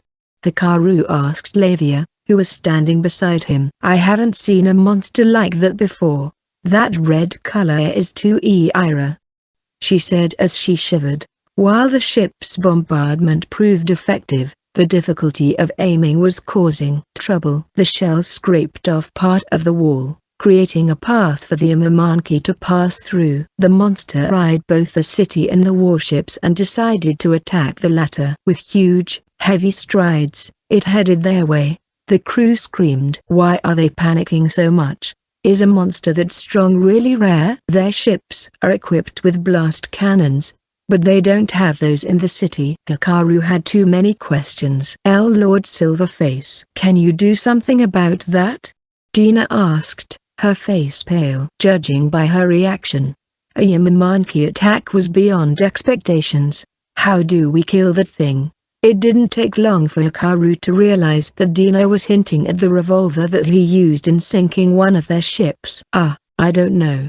Hikaru's weapon would be ineffective. Assassination only activated when he was close to his target, but approaching the Yamamonkey would be a hard task. Flame laser could reach the monster from where he was, and the shot would have a sniping buff. Burning a part of its body might not do much at all. However, he only managed to sink the ship because he knew exactly where the source of power was. In fact, sinking it was merely a bonus. He simply wanted to silence the crew. If I have to do it, I might as well get close and fire a few flame gospels at it. But there's no guarantee that will be enough to bring it down. I think using the blast cannons is the right thing. Grussel knows that. That's why he's firing them.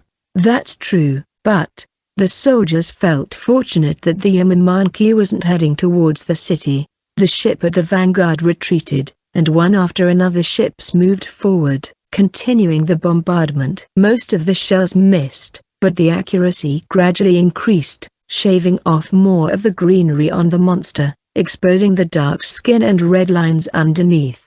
The Yamamonkey wouldn't give in, however. With a bellow of rage, it launched to counterattack.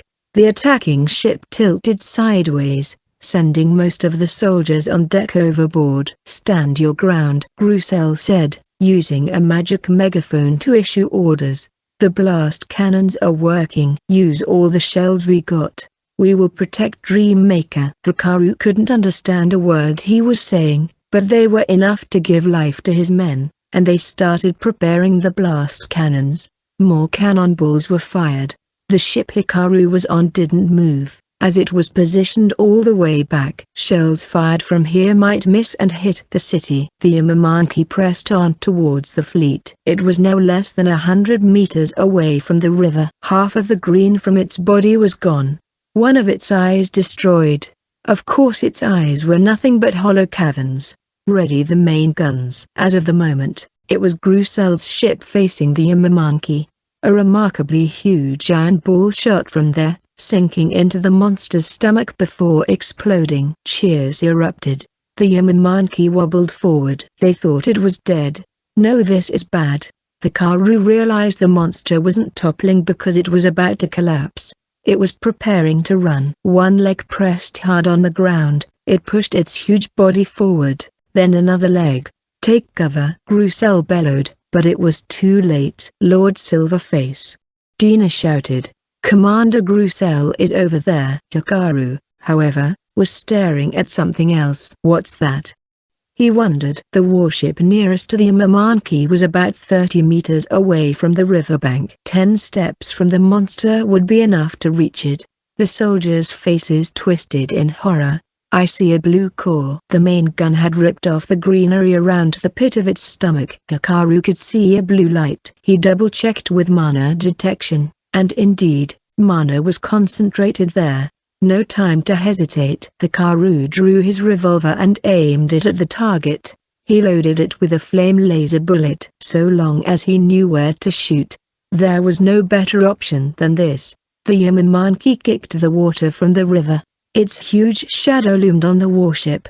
Dina screamed. Bang! A beam of scarlet light surged out, piercing the Yamamonkey's solar plexus and right through the middle of the blue core. The recoil pushed Hikaru backwards, sending him rolling on the deck. For a moment, the Yamamonkey froze. Then a second later, black soil started dripping down its fingers, disintegrating into the air. Soldiers on the commander's ship started screaming. While the Yamamonkey had crumbled into a million pieces, a mass of black soil, leaves, and branches rained down on them. Fortunately, the ship held on, barely. Soil fell to the river, creating waves that rocked the other ships. Only silence remained after. "It's a studio apartment," Hikaru thought. Cheers greeted them once they arrived in the nation. Capital? Town? Of Dreammaker. People overjoyed by the return of the Navy crowded the harbor. Their roars grew even louder as Grussel, covered in dirt, raised his hand in response. First, the healer that Luke Landon escorted was immediately led to the king. In the meantime, Hikaru's party was given some time to rest, with watches of course. Hikaru was shown to a building in the shape of a matchbox with precise layout and furnished only by the bare necessities. "Dina, there's no need to get us one room each. In fact, separating us will only be an inconvenience. Please give us room good for 3. Next they were shown to a pad with 3 bedrooms, a dining room, and a kitchen. It even had a balcony. It's like an apartment for a whole family. Even though it was located on the 4th floor, it was fully installed with a water supply. Apparently there was a water tank above where the water flowed from. We finally made it. This layout was definitely introduced by Aichi. The place was fully furnished. Hikaru took a breath as he sat down on a chair. Hikaru.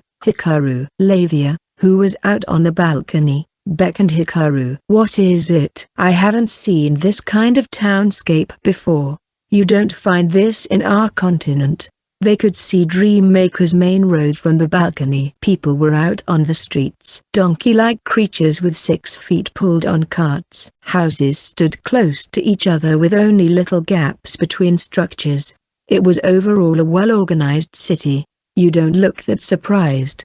Lavia said. Yeah, the place looks similar to where I came from. It looked familiar, indeed, but it was still quite different from modern Japan. Although Ponsonia and Virashin's European-style cityscapes were way more different. Just the sheer number of neat apartment complexes here reminded Hikaru of Japan. You want to talk to the king, right? I'm not sure. The current king isn't the man from Japan anyway. I would be interested if he left some sort of notes behind, though. Will he recover? No idea. If even Paula's healing magic doesn't work, that means he's beyond saving. Lavia chuckled, covering her mouth with her hand. You really trust Paula, huh? Somewhat. I did tell her my secret. After all. Lavia leaned closer to Hikaru and held his arm. I think we'll get along well just fine and it makes me happy. Us 3? Drake included. Oh, pet included, huh? Meanie. Lavia giggled. Paula was inside, happily tidying up their luggage, making tea, giving Drake feeds. No, a meal. The White Draken had done nothing but complain non-stop about the continent's awful stench, frowning most of the time. Whenever he did, his gums would show, making for an extremely fiendish appearance. Well, I thought we'd have some time to rest, but that's not the case I guess. 5 soldiers were running down the road below that led all the way to the king's residence. Luke's healer couldn't do the job, so they wanted Silverface to come. Only the palace greatly differed from the rest of the buildings. First of all, a wall surrounded the place, the nation's history carved into its surface. Second, there was a garden inside. The town didn't have roadside trees or lawns, but the palace did. As they walked through the guarded gate, Hikaru saw a wooden house covered with black scale-shaped bricks which were meant to be roof tiles, except the shape was quite different. It could be that Aichi's memory was a bit off, or perhaps time had caused it to change. It was a single-story residence, but a tall one at that. The huge double doors even resembled a temple gate. Inside, the floors were covered in carpet, and one could enter with footwear on. Lamps burned in the dimly lit palace. This way. Grucel, who awaited Hikaru's party's arrival, guided them. On the way, Hikaru saw a room with its door open. Inside was a dejected healer and the knights escorting him led by Luke. The knight spotted Silverface and tried to approach him, but the soldiers stopped him. Hikaru merely raised his hand at Luke, wordlessly telling him to wait. Luke nodded quietly. How's your arm? Grucel asked out of the blue. Arm? Yes, your arm. You shot the Yamamonkey, didn't you? I heard you got injured. Oh, that. I'm perfectly fine. My healer's great. Hikaru said. Paula, who was walking behind, giggled. Focus, please. Hikaru thought. You saved us. Thank you. Where'd that come from? Dina said she asked you help. Just when Hikaru thought the man was getting better with the language, he still struggled a bit. I would have fired a shot anyway even if she didn't ask. We would have been in danger too. Besides, I just happened to find its weak spot. You guys exposed it. Either way, we owe you. I sank one of your ships, though. I guess he doesn't mind. Hikaru thought. They deserved that. Of course, after kidnapping Paula. Do Yamamonkeys appear around here often? Actually, you don't have blast cannons in the city. It felt like you ran out of resources there. It would have been a disaster if we arrived a day late. I have a lot more to say about that, but for now King Doriachi is waiting. Grucel stopped in front of an iron double door guarded by 2 soldiers. I, Grucel, have arrived, he said in their language. I brought with me Silverface, the healer, and 1 more person. The door opened. Too bright, Hikaru thought. On the ceiling was a depiction of people fighting, gilded in gold. Light reflected off of it, making the place bright. A large carpet was spread out inside, and furniture lined the walls. At the center was a bed surrounded by 8 people, including Grucel. That's 9 leaders of each clan. As expected, Dewinkler was also present, nodding lightly at Hikaru. There was no trace of friendliness from him like when they were on the ship.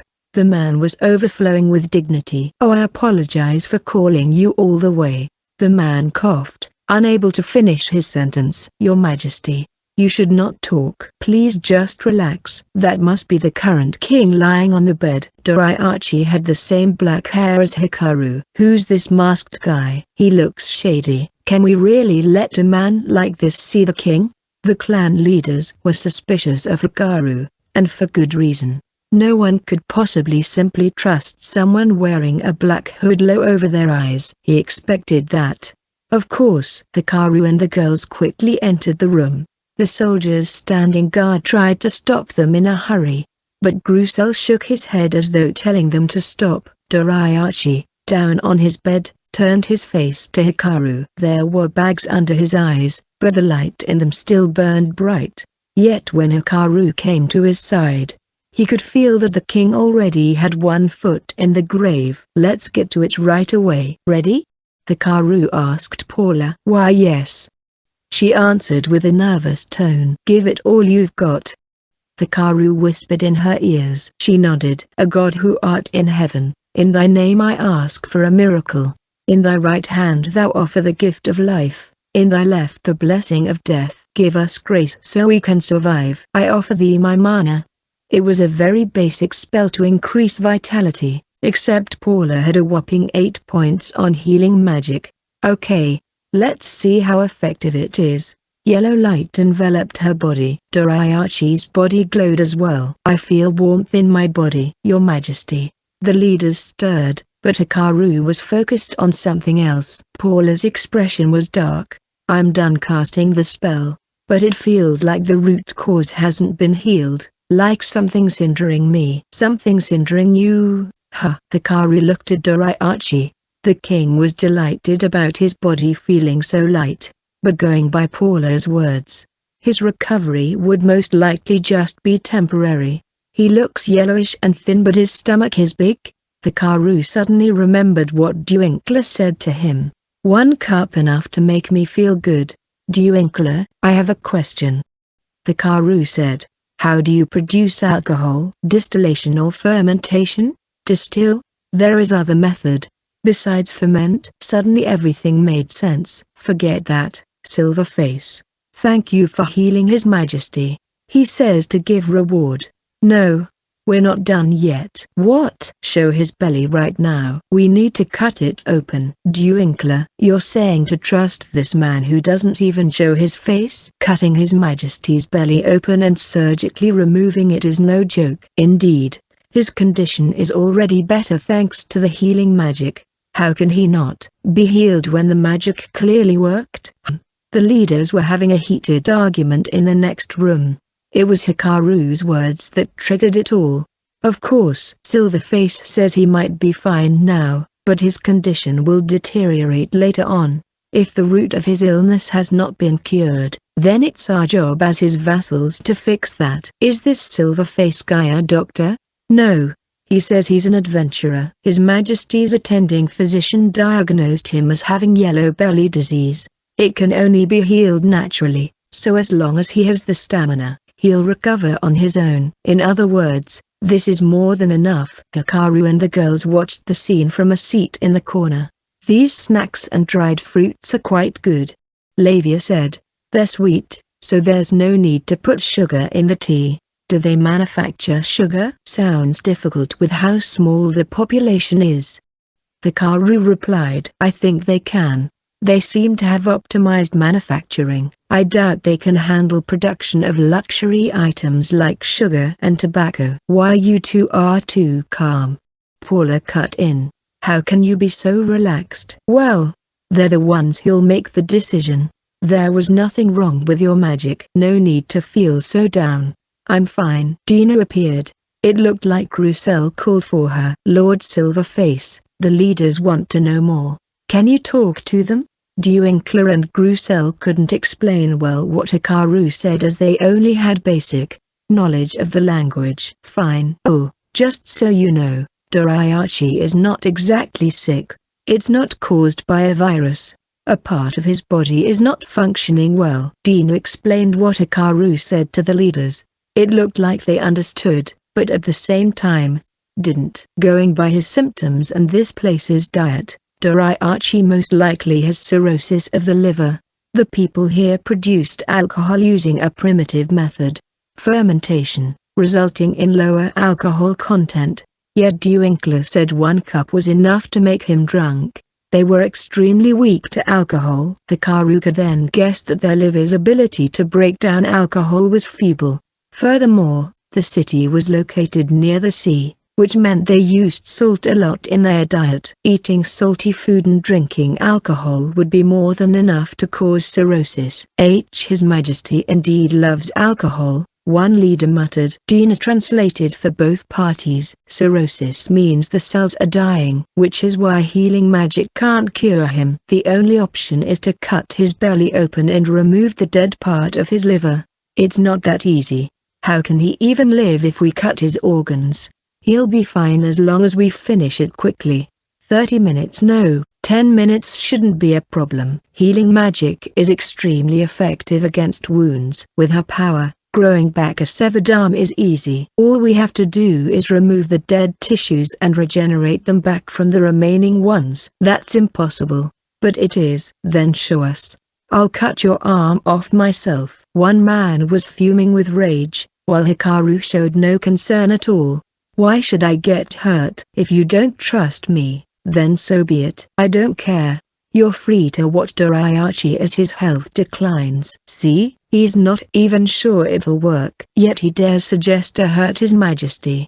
Arrest this crook. The soldiers moved. Stop. Duinkler intervened. The perilous atmosphere remained. Hikaru was relaxed as usual. However, nibbling on dried fruits. Lavia was sipping on her tea, and Paula was freaking out. Calm down, everyone. Such disgraceful behavior in front of our guests who came from a distant land is unacceptable. Doriachi entered the room. He was walking on his own 2 feet, supported by soldiers on both sides. Why, Your Majesty, you can walk? The leaders swarmed the king. Hikaru could see genuine concern in their eyes. Yes. It's been a while since I felt this good. This all thanks to that man. I didn't know magic was this incredible. Doriachi was smiling, but Hikaru knew with his mana detection. The man was outside all this time, listening to the conversation in the room and waited for the perfect timing to enter. Clever guy, Hikaru thought. He liked people like him. I know the risks. I will overcome this illness using Silverface's suggestion. What?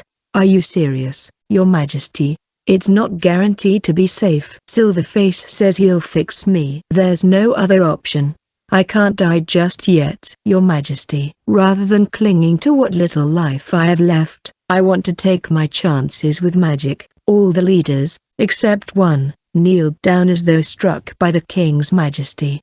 No, his resolve. Roussel remained standing, however. Roussel? Your Majesty, I will ascertain the procedure's safety. The commander drew the sword from his waist. Silverface, you said you can grow back a severed arm. Yeah. Then show it to me. Roussel swung his sword down on his left arm. He specialized more in spears rather than swords, but still 12 points on strength was no joke. As the blade sank just above his elbow, his arm was cut clean off. Rough surgery. Screams echoed. For a moment, the amputated section was white, then gradually blood started flowing from it. Show me, Silverface. I'm not the one who's gonna do it. Hikaru said. Go ahead. Oh, okay. Paula rushed to Grusel's side. The others could only watch in blank amazement. Doriachi himself was frozen on the spot, his eyes wide open. A god who art in heaven. As Paula chanted the spell, golden light flowed towards Grusel, and the wound frothed. What is this?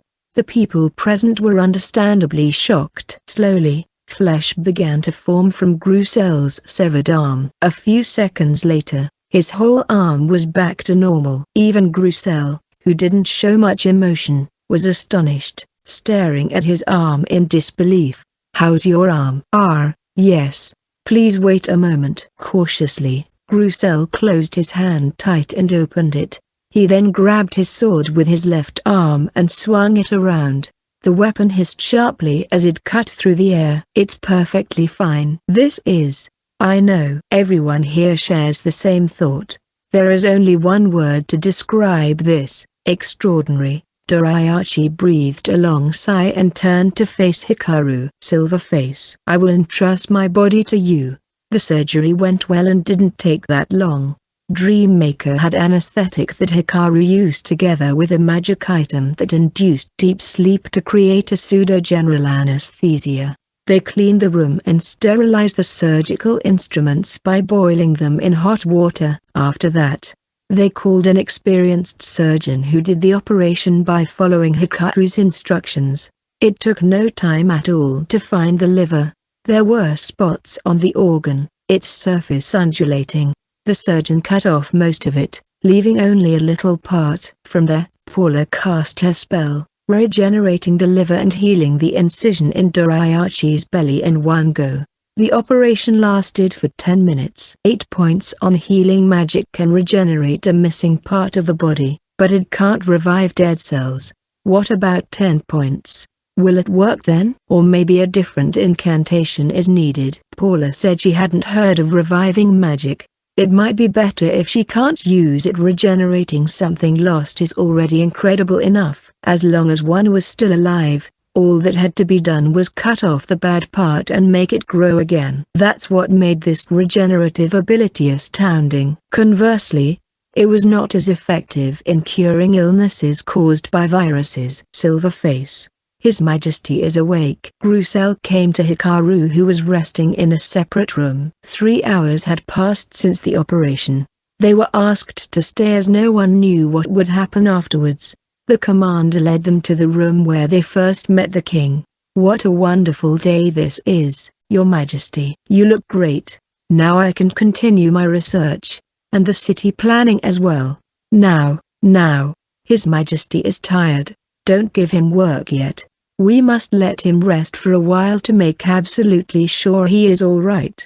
The clan leaders were gathered around the king's bed and talking. Doriachi was sitting straight up, giving a strained laugh. Color had returned to his face. It was clear from a glance that the operation was a success. Silverface. And this is Flowerface, Hikaru said, pointing at Paula. The girls didn't have names yet, so he used the designs on their masks as reference. Since Paula's had flowers on her mask, she would be known as Flowerface. Lavia had stars on hers, so Starface. I see. Flowerface. I thank you for your help. I never thought my health would improve so dramatically. Hikaru was impressed at how straightforward the man was. He wasn't an arrogant king. While he had the same black hair as Hikaru, his eyes were purple, although his skin color was that of a Japanese person, which made him stand out from the rest of the people. His mixed feature was clearly the result of his grandfather marrying a native woman. My doctor says I should rest for a while, but I feel like I can get back to work right now. We will hold a banquet for you today. Like Doriachi said, they had a grand dinner later that evening in a huge hall located in a separate building. There were no hotels here, which is why Hikaru's party was given a flat in an apartment building. Many people gathered in the hall, which was as huge as a gymnasium. Not a lot of young influential people of Dreammaker were present. As for those who attended the banquet, about half of them were men, and half were women. Round tables dotted the place. One particularly lavish table was placed at the deepest part of the hall where the king sat.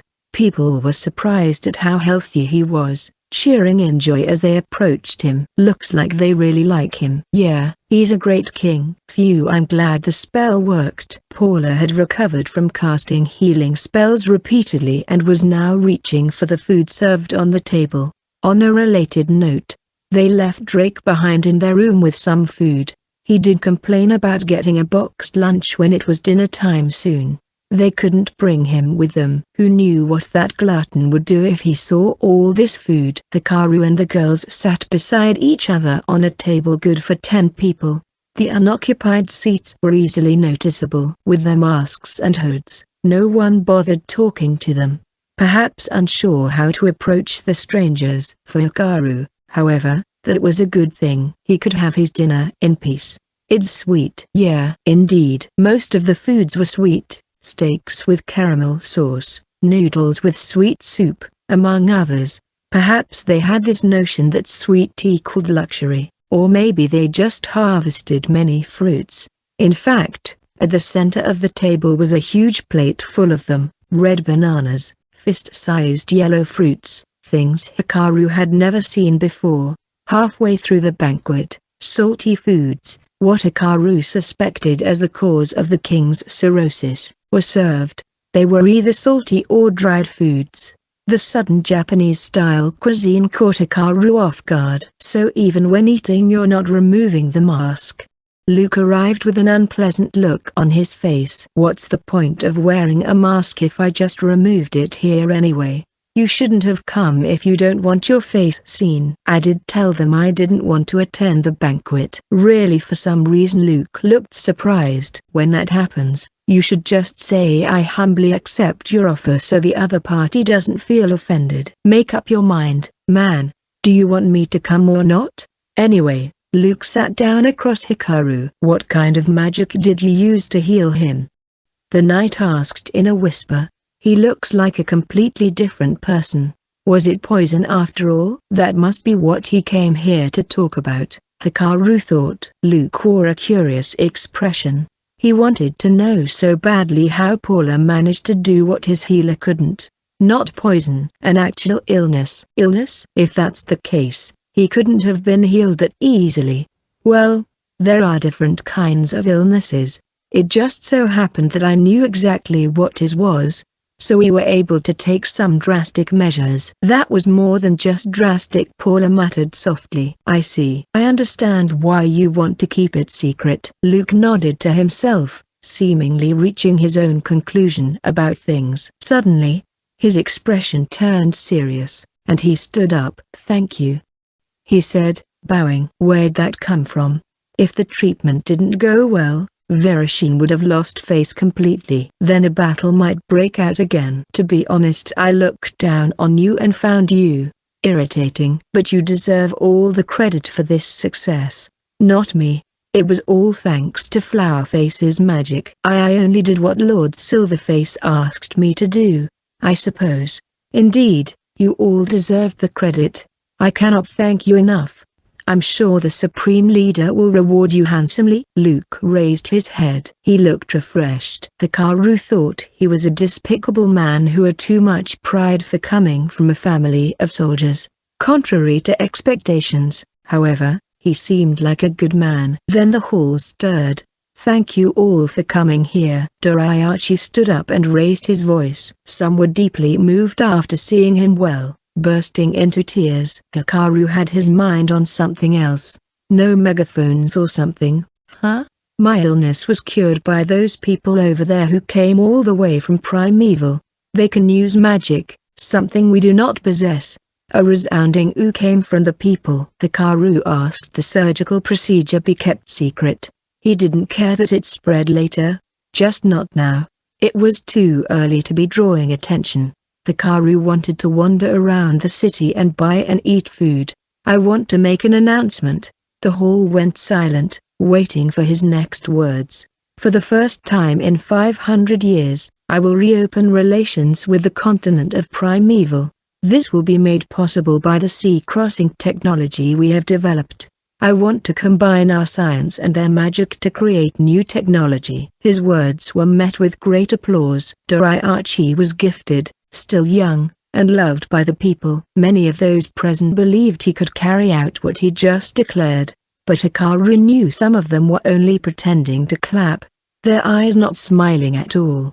He kept their faces in mind. After the feast, Hikaru was invited to a different room by the king. Worried about Drake, he asked the girls to go back to their room. So he was alone right now. He entered a small room furnished only by a table and some chairs. Doriachi was there, leaning back against a seat, raising his hand rather slowly. "Thank you for coming," the king said, his face and neck red. "You are drinking again?" Hikaru replied, shocked. Before Dina could translate, the king spoke, as though he already expected Hikaru's reaction and knew what he said. "We must drink during banquets. It's a tradition started by the first king.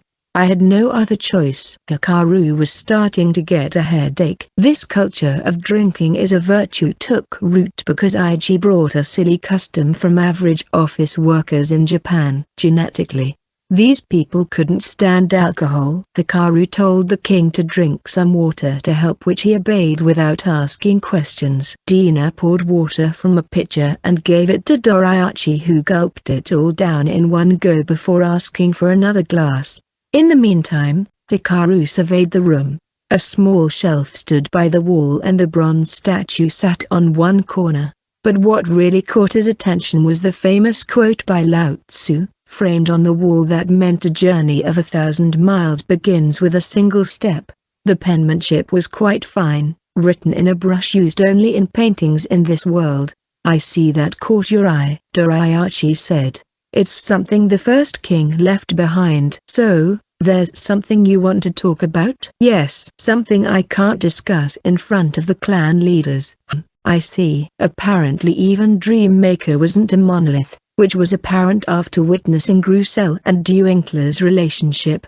It was an established practice for the leaders to go to an after-party together with people from their factions after a feast. There were even establishments that catered to particular clients. For the king, this opportunity was rare. Hikaru shot a glance at Dina. "Ah, it's fine.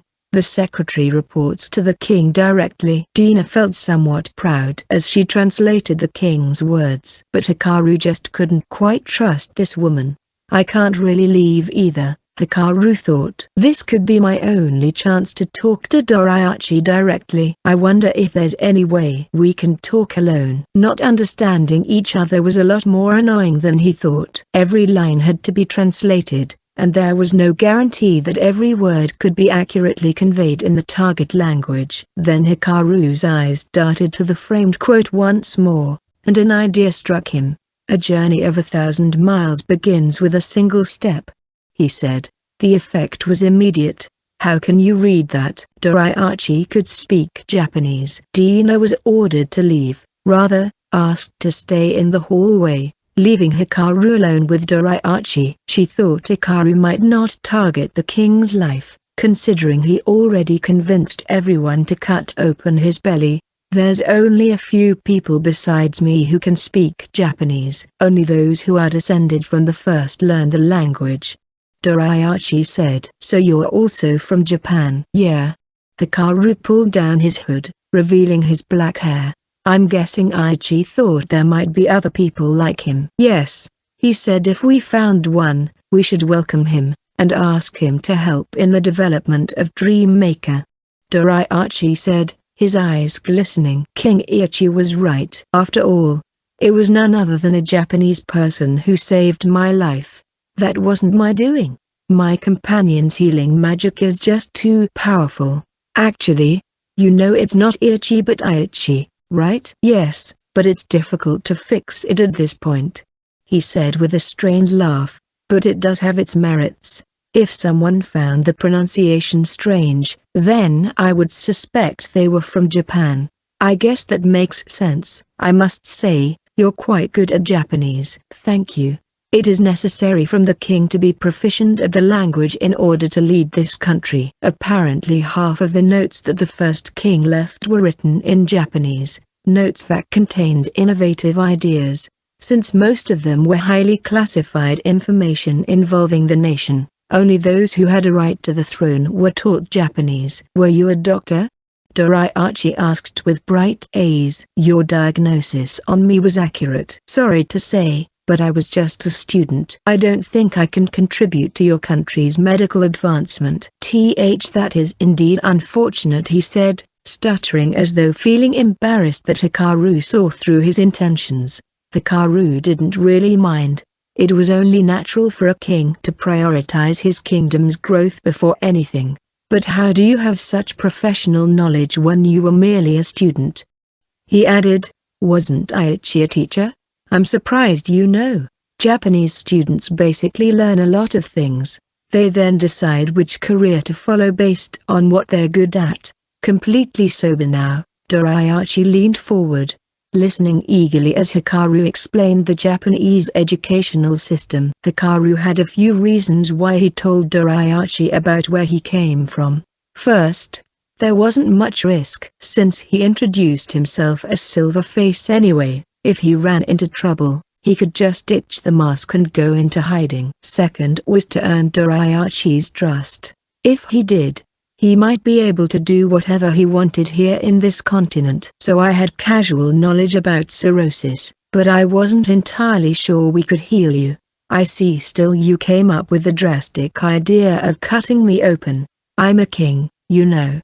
I was confident we could fix you as long as you didn't die." The operation was a complete gamble. Hikaru believed that with Paula's healing magic, death could at least be avoided. The liver is known as a silent organ, as even when a liver failure occurs, the symptoms often go unnoticed. By the time an abnormality is detected, it's usually too late. Maybe the people in this country are slowly developing some serious illness too.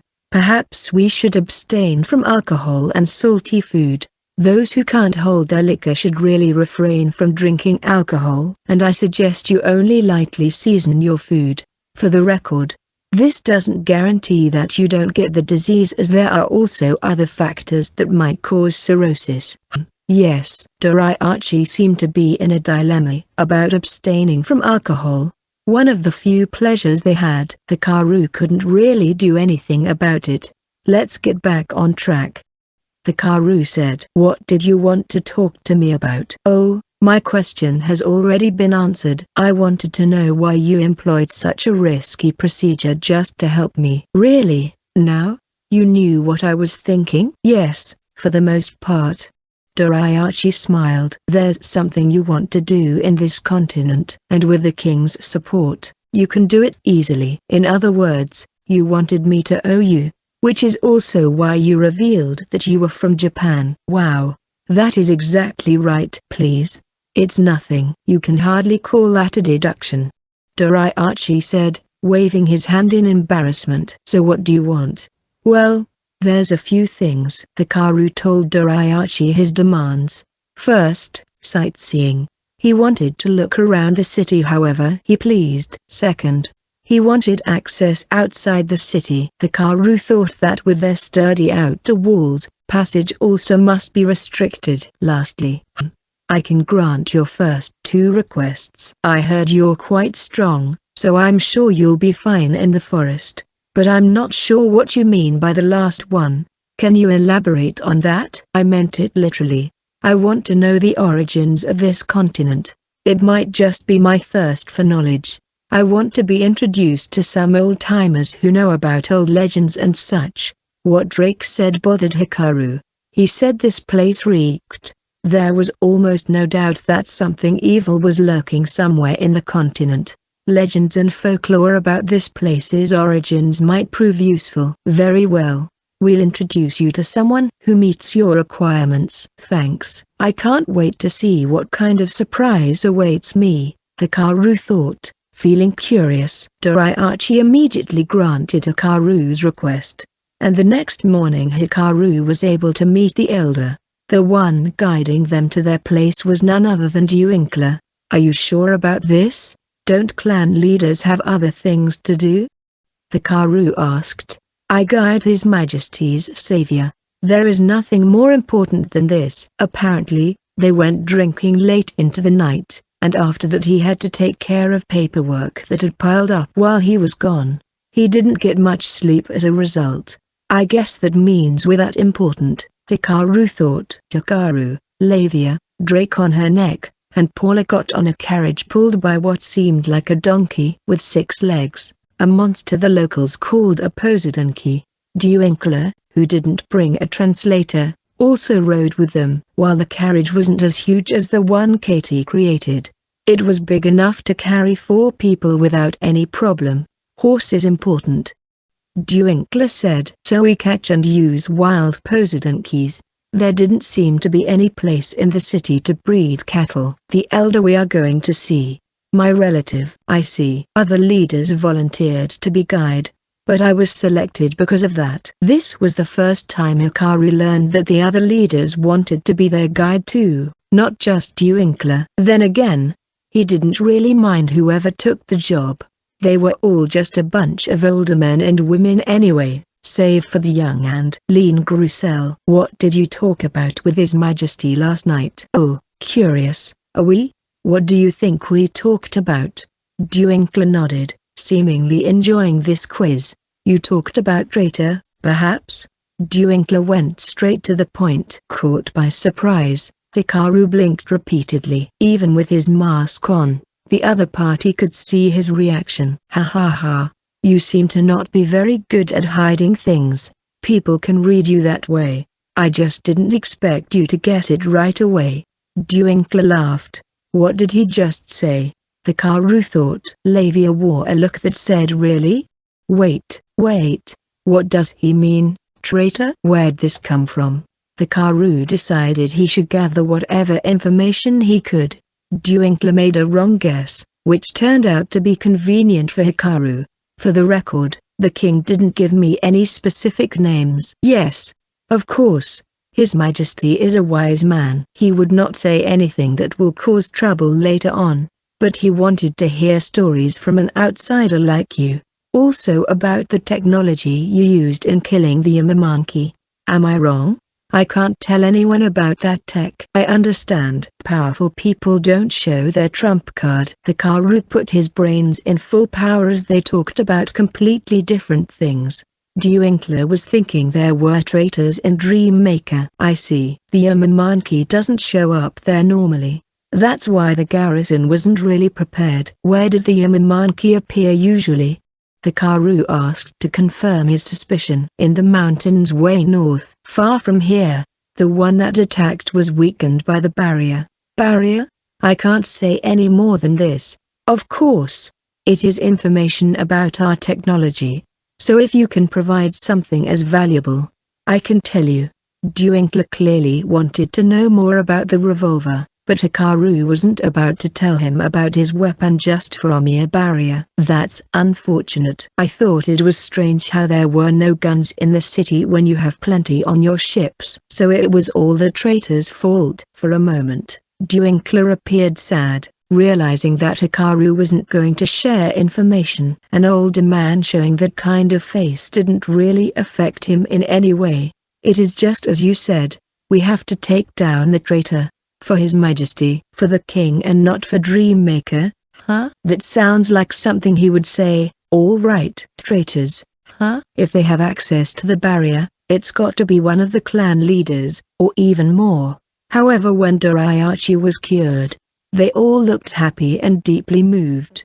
No, they were probably just faking it. There's someone wearing a mask, just like me, but what they're doing is too risky. A Yamamonkey could destroy the whole city. What's the point in ruling a nation in ruins? The carriage rode on, rocking on the road. Hikaru couldn't seem to wrap his head around the matter. The elder lived on the second floor of a simple 5-story apartment complex shaped like a rectangle. The interior design had a black and white motif. At first glance, one would find it hard to believe that an old person lived there. I thought we'd be shown to an old house, or a tree house, or a cave. Lavia muttered. I know, right? Hikaru thought as they climbed to the second floor. Oh, welcome. Come in. They were greeted by a plain-spoken elderly who talked in a language Hikaru could understand. He wore what seemed like light summer clothes. His once long, silver hair had turned gray, and was tied in a bun, although it was hard to tell the difference between the colors, with his beard dangling all the way down to his chest. He clearly looked like an old person, but he moved in a spry fashion that belied his apparent age. However, he seemed smaller compared to the rest of the taller citizens in Dreammaker. Surprised? The secret to my fitness is this: a special sauce made by fermenting blue papaya underground, he said as he showed a jar swarming with flies. Now he acts like a real old man, Hikaru thought as he politely asked him to put the jar back. So you are guests from Virushin? You knew? Why? Of course. My grandfather was born and raised in Virushin and settled here. What? He knows someone who lived 500 years ago? My grandfather was a man-gnome. My name is Wakamayu, a name I inherited from him. Man-gnomes had lifespans 3 times that of humans. It was normal for them to live for over 200 years. As such, his grandfather being there 5 centuries ago was nothing strange. Now that I think about it, Kaglai seemed a bit too obsessed about this case. I guess to him, 500 years isn't that long. Hikaru and the others were offered seats in one room with a beautiful table cut from a large tree. I'm Silverface. This is Starface and Flowerface. Oh, those are fascinating aliases. What about that creature? Hikaru didn't think Drake, disguised as a scarf, would be exposed. But now that the old man knew, there was no point in hiding him. His name is Drake. Called on by his name, Drake lifted his head, as though asking if he was allowed to move. Duinkler and the guard were startled. I see. Drake. A young dragon?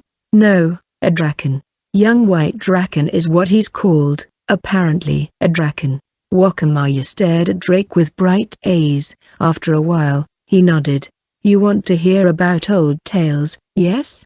There are dragons in them as well. The old walking encyclopedia began talking. A long time ago, people discriminated against for their skin and hair color went on a long voyage, found this continent, and became this place's very first settlers. With the abundant supply of food, the warm climate, and the docile nature of the animals, it was more than enough for them to survive. It is said that back then, this wasn't a terrifying land where monsters pranced about. Wakamayu said, are you talking about the ancestors of the native people? How did they find this continent? I doubt they went on a voyage, risking it all or nothing. Our ancestors actually lived near Virushin a long time ago.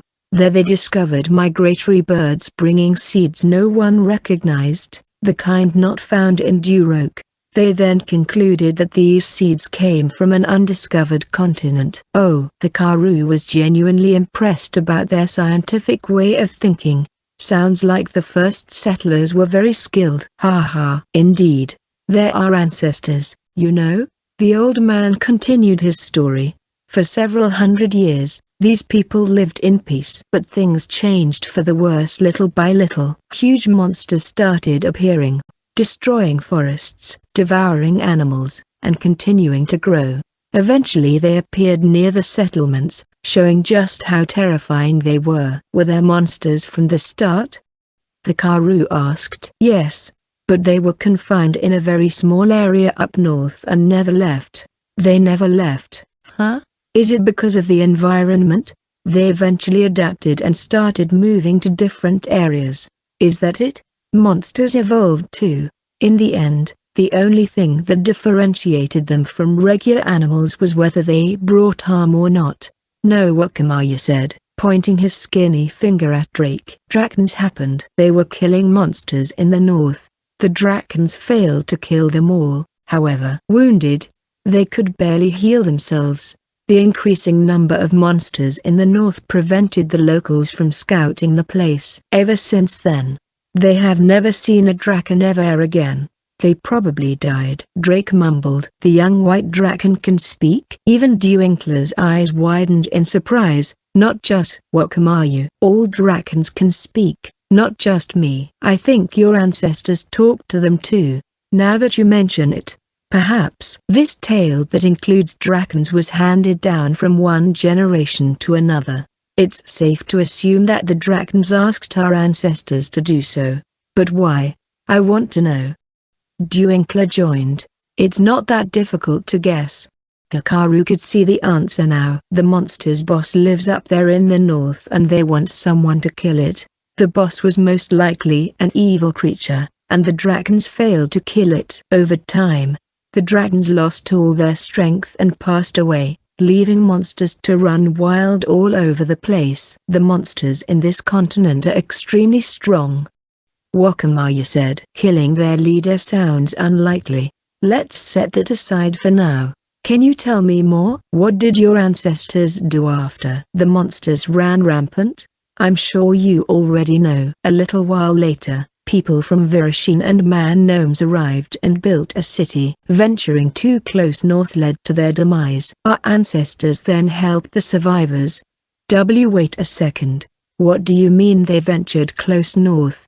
I mean it literally. The monsters noticed the existence of a city because of it. So if they stayed away from the northern side, nothing would have happened. Yes, even now, monsters mostly just roam the north. This area around here is peaceful. Oh wait, I suppose a Yamamonkey did appear. Silverface helped take it down, Duinkler said with pride in his voice for some reason. Oh, I see. Thank you. Spirit magic is still as powerful as ever. I see.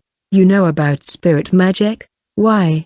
Of course. People here could use it in the past. Wow. What? Why are you surprised, Duinkler? I didn't know about this. Then again, I can't really use it. My father was able, although only a little. As time passed, the people gradually lost their ability to use spirit magic. In order to use magic, one had to have their magical power in their soul board unlocked. Those who had no points in mana couldn't use spirit or healing magic. No exceptions. As of the moment, Hikaru had not seen one person in this place who had magical power unlocked. I have a question. Were the first settlers able to use spirit magic? Hikaru asked. I don't know about the first ones, but by the time my grandfather migrated, no one could use it. So staying in this continent makes you lose your aptitude for magic? Who knows? I have no idea. I need to look into this, Hikaru thought. It wouldn't have been a problem if people simply didn't inherit the ability to use magic. But that wasn't the case. Even those who could use magic gradually lost the ability to do so. Lavia and Paula would lose their greatest weapons. It must be the doing of evil creatures, Drake said. Wakamaru breathed a long sigh in admiration, as though he just listened to the words of an exalted person. I see. If the great young white dragon says so, that must be it. By evil creatures, you mean the monsters up north, yes? Yup. I didn't know this continent existed. Though the elders back home might have, they probably couldn't handle everything. What do you mean? Hikaru asked. Drake's expression turned grave. Evil has spread widely on the other continent. But here, it's even worse. Evil has plagued this land. Isn't that bad for us? Wakamaru asked. Humans can't really do much about it. But let's say evil completely takes over this whole place.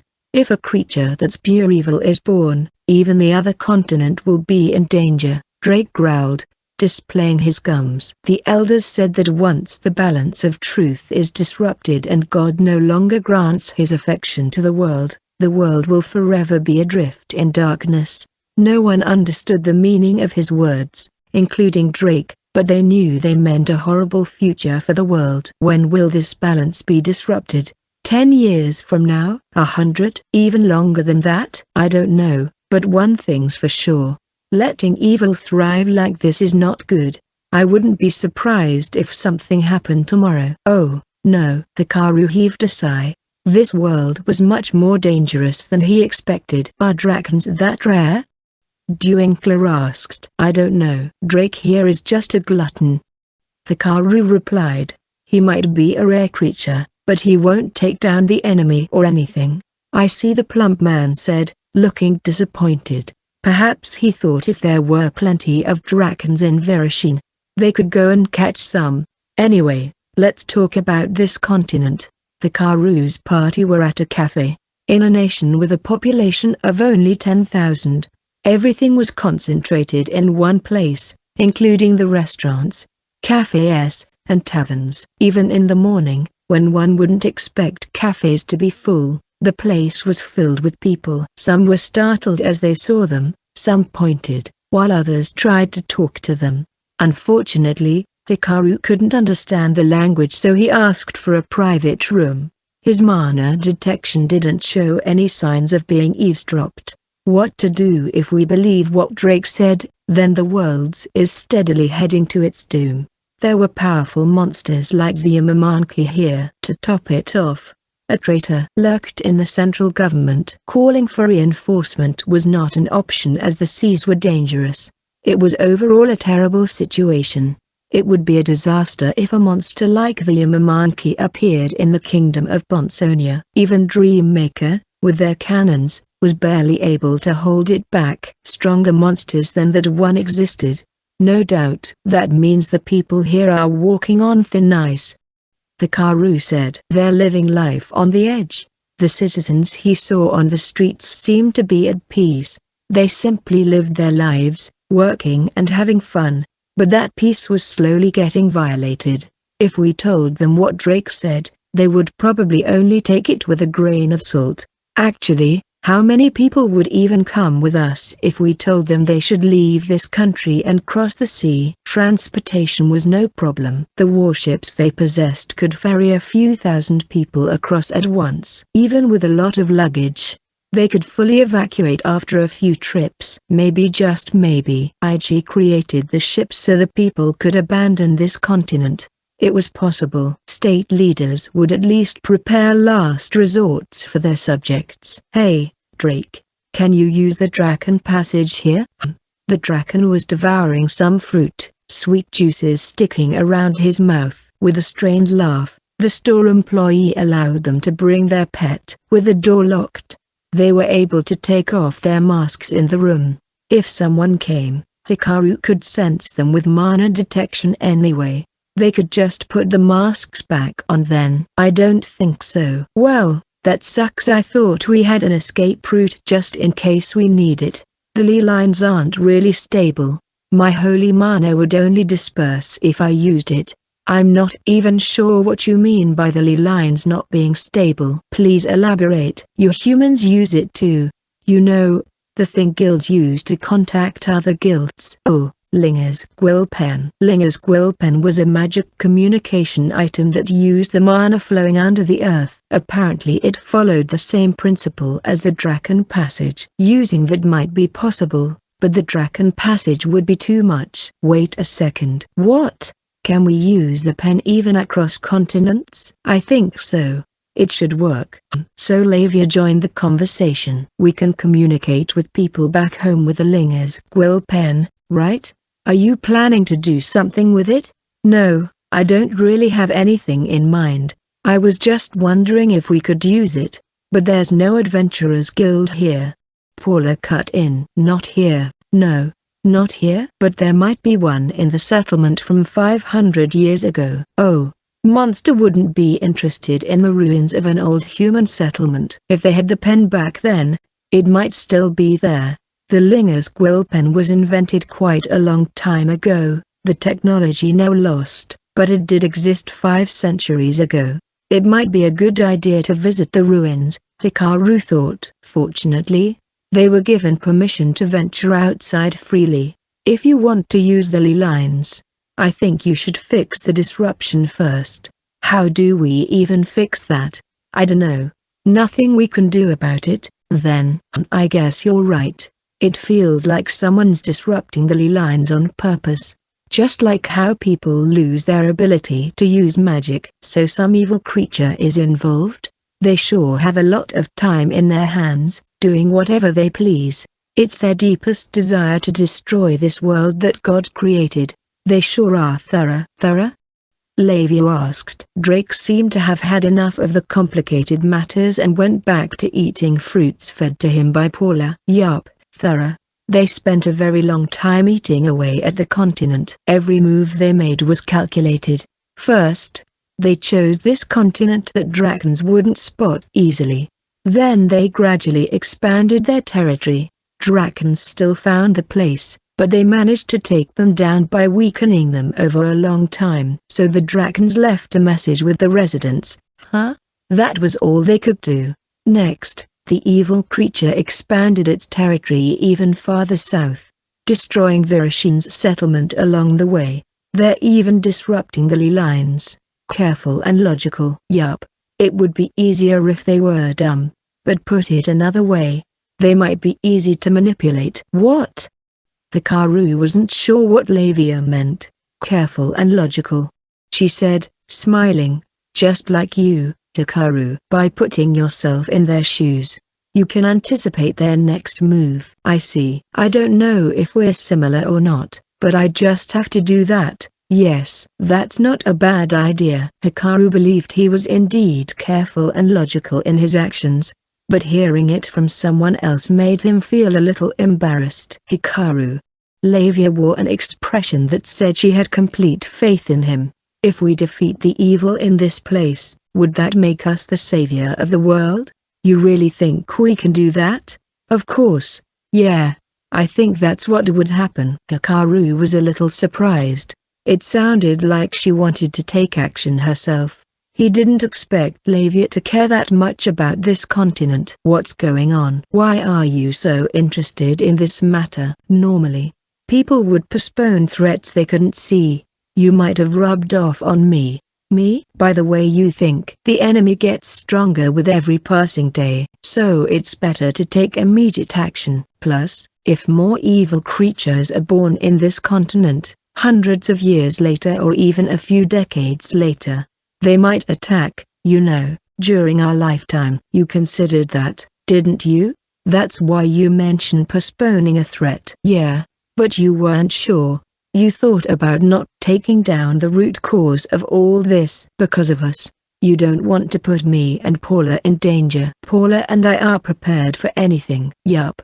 Paula exclaimed as she fed Drake fruits she cut up. Oh, stop it. I'm not that noble, To be honest, I don't really care if the world ended as long as it doesn't happen while I'm still alive. Hey, that's not good. Drake voiced his complaint, juices spraying out of his mouth, but Hikaru just ignored him. Lavia chuckled.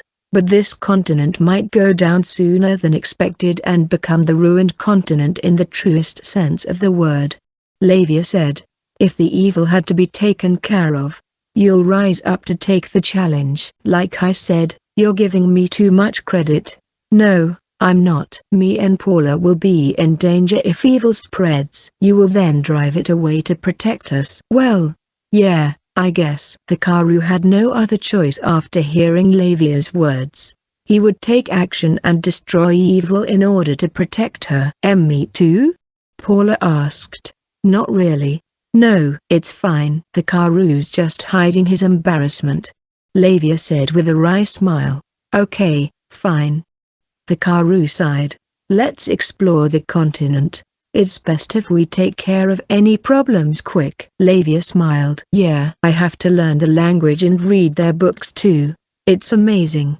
They have lots of books and they're all printed. Plus their bookmaking technology is too advanced. Apparently there's a library too. Thanks to Mr. Ricci. Hikaru watched Lavia as she was getting excited. Okay, I get it. You want me to destroy the evil lurking here so you can read all the rare books in this country. Hikaru thought. Who exactly is that silver-faced guy? He doesn't even remove his mask in the presence of His Majesty. It seems people from Primeval are truly a bunch of apes. They don't know any manners, but we cannot take them lightly. It is a fact that their power healed King Doriachi. His Majesty didn't even criticize his rudeness, and instead invited him to a private meeting after the banquet. His Majesty has changed. He is no longer fit to be SSH. That's disrespectful. No need for concern. There's only us here. His Majesty's illness had made him weak, and the apes from Primeval took advantage of that. Yes, that must be it. It's all because of his illness. Indeed. A man sat in the corner, his eyes closed. Don't you agree, Lord Grussel? Hikaru met Luke again in the building where they were staying. At first, he thought citizens would swarm them, wishing to see healing magic, but that didn't happen at all. In fact, it was fairly quiet. Looks like the flow of information is being regulated well. The knight said, people might still find out about it later, but King Doriachi assured us that if that happened, they would do their best to not cause us trouble. I see. So what are you gonna do now? You already accomplished the one thing you came here to do. You were the ones who did it. But yes, the plan is to just keep guarding the healer in the meantime. So you've got nothing better to do. As much as I hate to admit it, yes. The two were now able to talk to each other in a casual manner. Hikaru didn't really care about someone's social status when talking to them, so Luke did the same. Luke's party didn't have anything better to do until the survey team arrived. How are you getting in touch with Virushin? Hikaru asked. We have no means of communication with them. Really? We were in a hurry. I think the survey team will bring some magic item with them, but it'll take some time to install and requires rather technical knowledge. Linger's quill pen. I don't know. With more money, they could get a miniature-sized communications device. Does it work across continents? No idea. Dreammaker's navy can't even get in contact with their troops in Duroc. It's not like we're inferior in terms of that. So communications is a hit or miss, Hikaru thought. Searching for Linger's quill pen in the ruins might be pointless. What about you? What's your plan? Luke asked. There's nothing really better to do. Good question. I think I'll do some money raising. You'll make some money? Luke looked at him blankly. Oh, right. This dude's from a noble family. Why are you looking at me like that? The knight asked. Nothing. I'm not thinking about how you probably never had financial troubles. Coming from a noble family, you definitely are. There's no need to even earn money. King Doriachi said they'll shoulder our expenses. Well, if you're fine with that, be my guest. I have my own way of doing things. First, Hikaru didn't like owing people. Second, he didn't want the flow of money to be monitored. The great thing about making money was Hikaru himself got involved in selling goods, which meant making contact with people of the city. In other words, making connections himself, not being introduced by Doriachi, Duinkler, or Grussel. Apparently, many old people here, not just man-gnomes, could speak Hikaru's language, although broken. If this country's not a monolith, then I should set up some antennas in different places. If you don't mind me asking, how are you going to make money? Kill monsters and sell materials. Sounds like an adventurer's job. It is. What about it? Nothing. Really, you seem to be the type who'll attack from behind. I just thought you had some unique method to make money. Where on earth did that come from? What does he think I am? So you get your hands dirty too, huh? Luke said. Money making might involve some luck, but there's no shortcut to it. Forcing to take a shortcut won't do you any good. Those were words Hikaru lived by. Lavia was busy learning the language, so Hikaru asked Paula to check for places where he could sell monster materials. Drake stayed behind with Lavia. It's been a while since I've strolled in a forest alone. When Hikaru said he was going out of the city, Duinkler suggested someone escort him, which he politely declined. It felt as though the man was trying to probe into his affairs. There were few gates that led out of town. Since an expedition squad had to venture out in the morning and return in the evening, they had to be opened. Hikaru, however, specifically asked to leave through a side gate. He had a map of the immediate vicinity and a list of dangerous monsters, but since he couldn't really read, he asked someone to recite them for him, then he drilled them into his brain. Nothing but forest, though there's clearly a trodden path. Under the trees, sunlight filtering through the branches, Hikaru walked on an actual path wide enough for a passenger car. It was apparently for the expedition squad's wagon. In Dreammaker, soldiers ventured out to hunt monsters as part of their training. Since they didn't have a huge enough land for livestock farming, they had to kill monsters for meat. The same applied for fruits. Other important materials like timber and stones. They also had to gather outside of the city, so their soul ranks are high because they go hunting daily. In general, almost all the soldiers in Dreammaker had high ranks. The ordinary citizens did not. Soldiers were members of the army, hunters, and also manufacturers. Unfortunately, Dreammaker didn't have guild cards or soul cards, so people couldn't receive buffs from job classes. They had heard about these classes, but they couldn't seem to wrap their minds around the concept. For now, no one really wanted a guild card. All right, let's do this. Hikaru already had his stealth on. He found a deer-like creature up ahead, eating grass. Monsters like the monkey might show up farther ahead. Raising soul rank now would be good. Right now, he was at rank 44. Considering how soldiers here had 3-digit ranks, it might be easy to gain points. Hikaru started hunting, testing his theories along the way. Later that evening, the expedition squad was dumbfounded by the pile of animals strewn by the side of the road. What is all this? Dreammaker's gates open twice daily, once in the morning and once in the evening. Ordinary citizens had permission to venture out of the walls as well, so they could gather fruits and go hunting, provided they were strong enough. The fishing industry, which used the large river behind the city, was more prosperous. Animal meat, however, was understandably expensive, as hunting in the forests carried with it the risk of being killed by monsters. Did that masked guy from Primeval do this?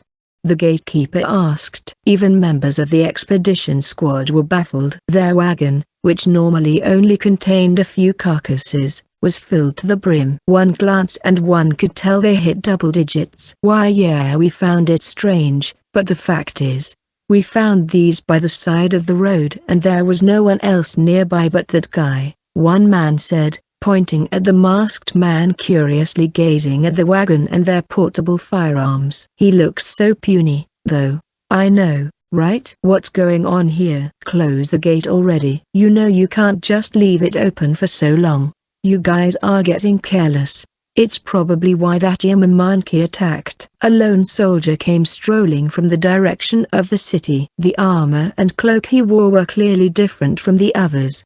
Lord Jin. The gatekeeper and the expedition squad saluted. Soldiers had ranks as well, and judging from their reaction, the man who just arrived ranked higher than them. Whoa! What is this pile of meat? Were you guys always this strong? Oh, there's even a spit deer. These things are nimble. I'm impressed you brought one down. Well, apparently it wasn't the expedition squad that killed it. What? The gatekeeper pointed at the masked man. Oh, I see. That makes sense. Jin said. You know him, sir? Oh, right. You were part of the voyage to the west. We spent quite a lot of time together on the ship. Jin was one of the 3 men that Hikaru was fishing with. Only the elite were chosen to be part of the Navy's voyage towards Virushin. Jin, Dolan, and Zuzan were in fact among the best. Jin started walking towards Hikaru. Silverface. Oh, Jin. I want to get in quick. Is the process gonna take long? It's getting dark already. It wasn't as though Jin could speak Hikaru's language, however. You can go ahead. I can go in. Go. What about my catch? Are they worth anything? I want to sell them. Hikaru formed a coin with his thumb and forefinger. You want to sell these? You'll get quite a lot of money for them for sure. I'll drop by your place later. You'll come by later? Okay. See you, then. Jin waved his hand, watching Hikaru go, and let out a sigh. Who is that guy? A member of the expedition squad asked. I have no idea. All I know is he's crazy strong. A word of advice, don't ever piss him off. Some idiot might underestimate him just cause he looks small. If that happens, you warn him. Or else. Jin told the gatekeeper and the expedition squad how Silverface sunk a whole ship and finished off the monkey. Ha ha. Come on, sir. You're kidding right? I wish I was. He's that powerful. Huh. The expedition squad looked into the distance, while the gatekeeper seemed doubtful. "There's still carcasses left out there. We couldn't load them all." "For real? You already have more than enough in there. Come nighttime, monsters drawn by the smell of blood will eat those. What do we do?" "I don't know, just let it be, I guess." "Are you sure about that, sir? No one is allowed to go out in the forest at night." "That's the law. Monsters are way stronger at night. I suppose we'll just give Silverface a bonus to make up for the ones we couldn't pick up. I'm sure the higher-ups will fork out some." Jin thought. "Just to make sure, you guys did pick up the valuable ones, right?" "Yes, sir." "Good. We're having a party tonight." Silverface brought them trouble, but more food should be celebrated. Jin returned to town, humming along the way. Hikaru returned to their room to find all the other members of his party already there. The good thing about the place was it had the typical amenities of an apartment. One could take a warm shower even. Lavia and Paula, however, didn't know how to use it. "Hikaru-sama, here's the list of the stores that purchase materials." Paula showed Hikaru a piece of paper after he had taken a shower. Paper was freely distributed in the market, and pencil was easy to procure as well. Nothing less to be expected from a culture originated by a Japanese person. The pencil was a bit peculiar, though. The lead, which was stuck between chips of wood, had to be replaced when it became blunt. "Leather Dream Workshop buys any animal skin, long-armed squirrel and snakes that are over a meter in length sell for high prices. National Kitchen, Azagan, any plants and animal that can be eaten. Visit the store for details." "Iron Pot Don, please sell Tipsy Bird if you catch one." Fruits and Vegetables Distribution Association, edible fruits and vegetables. They said if you sell to the stores directly, they'll greatly appreciate it and buy at a higher price. If you don't want to be bothered, the provisions department of the expedition squad can purchase them all for you. "Wow. You got all this info in just a day?" "Yes. I asked Miss Dina and she showed me to the provisions department. They told me everything there." She managed to get the job done quick by going straight to the one responsible for food supply, Hikaru thought. While the country was built on the concept of complete self-sufficiency, the greater majority of food was actually brought from outside the city.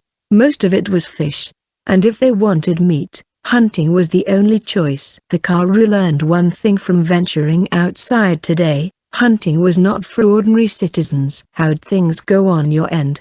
Lavia asked Hikaru. "I found why the soldiers here are strong. First, the animals outside are extremely sensitive to danger and won't let anyone get close that easily. You need to either snipe them from afar or be very silent when getting close. So like your stealth, I feel like it's more physical. Maybe they're trained on how to move without a sound. It's quite impressive." "Really? Given they don't have the blessings from job classes." "Second, each animal is humongous." Hikaru came across a wild boar taller than him. He killed it, but the expedition squad couldn't carry the carcass. Unfortunately, the more aggressive ones charge in even towards a group of people. Soldiers have to coordinate perfectly to take their prey down in the forest where footing is terrible. They don't just kill either. They had to make sure the meat's flavor doesn't go bad. A lot of skill is needed overall. That's true, I suppose. If Virishi or Ponsonia fought through ordinary means, they wouldn't stand a chance. Of course, if they employed extraordinary methods, they can easily win. Extraordinary methods? Magic. The citizens of this country couldn't use magic. With magic and job classes on their side, Verishin's navy should have had the advantage, but the enemy's cannons turned things around. The weapon still had the drawback of not being portable. The expedition squad did have portal guns, but Hikaru had no idea how powerful they were. "You didn't get hurt out there in such a dangerous environment?" "Yeah, I'm fine. With stealth, hunting animals is ridiculously easy. I also have my sniping skill, thank goodness," Lavia said, looking relieved. "Oh, did I make you worry?" This is our first time in this continent. You're right. I'm sorry. I should have returned sooner. Yes, you should have. Lavia was so worried about you. She looked outside the window every 5 minutes. Paula, don't tell him that. Hikaru felt relaxed as he watched Lavia blush. His soul rank actually went up by 1 during today's hunt. Plus the point he got from killing the Yama monkey, he had 2 points available to spend now. Gotta save them. I still don't know what kinda skills I'll need later. Then a knock came at the door. Of course, Hikaru already knew they were coming. Hey there, Silverface. Jin stood at the door with his casual attire, just a shirt and shorts. He tossed Hikaru a bag that clanged as he caught it. Oh, they already sold the spoils. Let's go drinking. Come on. What about you girls? Hika, Silverface.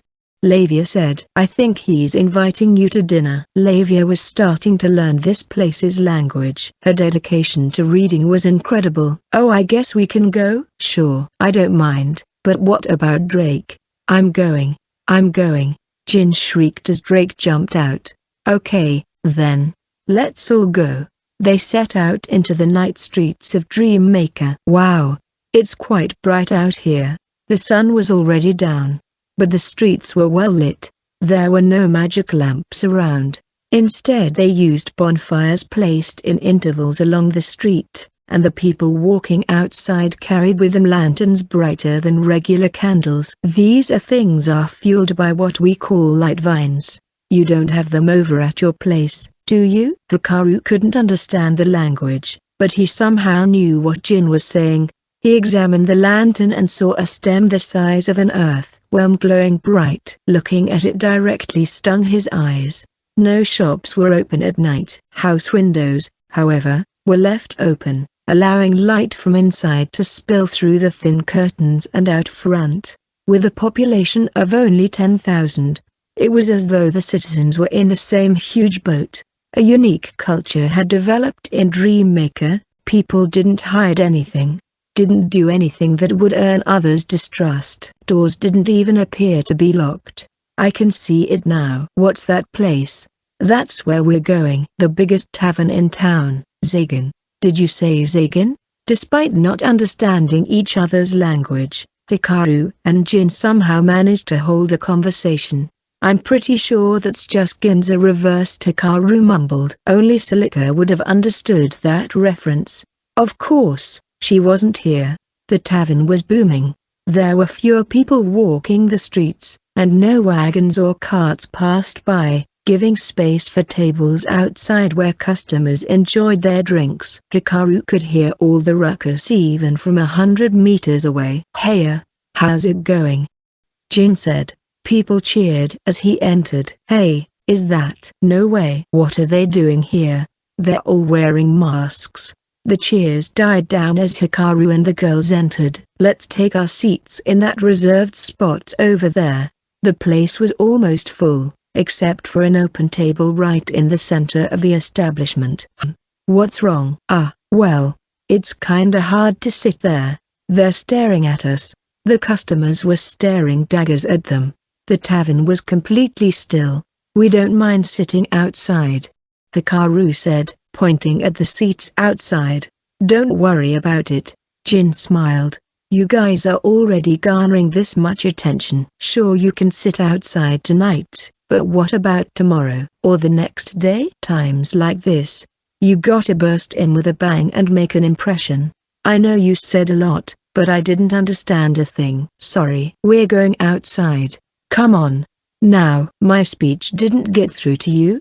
You can sit inside. Hey, guys, they can drink with us, right? Jin sounded desperate. It didn't have any effect on the customers nearby, however. Why yeah, I think we'll change seats, the men said.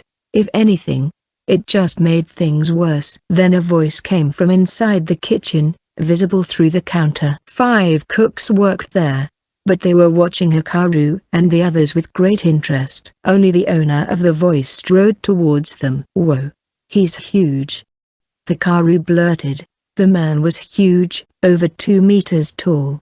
He had curly hair combed behind and a horizontal scar across his nose. Combined with his hairy arms, he reminded Hikaru of a bear. Past a magic sauna. The atmosphere reminded Hikaru of the restaurant back in Pond. It even felt nostalgic. "Hey, Jin, what's all this ruckus?"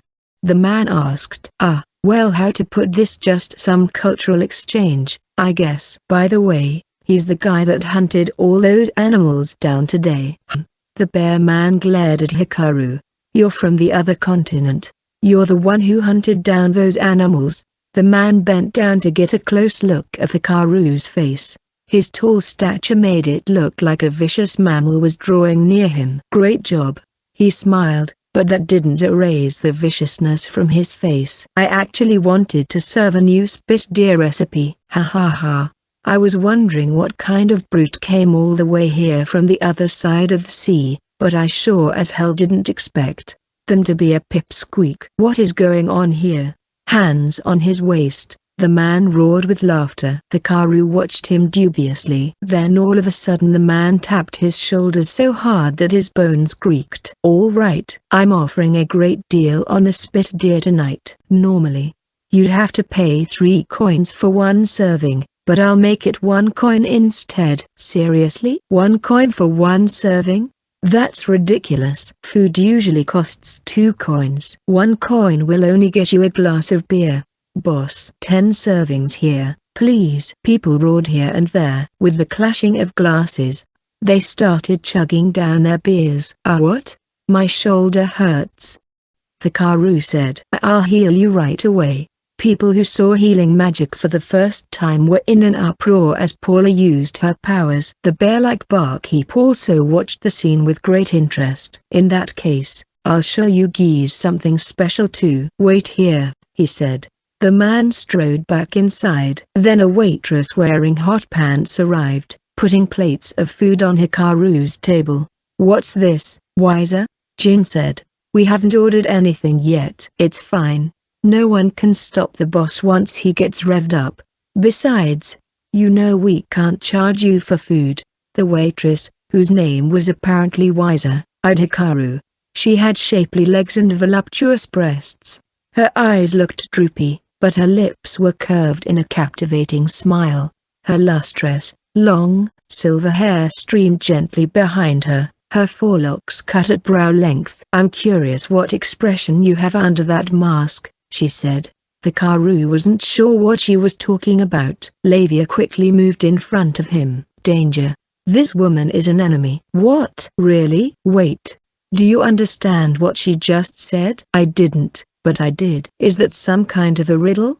Hikaru wondered. Wiser chuckled. "So you have a partner, huh?" "I don't really mind, though," she said as she left, waving her hand. Countless eyes followed her swaying hips. Extremely short pants seemed to be this tavern's uniform, as every waitress wore the same outfit. Men, on the other hand, wore business shirts, but with chests exposed, and aprons around their waists. The characters which meant sushi, embroidered on the front of the aprons, left Hikaru utterly speechless. "Sorry to keep you waiting," the barkeep's thick voice echoed in the tavern, prompting the customers to once again erupt in joy. On the man's shoulder was a spit deer. Slender, this deer had strong hind legs and beautiful, smooth skin. Its incredible speed made it difficult to catch that it rarely appeared in the market.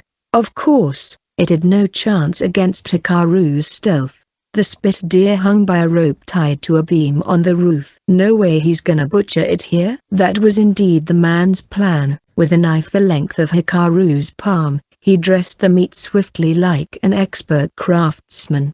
The customers loved it too. "Looks grotesque," Hikaru said. "I can't look," Lavia muttered. "We slaughtered livestock back at my village, so it doesn't really bother me," Paula added. Hikaru and Paula didn't seem fazed, while Lavia stopped watching and took a seat. When the spit deer's innards were taken out, "Did you see that? Silver face, was it?" "Yeah, silver face." Hikaru was already enjoying his meal with Jin. Letting out a low grunt, the barkeep approached them, his hands red with blood, causing a shriek to escape Lavia's mouth. So they call these coins that Jin gave me yen. And they don't have any other denominations. Looks like they can't really make expensive purchases. Dreammaker was self-sufficient, and people mostly bartered goods. It had a socialist side to it as well, where the country provided houses and land. They probably only used the currency for daily necessities. I think we're good with only this much for now. Jin handed Hikaru about 200 coins. With food costing 2 coins per serving, they had enough for a few days. What Hikaru didn't know, however, was that the money Jin brought was only a deposit. His actual reward was 10 times more than that. As more people got drunk, Drake also became more daring, jumping on the table and gobbling down food. No one noticed him except Weiser, who gave the Draken head pats. "What is this? He's too cute." Later on, Drake snarled, commenting how it smelled bad. He wasn't referring to Weiser, but to the whole tavern. In the next 7 days, Hikaru continued hunting outside the city. Lavia studied this continent's language, and Paula took care of Drake and sometimes also went out whenever her healing magic was needed. Hikaru allowed her to use her power in the city for 2 reasons. First, he figured that since people of Dreammaker all basically shared the same fate, healing anyone wouldn't be a problem. While there seemed to be conspirators among them, Hikaru had no idea who they were and decided to leave that aside for now. Second, it was a great opportunity for Paula to practice her healing magic. Having received immense power from Hikaru, she'd only been brute forcing it until now. Fortunately, she was wearing a mask at the moment, so there was no danger of being identified, and they kept the healing sessions secret from Luke as well. This was the chance to learn what healing magic could and couldn't do. Paula was also paid for her healing, which she used as her allowance. "The river's too wide. I can't cross this." Hikaru spent half a day going north to investigate the monster's change. For now, he didn't observe anything out of the ordinary in the flora and fauna. Unfortunately, he couldn't proceed any farther because of the river, which was about 100 meters in width. "I guess it's time to go back to town, or I can check out what's in the distance." Hikaru surveyed his surroundings and found a small hill where a big tree stood. With power burst 5 and strength 1, he could climb almost any tree. Swiftly he scrambled up, sticking his head out the sea of trees. Whoa! Trees as far as the eye could see. While there was nothing on the east, there were a few things that caught Hikaru's attention. Up north, beyond the forest past the river, he could see a red mountain. And on the west was an open space where the forest wasn't so thick, the ruined settlement. There it is, but he'd have to cross the river to get there. Hikaru could also see the sea beyond the ruins. "How do I cross the river?" "Getting there by sea would be best, but they would definitely ask why I want to go there." "Wait a second." On the northern side of the ruins, a structure protruded out of the trees. "Is that a tower?" It was clearly man-made. "Hello there. May I sit here?" "Thank you." That evening, Duinkler showed up at Zagan and took a seat on Hikaru's table. A man of high status, him visiting this tavern was unthinkable. He came here after learning that Silverface had dinner here every night. The customers around them appeared annoyed. "I know how you feel, guys," Hikaru thought. "You can't have your usual grumbling when there's a big shot around." To Hikaru's surprise, Lavia, Paula, and even Drake moved to a different table. Jin tried to follow them as well, but Hikaru grabbed the back of his collar and pulled him back to his seat. "Let me go, Silverface." "Someone wants me on another table." "No. I'm the one who wants you here." "Who in the world would want to drink beer quietly?" "Not me. It's a superior officer's job to take a hint and help a man out." Duinkler looked surprised. "You can understand each other?" he asked. Even though Hikaru and Jin didn't understand each other's language, their exchange somehow still made perfect sense. On a side note, Jin's other friends, Dolan and Zuzan, had families. Hikaru only saw them once. "Actually, I'm glad you're here," Hikaru said. Duinkler, Jin, and Hikaru, definitely not the greatest combination. Duinkler's followers were at a nearby table, shooting glances at them. Lavia and Paula were having fun talking with Wiser. Hikaru just wanted to end this quick. Duinkler must have come here for a purpose. Hikaru also wanted to ask the man about the tower he saw. A tower? I don't know anything about it. Haven't heard either. The plump man said. Have the ruins been examined before? A number of times, yes. But each time, we acquired less and less. The latest survey was conducted more than 10 years ago, I think. You didn't find a tower back then? I don't think so. But surveying is the army's job. I not know much. Duinkler eyed Jin, who was wearing a bored look, sipping sparingly at his drink, and explained what Hikaru said.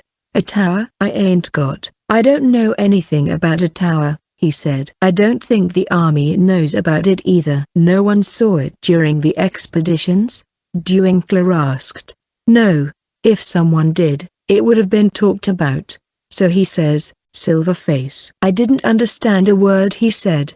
Please translate. Judging by Jin's expression, though, Hikaru could tell the soldier knew nothing. Jin doesn't know anything about it either. Duinkler said. Is the tower big enough to be seen from the sea? Yeah, should be visible. Strange. Yeah, we didn't see it from the ship. It couldn't have been built in the last few days. Oh, I guess there's optical camouflage. We do not have magic rocks big enough to hide a huge structure. Even if we did, using it to hide a tower is meaningless. Good point. Speaking of magic rocks, you use it to power your optical camouflage thing, right? Where do you get the rocks? There's a mine, but can't tell you its location. For these people who couldn't use magic, sorcery was important to them. Most of it was used to strengthen their military might to fight monsters. Hikaru recalled the time he showed Dina around Vilzentra. How she was greatly impressed when she saw the magic lamps. She wasn't thrilled about the technology itself, but how spirit magic rocks were being used generously. Magic rocks here were extremely valuable products. That's why the streets here didn't have lamps. Magic rock output must be low, huh? They couldn't use magic, and the supply of spirit magic rocks, the power source of the sorcery they relied on, was low. To top it off, a Yamamonkey attacked. There are traitors around, and now a mysterious tower. I'm surprised you people survived all this time. Duinkler smiled broadly. We live life on the edge here. We use everything we can, and eat anything we can.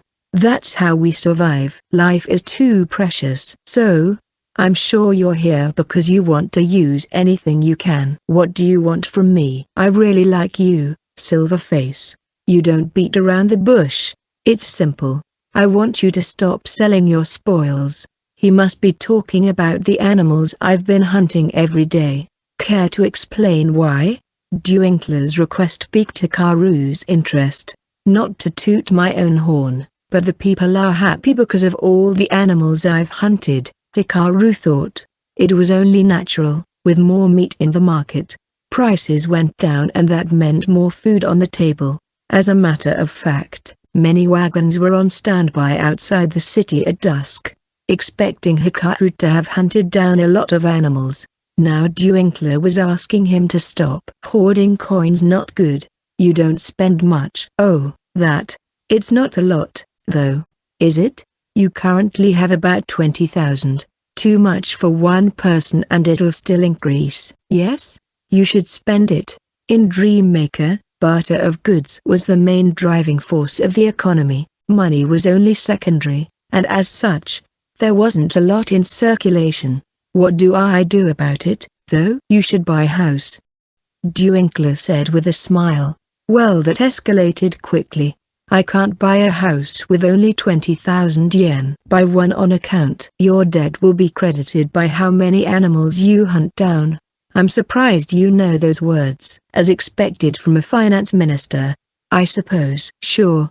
I can buy one. I'm not really here to make money anyway. Really? That's great. Duinkler clearly looked relieved. The man apparently thought that his request was quite absurd. After all, Hikaru buying a house here was meaningless, on one condition. Hikaru said. Duinkler let out a low grunt. He must have been prepared for this. Relax. I just want you to show me some good properties. I can do that, yes. Leave it to me. I'll send an envoy tomorrow. Dwinkler stood up and left, his followers quickly going after him. He didn't have to be so wary, Hikaru thought. I thought that ass Dwinkler was here. The huge barkeep arrived, rocking the floor with his every step. His clothes were bloody from dressing meat.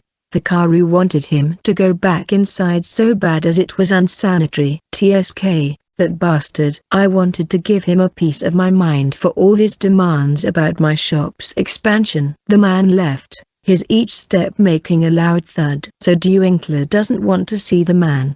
Anyway, buying a house, huh? Hikaru didn't particularly care about purchasing a house. He just wanted to avoid any discord.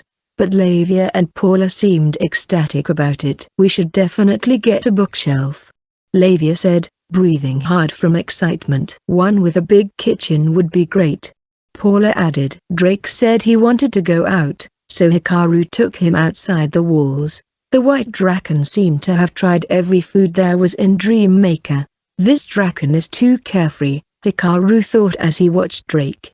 Dwinkler's subordinate arrived early in the morning, and Lavia and Paula went with him to go check on some properties. Hikaru left the decision on which house to buy with them. Drake had been twitching his nose non-stop ever since they left town. Is there something wrong? It stinks. I've heard that 1,000,000 times already. I can't really tell if it stinks or not, though. Hikaru could smell the greenery, the flowers, and the fruits, but not any strange stenches that Drake sensed. This isn't normal. It smells so awful. Are you sure your nose isn't malfunctioning or something? How rude. My nose is great, okay? I can get to Zagan even with my eyes closed. I can smell the stench of the huge creature up ahead, and I can also smell Lavia's scent on you. Hikaru's expression turned serious. Hikaru and the girls each slept in separate rooms, but he usually woke up to find Lavia had snuck into his bed. She didn't really do anything, and she looked adorable, so Hikaru didn't really complain. Someone else pointing that out, though, was too embarrassing. Don't tell anyone about that. Got it? Why not? Paula liked it when I told her. Oh, no. Paula knows. Hikaru covered his face with his hand. Anyway, forget that. Something big is coming towards us. Why yeah, I've sensed it for a while now. Hikaru already knew about it with his mana detection. Even from 100 meters away, his detection allowed him to see the huge creature as though it was flaring up with life force. A wild boar. The animal, big as a 2-story building, lumbered towards them. The area Hikaru was in had enough spaces between trees for the creature to walk through. It's really strange people here can't use magic, and I sense very little mana from them. But monsters actually have mana. Can you kill that thing? Of course. One kill and I reach my quota for the day. They were about a 2-hour walking distance from the city, but the expedition squad should be glad to pull a huge kill with their wagons. Okay, then. How do I kill it? Soulboard Hikaru, age, 16 rank. 49-3, Vitality, Magical Power Mana 1, Physical Strength 1 to 3, Weapon Mastery, Throwing 10, MAX, Heaven Shot 0, Agility Power Burst 5, Stealth Life Obfuscation 5, MAX, Mana Obfuscation 5, MAX, Imperceptibility 5, MAX, Assassination 3, MAX, Snipe 3, MAX, Group Obfuscation 5, MAX, Intuition Instinct 2, Detection Life Detection 1, Mana Detection 3, Detection Expansion 3, MAX. Hikaru had gone up 5 ranks fighting in this forest. He used 2 points to increase his strength. This wasn't just a simple power-up. More strength affected his power burst as well. And of course, it also had an effect on throwing. The knife Hikaru threw pierced through the boar's forehead, struck its brain, and went out of the back of its head. Oh, his aim was perfect. The snipe skill buffed his attack, resulting in an instant kill, and the additional strength provided more speed and power. The earth rumbled as the boar pitched forward and collapsed. Then it turned quiet as clouds of dust rose in the air. Blood was dripping from the fist-sized hole on the creature's head. My rank didn't go up. It's getting harder and harder to hit rank 50. Makes you wonder how much hunting those guys with the 3-digit ranks did. Wait, what? How did you kill it so easily? When did you get so strong? Just now? Just now? That can't be right then again. This is you we're talking about. Yes. Drake nodded to himself, as though successfully convincing himself. Hikaru was bothered about the distant look on the dragon's face as he stared at him. Drake flew and landed by the boar's side. It stinks. I know. It smells gamey. I don't think the meat will have the same smell, though. I just hope it doesn't have too much muscle. That would be bad. I guess depending on how you cook it, even muscly meat can taste good. That's not what I meant. I smell this awful stench coming from inside this boar. Your face looks awful right now too. Drake looked at him with teary eyes and bare teeth. Forget about my face. There's something inside. What? Can you cut this thing up? Recalling the barkeep's blood-stained figure made him very reluctant. But his instinct told him he should just do what Drake said. I really don't wanna do it, Hikaru thought. Fine, Hikaru said as he rolled up his sleeves. Is this it? Even with 3 points on strength, Hikaru couldn't lift the boar. With his dagger of strength, he cut the belly open, exposing its innards. As for the knife he threw, Drake used his sense of smell to find it and bring it back to Hikaru. Among the organs was the creature's heart with a blackish stone sticking on it. The boar's heart was so huge that it couldn't be carried on even 2 hands, and the stone was as big as Hikaru's fist, making it clearly visible. Hikaru hadn't seen an animal's heart with a stone on it. Of course, considering the size of the boar, a smaller animal would most likely have a stone the size of a sesame seed, if it ever had one. Yes. What is it? Looks like a flea. But fleas and mites don't attach themselves to hearts. It might just be a rock, but it's black. Drake leapt and swallowed the stone whole. Why are you cringing? It's a dragon stone. Why wouldn't I be weirded out? I don't care if it's a dragon stone or a magic rock. You just swallowed a blood-soaked stone. Wait. Did you say dragonstone? Hikaru got a dragonstone the size of a rugby ball from the earth dragon that he killed. Mana was stored in it, but it wasn't as dark as the one Drake just ate. A dragonstone inside a boar? Not a boar stone? Yes, a dragonstone inside a boar. I smell evil from the animals here. Wait, what if the other animals have this dragonstone parasite thing in them as well? To cut it short, some animals had dragon stones, while others didn't. It seemed to be at random, not based on the species or sexes. Hikaru returned to town early that day and reported the boar kill to the expedition squad standing by at the gate. Shouldn't you guys be out there?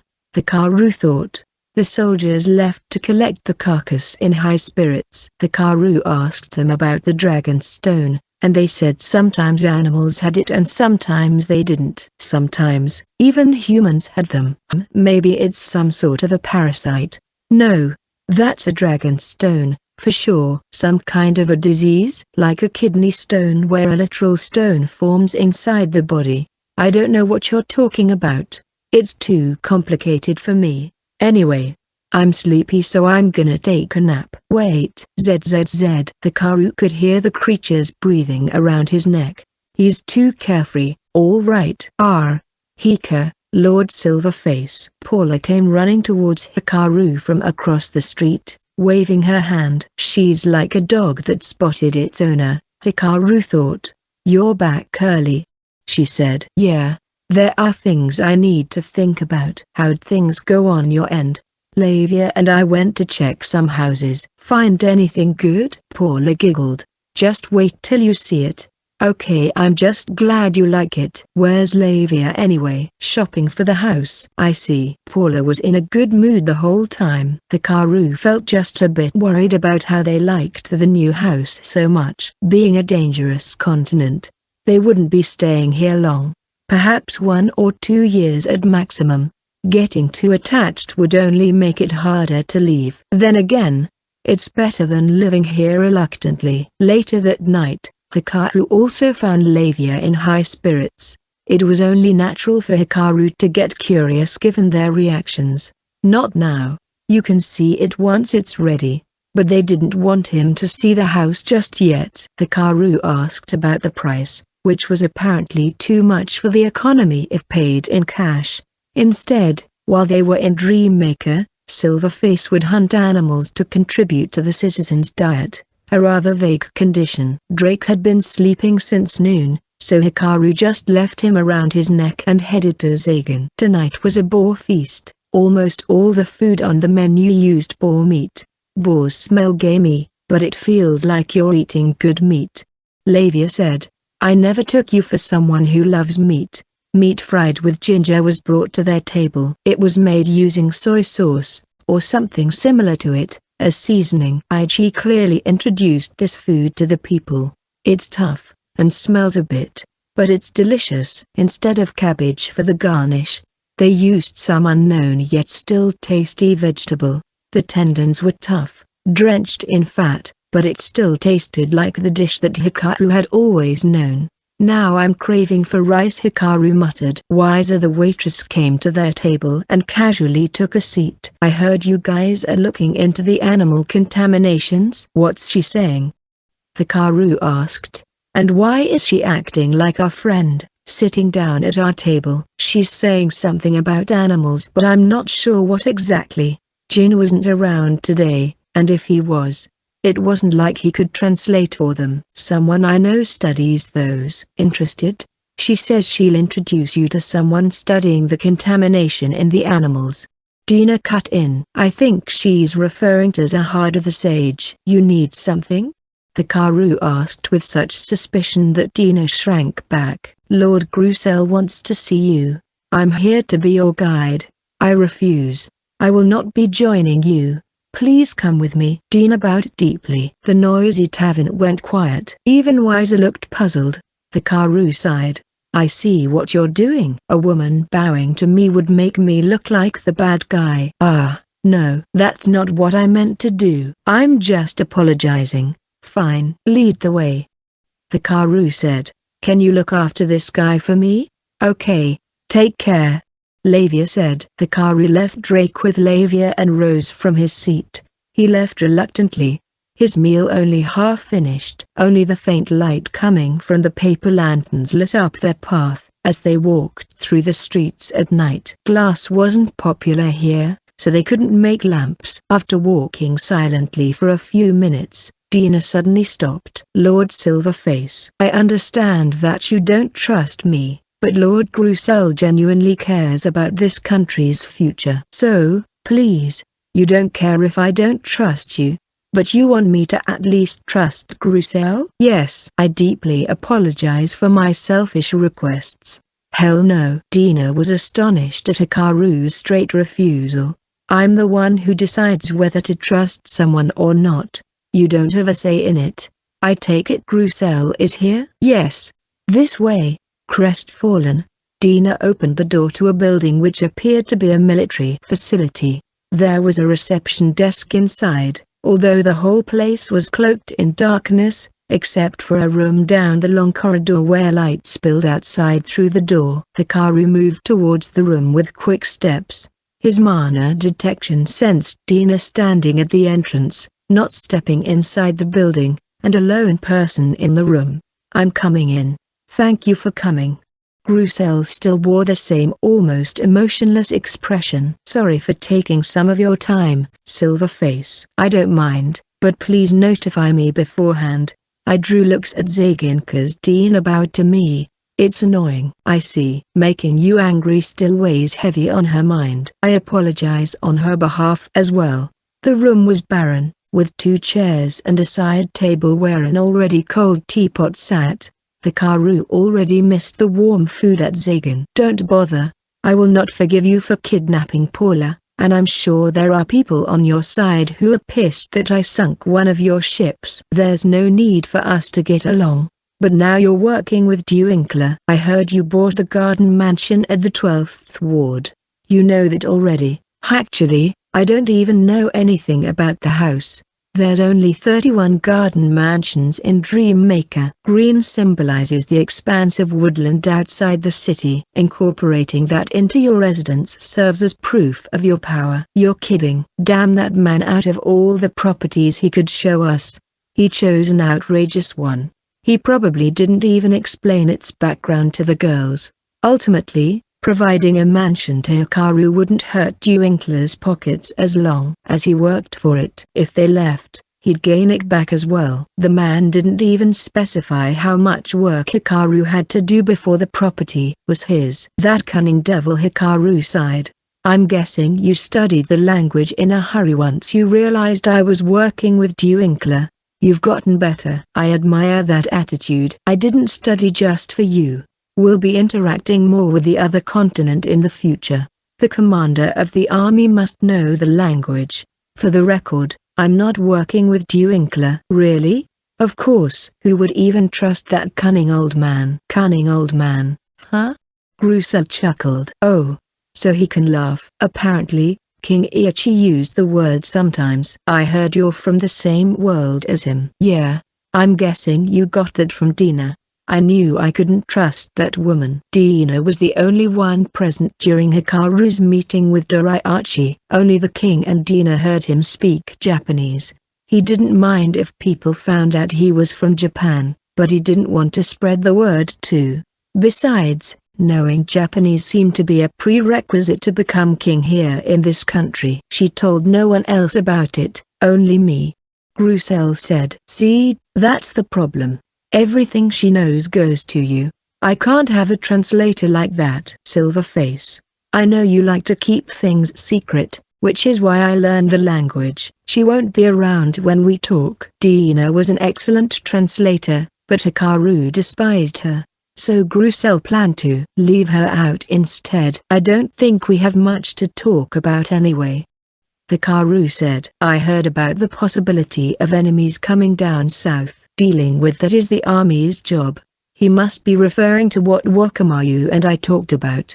You can talk to me via Duinkler if you want. Come now. Please don't say that. Besides, you yourself said you're not working with Duinkler. The most important thing is trust. And I don't trust you. To be honest, I don't really care about what happens to this continent. And I'm not interested in your little turf war. If you worked with Duinkler, you can solve this problem instantly. Grusel went silent. Working with Duinkler was not an option. That just showed how deep-rooted the rivalry was in this country. They say if 3 people gather, 2 factions are formed. A long time ago, a settlement was built here and merged with the newcomers that arrived 500 years ago. The only other turning point was Aichi becoming king, and the rest was history. A history of the personal relationships between the citizens of the country. Those who opposed each other wouldn't just agree to shake hands with their enemy with a big smile on their face just because an outsider told them to do so. Hikaru felt a little sorry for Grusel. You can earn someone's trust little by little. Hikaru said. Don't try to get it in one go. I don't trust Duinkler, nor do I have any faith in him. We do, however, share the same interests, so we sometimes worked together. I see you're right. I never expected a youngster like you to lecture me. And with that, tonight's meeting ended. While Hikaru was gone, Jin arrived at Zagan and finished his meal. Irritated, Hikaru made him pay for everything. Wiser said she could introduce Hikaru to someone studying the contamination of the animals, so he took the offer. He thought they might be able to help with holding back the evil that was running rampant in this continent. The person's name was Zahadu, a sage, according to Wiser, though quite different from the sage Hikaru had in his mind. Well, hello there. Welcome.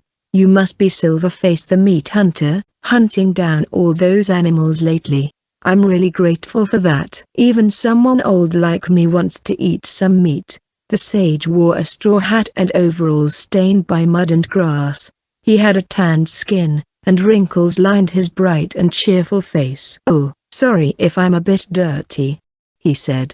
"I was taking care of some animals out back." "I see you speak my language really well." "I studied the language back in the day, though it's not been taught around lately. Anyway, please come in." Over 180 centimeters tall, he had a long and slender build. He clearly appeared to be more than 60 years old, but he moved in a spry fashion despite his age. Zahadu's house was located in Dreammaker's eastern outskirts, near the mud walls that prevented enemy invasion, where weeds grew vigorously. Creatures that looked like chicken, but with 4 wings and blue crowns, roamed the grassy fields. "I'll make some tea." Only Hikaru and Drake came, as the girls were immersed in their new home. Compared to the more modern buildings at the heart of the city, the sage's house looked more like a farmer's shed, with its battered walls and windows full of gaps. The only things that differentiated it from a shed were the kitchen and the bedroom inside. "They call me a sage,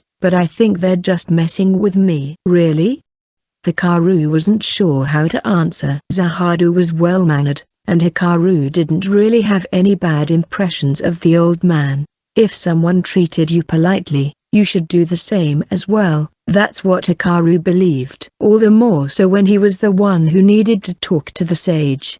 The old man served fragrant tea in chipped cups. "I use tea leaves gathered around this area, so they're not really the expensive ones," Zahadu said. "It's fine. I quite like it." "So, you raise poultry here?" "Yes, for eggs. I care for animals too in the process. When a Poseidonki is injured, they bring it here." He's more like a doctor than a sage, Hikaru thought. Sometimes animals go berserk. It is something to do with the black magic rock that's sticking on their hearts. Once they're stable, I sell them to the sorcery department. "Are you talking about the animal contamination?" Hikaru asked, taken aback. "You came here to ask about that?" "Yes." "In that case, you should see this." Zahadu led Hikaru to a shack outside the house, the chickens watching them along the way. "It stinks." "No. No, no. I'm outta here." Drake's sudden yelling caused Zahadu's eyes to grow wide. "That creature can talk?" "Incredible." "Are they common on your continent?" No.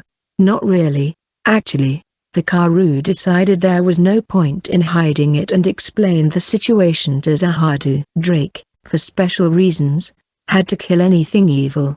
To the dragon, the black magic rocks were dragon stones. Drake, however, ran somewhere far in the meantime. "I see. Then I think you would want to see these."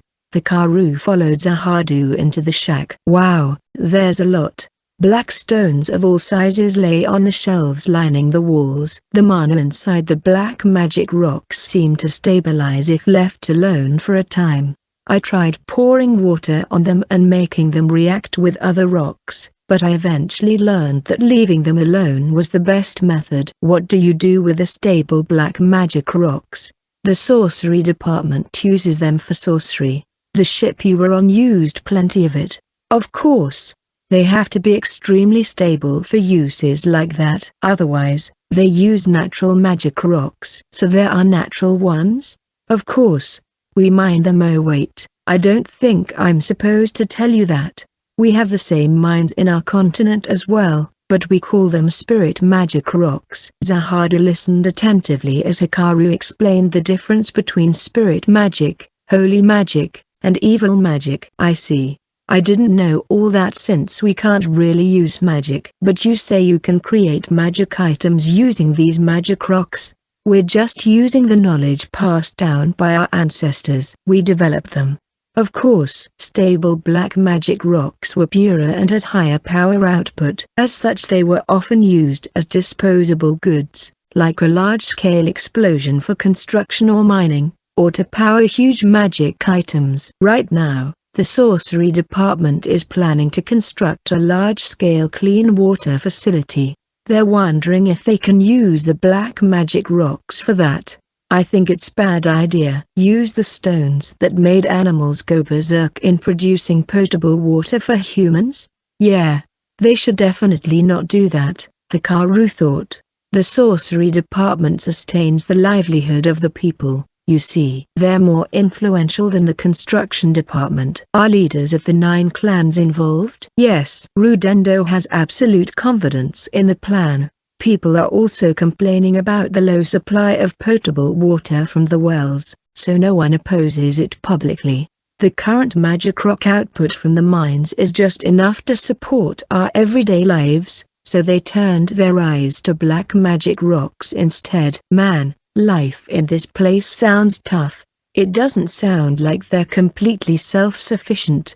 Black magic rocks sometimes ignited, so they were kept away from the residential areas and stored here in this shack. Hikaru and Zahadu left soon as the sage said staying too long was dangerous. Ow, ow, ow. Help. Drake was being chased and pecked at by the chickens after trying to devour their eggs. Sorry about that, Hikaru said. It's fine, the sage said, laughing. Hikaru learned a few things from talking with Zahadu. Except for the animals going berserk, nothing really changed. Otherwise, the quality of their meat remained the same.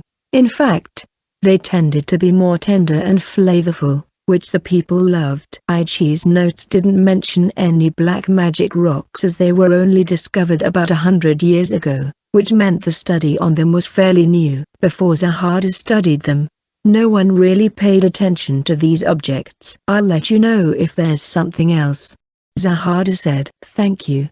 I'll come visit as well if something comes up on my side. As Hikaru started walking, Drake breathed a sigh, wrapped around Hikaru's neck. People here rely too much on magic rocks to live. Huh? What about you? Did you learn anything? Let's throw all those dragon stones away. That reminds me. I thought for sure you'd say something about eating them. Are you serious? Even I don't eat rotting dragon stones. But even when rotten, they're still dragon stones. It's best if you throw them all out. So for you, stable dragon stones are rotten. What about that huge one I got? You know, the one where you slept for a long time after eating it. That one was completely different. Normally, dragon stones won't go bad even after decades. So the black dragon stones are sort of defective? Yup. That's it. Yes. Of course it's defective. It's a dragon stone that's not found inside an actual dragon. Hikaru suddenly stopped. That's it. Dragon stones not found in dragons. Hikaru almost brushed Drake's words aside like it was just his usual pointless ramblings. They're just like dragon stones, but not really the real thing. What's wrong? Tell me, what purpose does a dragon stone serve for a dragon? Isn't it obvious?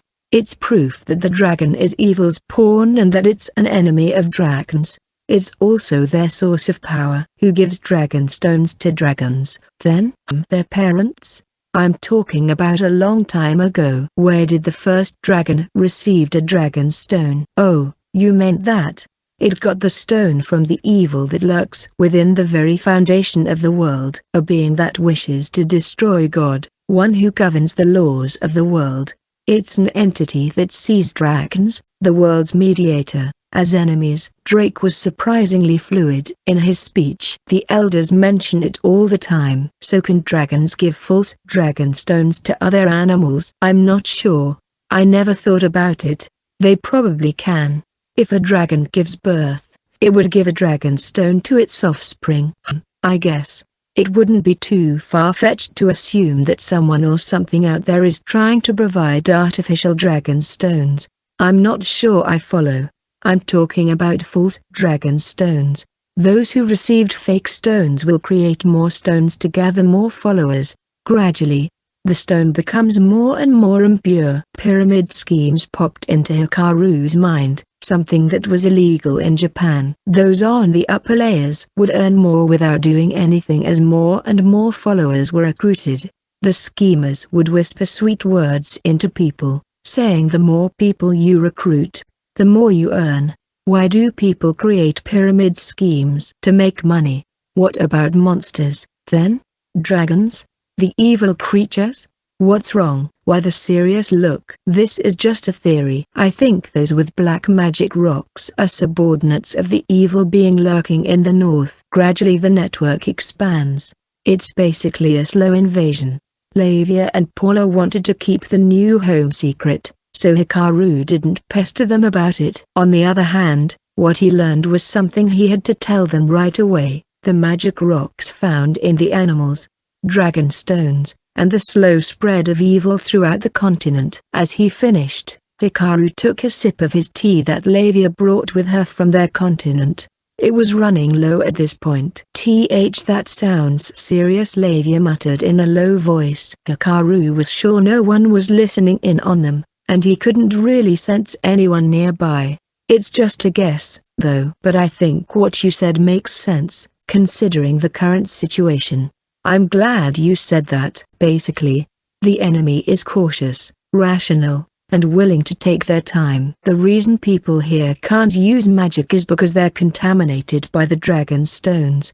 Is that what you're thinking? Yes. Not just thinking.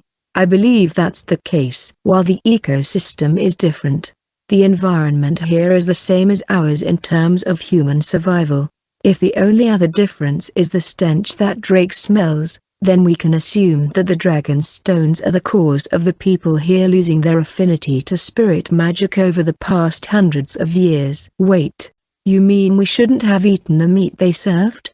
Paula exclaimed, recalling the dish they had at Zagan. I don't think eating a little does anything, but it should be safer to just avoid their food altogether. There's nothing wrong with you, right? Can you use your healing magic? Fortunately, the girls both could use their spells.